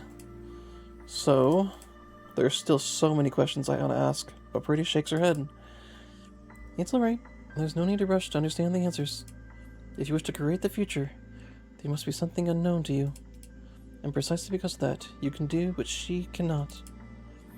I think it over for a long time, but in the end, I simply voiced my final request. Then would it be possible to... Paradeus seems to know what I'm about to ask, and immediately shakes her head. I exhausted all the power she left behind while dealing with the situation we faced. I can no longer fence her. Though I will probably become her eyes again, I'm afraid I won't be able to guide the power of Nirvana for a long time, unless she wishes to change something through me once more. Sorry, Commander. I cannot help you convey your thoughts and feelings to her. But please believe that everything is fate's arrangement. Please, don't worry. Because when she bids me farewell, she told me that in the future not so far away, due to certain events, the two of you would surely meet again, and when that time comes, it will be her seeking help from you. Once that happens, she hopes that you, Commander, would hold her hand just as you did in the past. As Paradeus says this, she grabs my hands as though passing something on to me. The warmth of her palm somehow feels more familiar than how her hands themselves feel to me. The two of us stay together silent for a long while. There's one more thing I want to ask. About Nemesis. What did she say at the end? So it's about that. Indeed. I actually wanted to ask Nemesis some questions directly just now, but... I understand you have some questions about her identity. Not just her identity, but there's also... I understand. I don't know the specifics myself, but she's a good kid. At the very end she said that she would hack into the neural clouds of the Paradeus dolls, and through them, take control of the whole castle's wiring and circuitry. Everyone would be able to escape that way. Was there anything else? That was all of it. After all, things were quite urgent back then, yeah? I know what you want to hear, but back then, she really didn't have time to say things like, I'll definitely come back and alive to find you guys. Mm-hmm. But not saying it doesn't mean she won't do it. So let's hold on that feeling and pray for her together. A week later, Dandelion calls me to the maintenance room, saying that Sextans' neurocloud is showing signs of recovery. When I hurry over, I see Sextans is still inside the pot. I was gonna say the pool. It is kind of a pool, or a vat. Barely maintaining the stability of her neurocloud data through the link Dandelion established. And how is she? Oh my. Her conditions can only be described as super terrible. If she wasn't brought back in time, even the tiniest bit of her neurocloud data not have been saved. Departure's final shot landed right on her neurocloud core, an absolute destructive blow, no question. To be so ruthless towards her own elder sister. Looks like that child really does have a bright future ahead of her. And why on earth did she do it? Just to punish a traitor? Was there really a need to go that far? Don't underestimate a doll's sense of self. If someone achieves what you could not, jealousy would come naturally. Once such a heart of jealousy sprouts, grows, and ferments, it grows into an abomination that even the individual herself can't control. If you look at it that way, third-gen dolls were actually quite similar to humans. Commander, perhaps you too are being envied by someone at this very moment. Who would envy a wanted fugitive with an official URNC bounty? All I can say is, you underestimate yourself far too much. Perhaps the reason for your bounty is the reason for someone else's envy towards you. For a moment, neither of us speaks. Finally, Dandelion turns her gaze back to Sextans. I said before that the Boojum Hut can't think rationally, only making instinctive reactions, didn't I? I have to retract that statement. Although Sextans' condition is dire, the Boojum within her body has become highly assimilated with the neurocloud core, protecting her basic data from Darcher's bullet. I think this must be some kind of instinct? After a certain connection was severed, the Boojums within her changed in nature. It began to work solely for her sake. In any case, her neurocloud core is now being sustained by the Boojum cells in its place, and it can only be repaired by those Boojum cells themselves. Still, thanks to Darcher, she is now completely free of their control. She severed the last of it. If the conglomerate, Paradeus, some Boojum, or whatever dialed her up, they'll just get static. On the flip side, however, since she lost much of her Boojum cells, she can no longer display the full power of a third-gen doll. Even if we have a way to repair her frame, at most, she could perform at about the level of those twin dolls you captured in Makosh. We're fine even without those cells. We're now in a position to repair a better frame for her. Swapping frames won't work. I just said that a neurocloud core is damaged, didn't I? Right now, her neurocloud is basically being run by the Boojum hub in its place. There are large gaps with it when it becomes to memory. Fortunately, we made a backup when we examined her before. So right now, I'm using that backup to restore as much of her memory as possible. As for how much can be restored, that will depend entirely on her own will. To sever the connection to the systems you were born with, to no longer rely on anyone, to build a new self-consciousness by your own strength alone, it comes an inevitable, bloody price. All I can do is wish her good luck. By the way, doing all this cost me quite the time and effort. Who even remembers that I came here for a vacation? Thank you for your hard work. What? I didn't quite ask that. You can say it a little louder. No, a little more generously.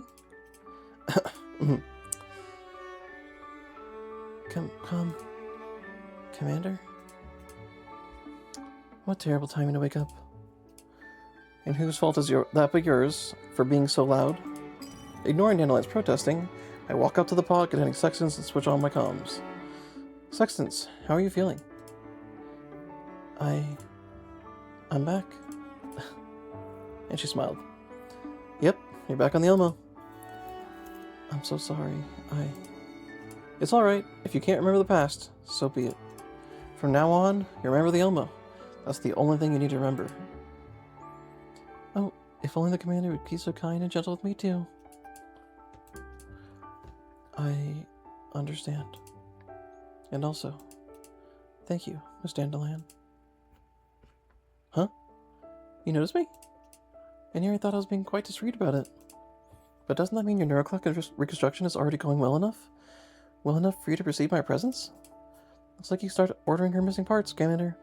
You won't have to throw her in recycling as per your plan. Dandelion? This joke wasn't all that appropriate for the timing, was it? Since you brought it up yourself, help me order the parts on the black market. Order received. Dandelion's projection goes dark. Only Sextans and I remain in the maintenance room. But I don't know what I should say. Why don't you just get some proper rest for now? Sir. What's wrong? I pressed myself against the comms device, trying to make out Sexton's words. You believed in me. And when you faced such a creature, you dared to use your human body, too. Yes, I believe in you.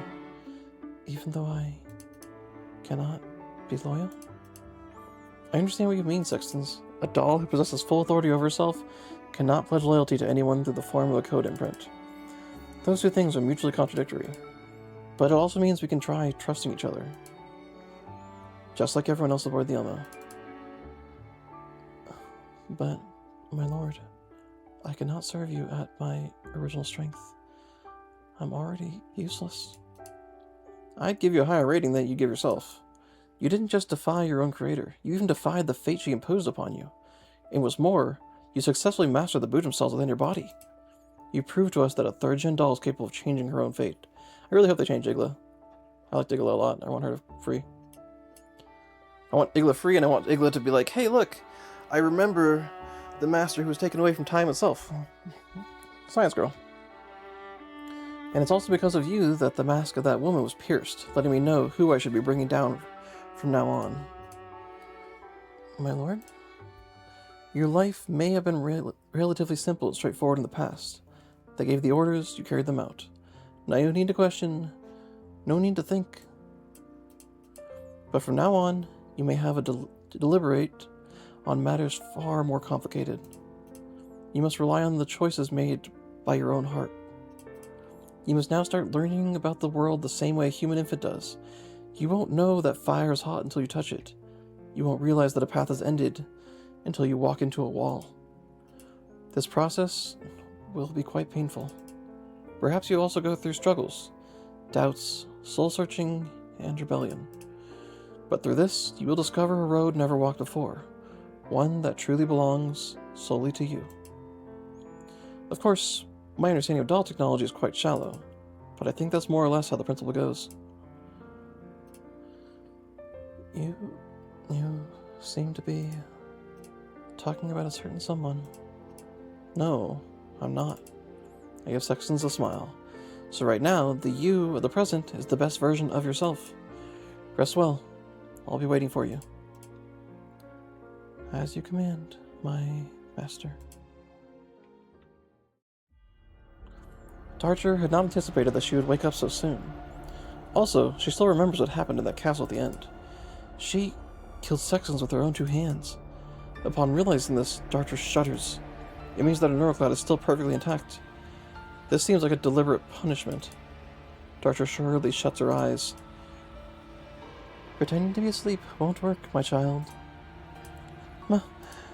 Mama? Darcher tries to sit up, but she finds herself tied onto a cold machine. The parts to store a droid by that second-gen doll, as reckless and brutish as an old, heavy-duty excavator, had all been removed, exposing clumps of tissue and densely packed wiring within, along with a large number of newly replaced modules. She'd been prepared, yet Darcher's heart is filled with despair, because she did not want to appear before Mother like this. Damn it, that doll did an old relic from many years ago. Hatred toward the enemy flashed through Darcher's neurocloud for only an instant. That thought was quickly replaced by fear. Is there nothing you wish to say? Mother, I was being stubborn. I did something you did not tell me to do. But even so, Mother still gently repaired me. Is it because I have been forgiven? The commander? He wounded the prototype, severed the connection with H-35, and took Sextans out. Having witnessed all of this up to close, surely you must have also seen the power within those actions. Come, tell me everything you know. All of it. I didn't see it. I see. I seem to have gotten my hopes up too high. Hearing Mother sigh, Darcher feels despair and grief surge against her crumbling neural cloud like a raging tide. Clear liquid wells up from the corners of her eyes. I'm sorry. Shh, shh. She can no longer make a sound. It's obvious Mother does not want to hear her excuses. Don't worry, I'm not angry with you. You've been a delicate child from the very beginning, Darcher. You've always been more sentimental compared to your sisters, and more greedy for emotional comfort and reassurance. Darcher struggles to look towards her, trying to evaporate the tears pooling at her eyes. A scene from the past reappears before her. Mother supporting Sextans, walking forward step by step. She was the first third-gen doll among them to be completed, assembled just a little earlier than her. Even so, Sextans received the most of Mother's love, or perhaps even her only offering of love. Mother seems to treat Sextans as a prototype, as though she were a human girl, treating her as one would a daughter. Actually, that's how she turned out, too, especially when she gained freedom just now. Though it was only for a dozen or so hours, although she was probably only trying to test the effect of maternal love on a third-gen doll's neural cloud and the boojum within her during the growth period. Those dozen or so hours were recorded to the neural cloud of Darcher, who watched from the side. She watched how Mother carefully supported Sextans, how she gently taught her to understand the world, how she sang her a lullaby while she slept. Before she even understood who she herself was, Darcher came to know jealousy. If it were me, I would absolutely never betray. At least that traitor is already... Still, the next time you use Sextans, bring her back as intact as possible. I'm very curious about the current state of her heart. I want to know if its nature has already changed. Mother, why would you still want that traitor? And besides, she's already been... You seem certain that you destroyed her neural cloud. By design, if her neural cloud had truly been completely annihilated, the boojum heart within her body would immediately take over the neural cloud's functions and control the frame, keeping her permanently fixed in another form. But that did not happen, did it? But... Wait a minute.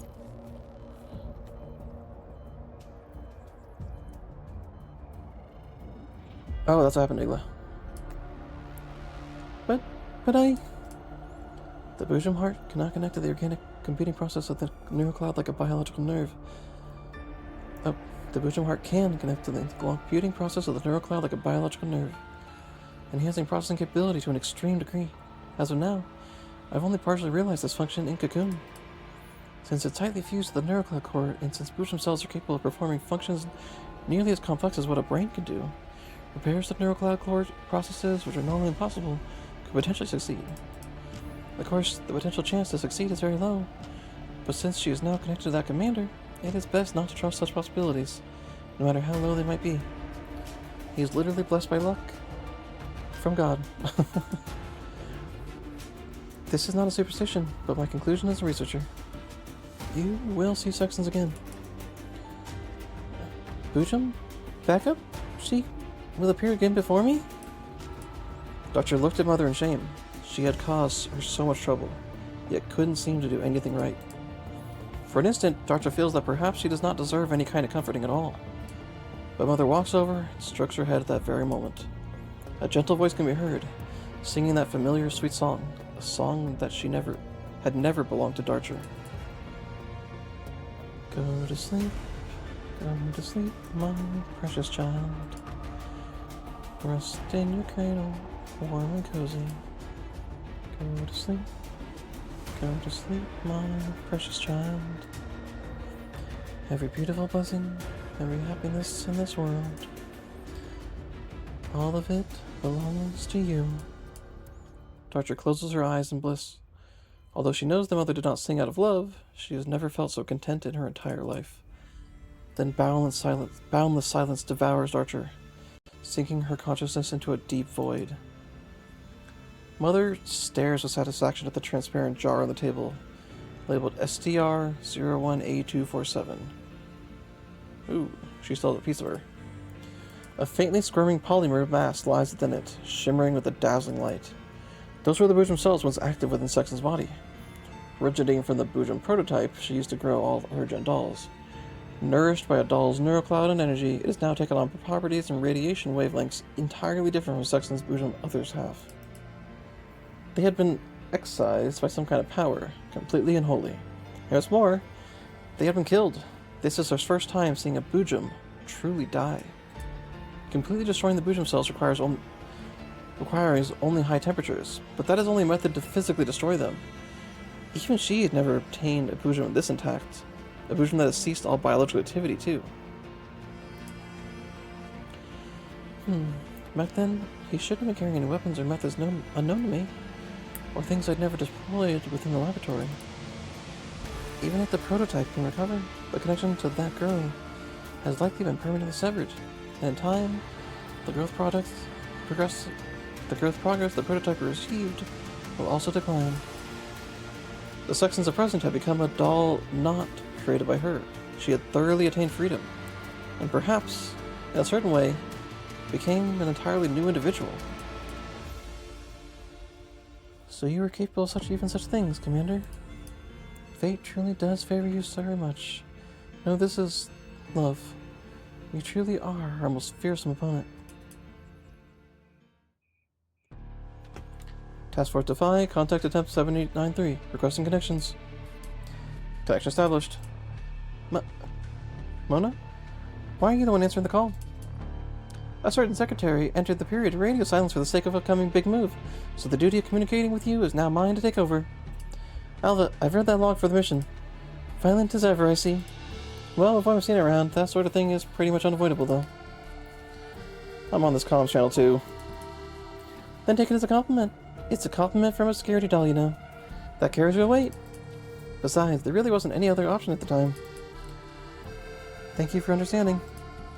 Regarding the recent mission, did the organization have any feedback? Of course, I'm not rushing you. But this discovery is critical. I believe it can serve as direct evidence that Paradeus is completely revived. And in fact, it is integrating itself into a larger, much more terrifying existence. I understand you, but it seems the higher ups have something they're way more concerned about. Something they're more concerned about? But what could matter more than tracking down? I know, Alva, but this is what they want. I'm aware that it will pose problems for those who work on the front lines like you. But acting in accordance with orders handed down from above is precisely our duty. Alright. Then what are the orders from above? Continue the recon mission. Keep monitoring for any abnormal any abnormal electromagnetic pulses. Doesn't really seem any different from before. Also, maintain contact with the commander, and when necessary, relay information about the Elmo back to the organization. Alva waits for a moment, but no further reply can be heard from the comms. That's all? That's all. Does that mean the commander is already safe? Well, it's at least a positive sign, isn't it? Alright. Although this doesn't seem any different from what I've been doing already, we'll keep up our work, since that's what the higher-ups want it. In any case, safety first. You too. The call ends. Hey, back to the Elmo. The Elmo travels onward through the boundless desert like it always does. Knock, knock. Come in. Commander. What's wrong? Have you finished, Helena? Yeah, Helena, she woke up for a little bit just now. I told her about everything we went through recently. Was she able to understand it? More or less. Although Helena doesn't seem to fully understand it, she understands more than I expected. That is a pretty impressive improvement. But Helena did tell me that while she was asleep, she also dreamed of the girl we weren't able to see. I don't know why, but her ability to sense the girl seems especially strong. And she also said that the girl once informed Helena of her name. That girl, I remember she was called H35, wasn't she? No, not a designation like H35 or D68. It's a name, like a human name. A name just like Melanie you gave me. I paused what I'm thinking on and looked towards Melanie. And what did she say her name was? Helena said she forgot. No, that's not right. What she said was, that's something that she shouldn't remember. Shouldn't remember. I found this phrasing strange, yet it carries something that feels familiar. Commander, that girl seems somewhat different than us. I keep getting the feeling that she doesn't belong here. Oh, she's directly from Nirvana. Melanie's scattered utterings gradually brought a certain idea to my mind into focus. If that memory existing only in my mind truly did happen, if the possibilities that Nirvana showed me really do exist, then, at the other side of the world, those who are pulled by the thread of fate, could a reunion be possible? Do you think this means we still have a chance to save that girl? After all, Helena could still sense her even now. We definitely will. If my conjecture is true, then she must still be alive somewhere in this world. Commander, I'm so sorry. It was only after going through this whole ordeal that I realized I've been talking about things that are already hard to achieve. I always had saving all the Helenas as my goal, but in the end, even trying to save just Helena 35 was so difficult. But if I don't do it, more and more children are trapped in that kind of suffering I went through before. Melanie. You won't grow taller if you keep letting your mind run wild. Won't grow taller? Although you and Helena share the same genes, I remember, when we measured your heights last time, she was already 1 centimeter taller than you. How is that possible? I drank my milk properly, too. Melanie clenches her fist, looking at me in a huff, only to find an irrepressible smile spreading across my face. Commander, I knew it. You were lying. It's not. I'm not. It's true. If you don't believe me, go ask Mei Ling. I'll go ask Mei Ling in a short while. If you don't want to lose to Helena, then don't keep dwelling on such things. Melanie, your priority is to eat well, sleep well, then grow taller and bigger as soon as you can. Only then you'll become strong enough to fight the bad guys who do evil stuff and save all the Helenas. Wouldn't you agree? I see. Alright, now go and get ready for food. I remember that the menus today has got stuff you really like. Fried chicken and pizza. Ooh, that sounds good. Okay, I'll go right now. Melanie waves goodbye to me and jogs out to the office room. A collapsed storm had just passed. The long absent blue sky reappears over the yellow zone. Sunlight shines down upon the desolate land. Day after day, as though nothing had changed. But some things do indeed quietly change. For instance, I finally decided to stop fixating on the chaotic past. To stop worrying over predicaments that have not yet happened. To stop excessively dwelling on the manipulations and maneuvers of powerful figures. I finally decided to take a probing step forward, towards the future. I know not of how far I can go up in this mountain, but I'm, at the very least, if I must fail or fall, I shall try for my remains to lay near the summit. Climb the summit as far as you can. Perhaps, or maybe not due to the change in my state of mind, I noticed that outside the Elmo's window, in the rear unchanging desert, something I'd never seen before has appeared. A purple plant sways freely in the breeze, at the far end of my vision. As the Elmo gradually moves forward, I suddenly realized it wasn't a plant. I rubbed my eyes. Nemesis? Bum, bum, bum, bum, ba-da-bum. Come on! Nope. The gambling god smiled at me yesterday. So, Arctic Enfield, new batch came out. The new girl is a pop star, I guess? Like a K-pop star? The first 2 pulls I did, first 10 banners, got her both times. So I have 1 and plus a copy. And I was like, oh, a girl I didn't plan to pull on at all. Because I was like, oh, K-pop star, I really don't care. Besides the fact that everyone in that game's an animal person, it kind of puts me off just a little bit. The only one I liked was the Dragon Lightning Girl, Tianchi. Tianchi's one. Everything else I was just like, nope, you guys don't like him. But, once again, this is the 3rd time this has happened. I didn't intend to get a character, and just gave it to me on the first one with the free tickets they give you for the banner. I was like, holy shit. And once you're at E1, do I want to go to E2 at that point? Like, I don't even know. Still crazy. But she's a lightning support, so I mean, maybe I can use her for Tianchi's Wong team. Nope, still nothing. Yeah. I might be going to pity. What do I got left? 40? Yeah. 4 more times, let's go.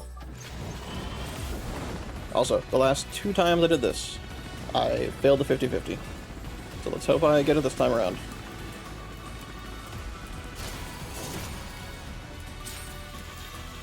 Do not fail 50-50. Just give me Sextans, and everything will be good.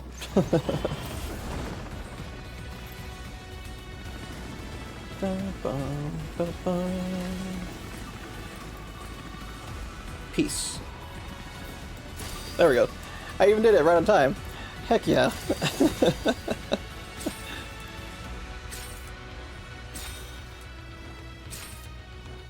Oh, come on. Nobody cares about these. I just said nobody cares about these. Oh my gosh. No!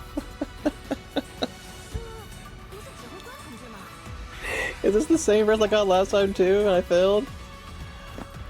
Are you kidding me? Ah, dang it. Fuck off. This is some bad luck. Let me get out of here real quick. This is literally who I got the last time I failed this shit. Come on. Where are you?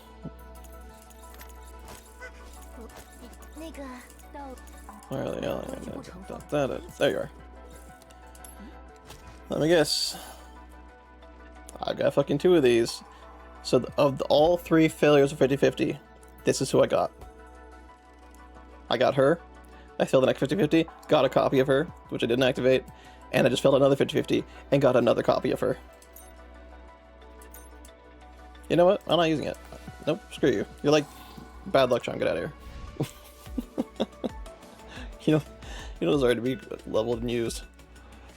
I'll think about it. Otherwise, nope. Bad luck. Super bad luck. She made me fail my last 3 banners in a row. Not that I didn't just keep going, but still. How dare you? Okay, start the process over again. Let's go. There we go. Oh good, it wasn't big. It was like the soft cap, which is 50, I think.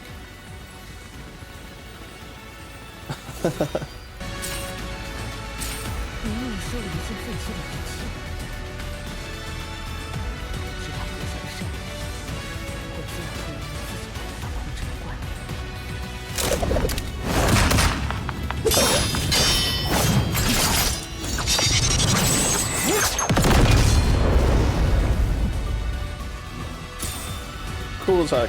Her voice is as deep as I expected it to be. Like, clearly a low, almost whisper-like voice, like I imagined. Melee damage, buff, tile. Buff. What do you mean buff? Oh no, she's lightning. I don't have a lightning team.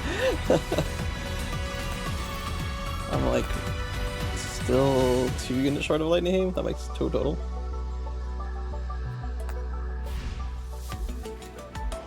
Oh wait, no, I did get... Do I have a lightning team now? Crew does not make it better.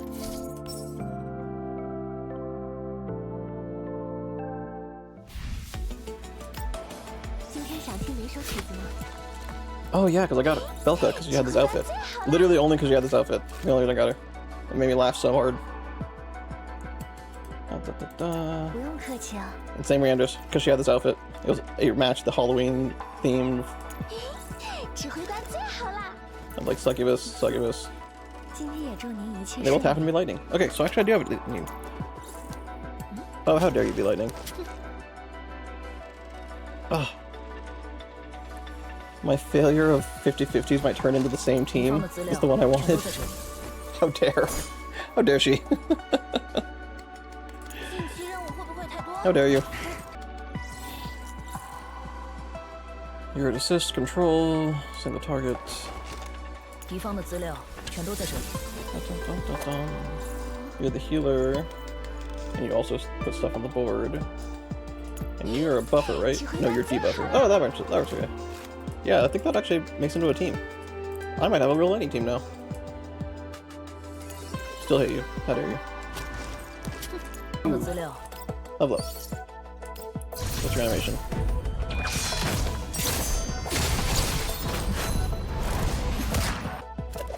Super speed combat. Excellent. Perfect.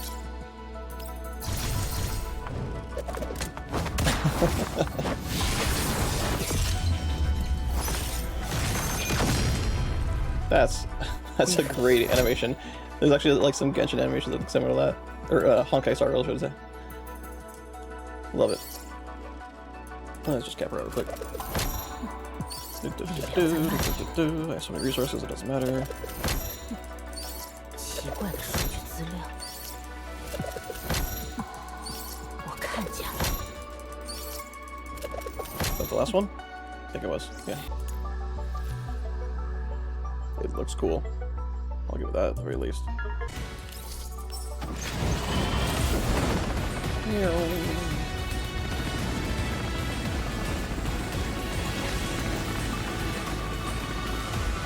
Yes! Okay.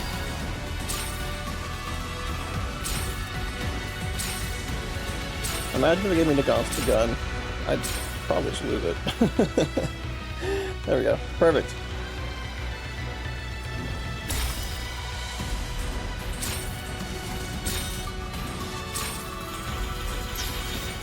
Alright, that's good, that's good. And now... 今天想听哪首曲子呢？ Where'd you go, where'd you go? 敌 There's 方 one 的资 pirate 料 hat. 全都在这里。 Have a much cooler weapon.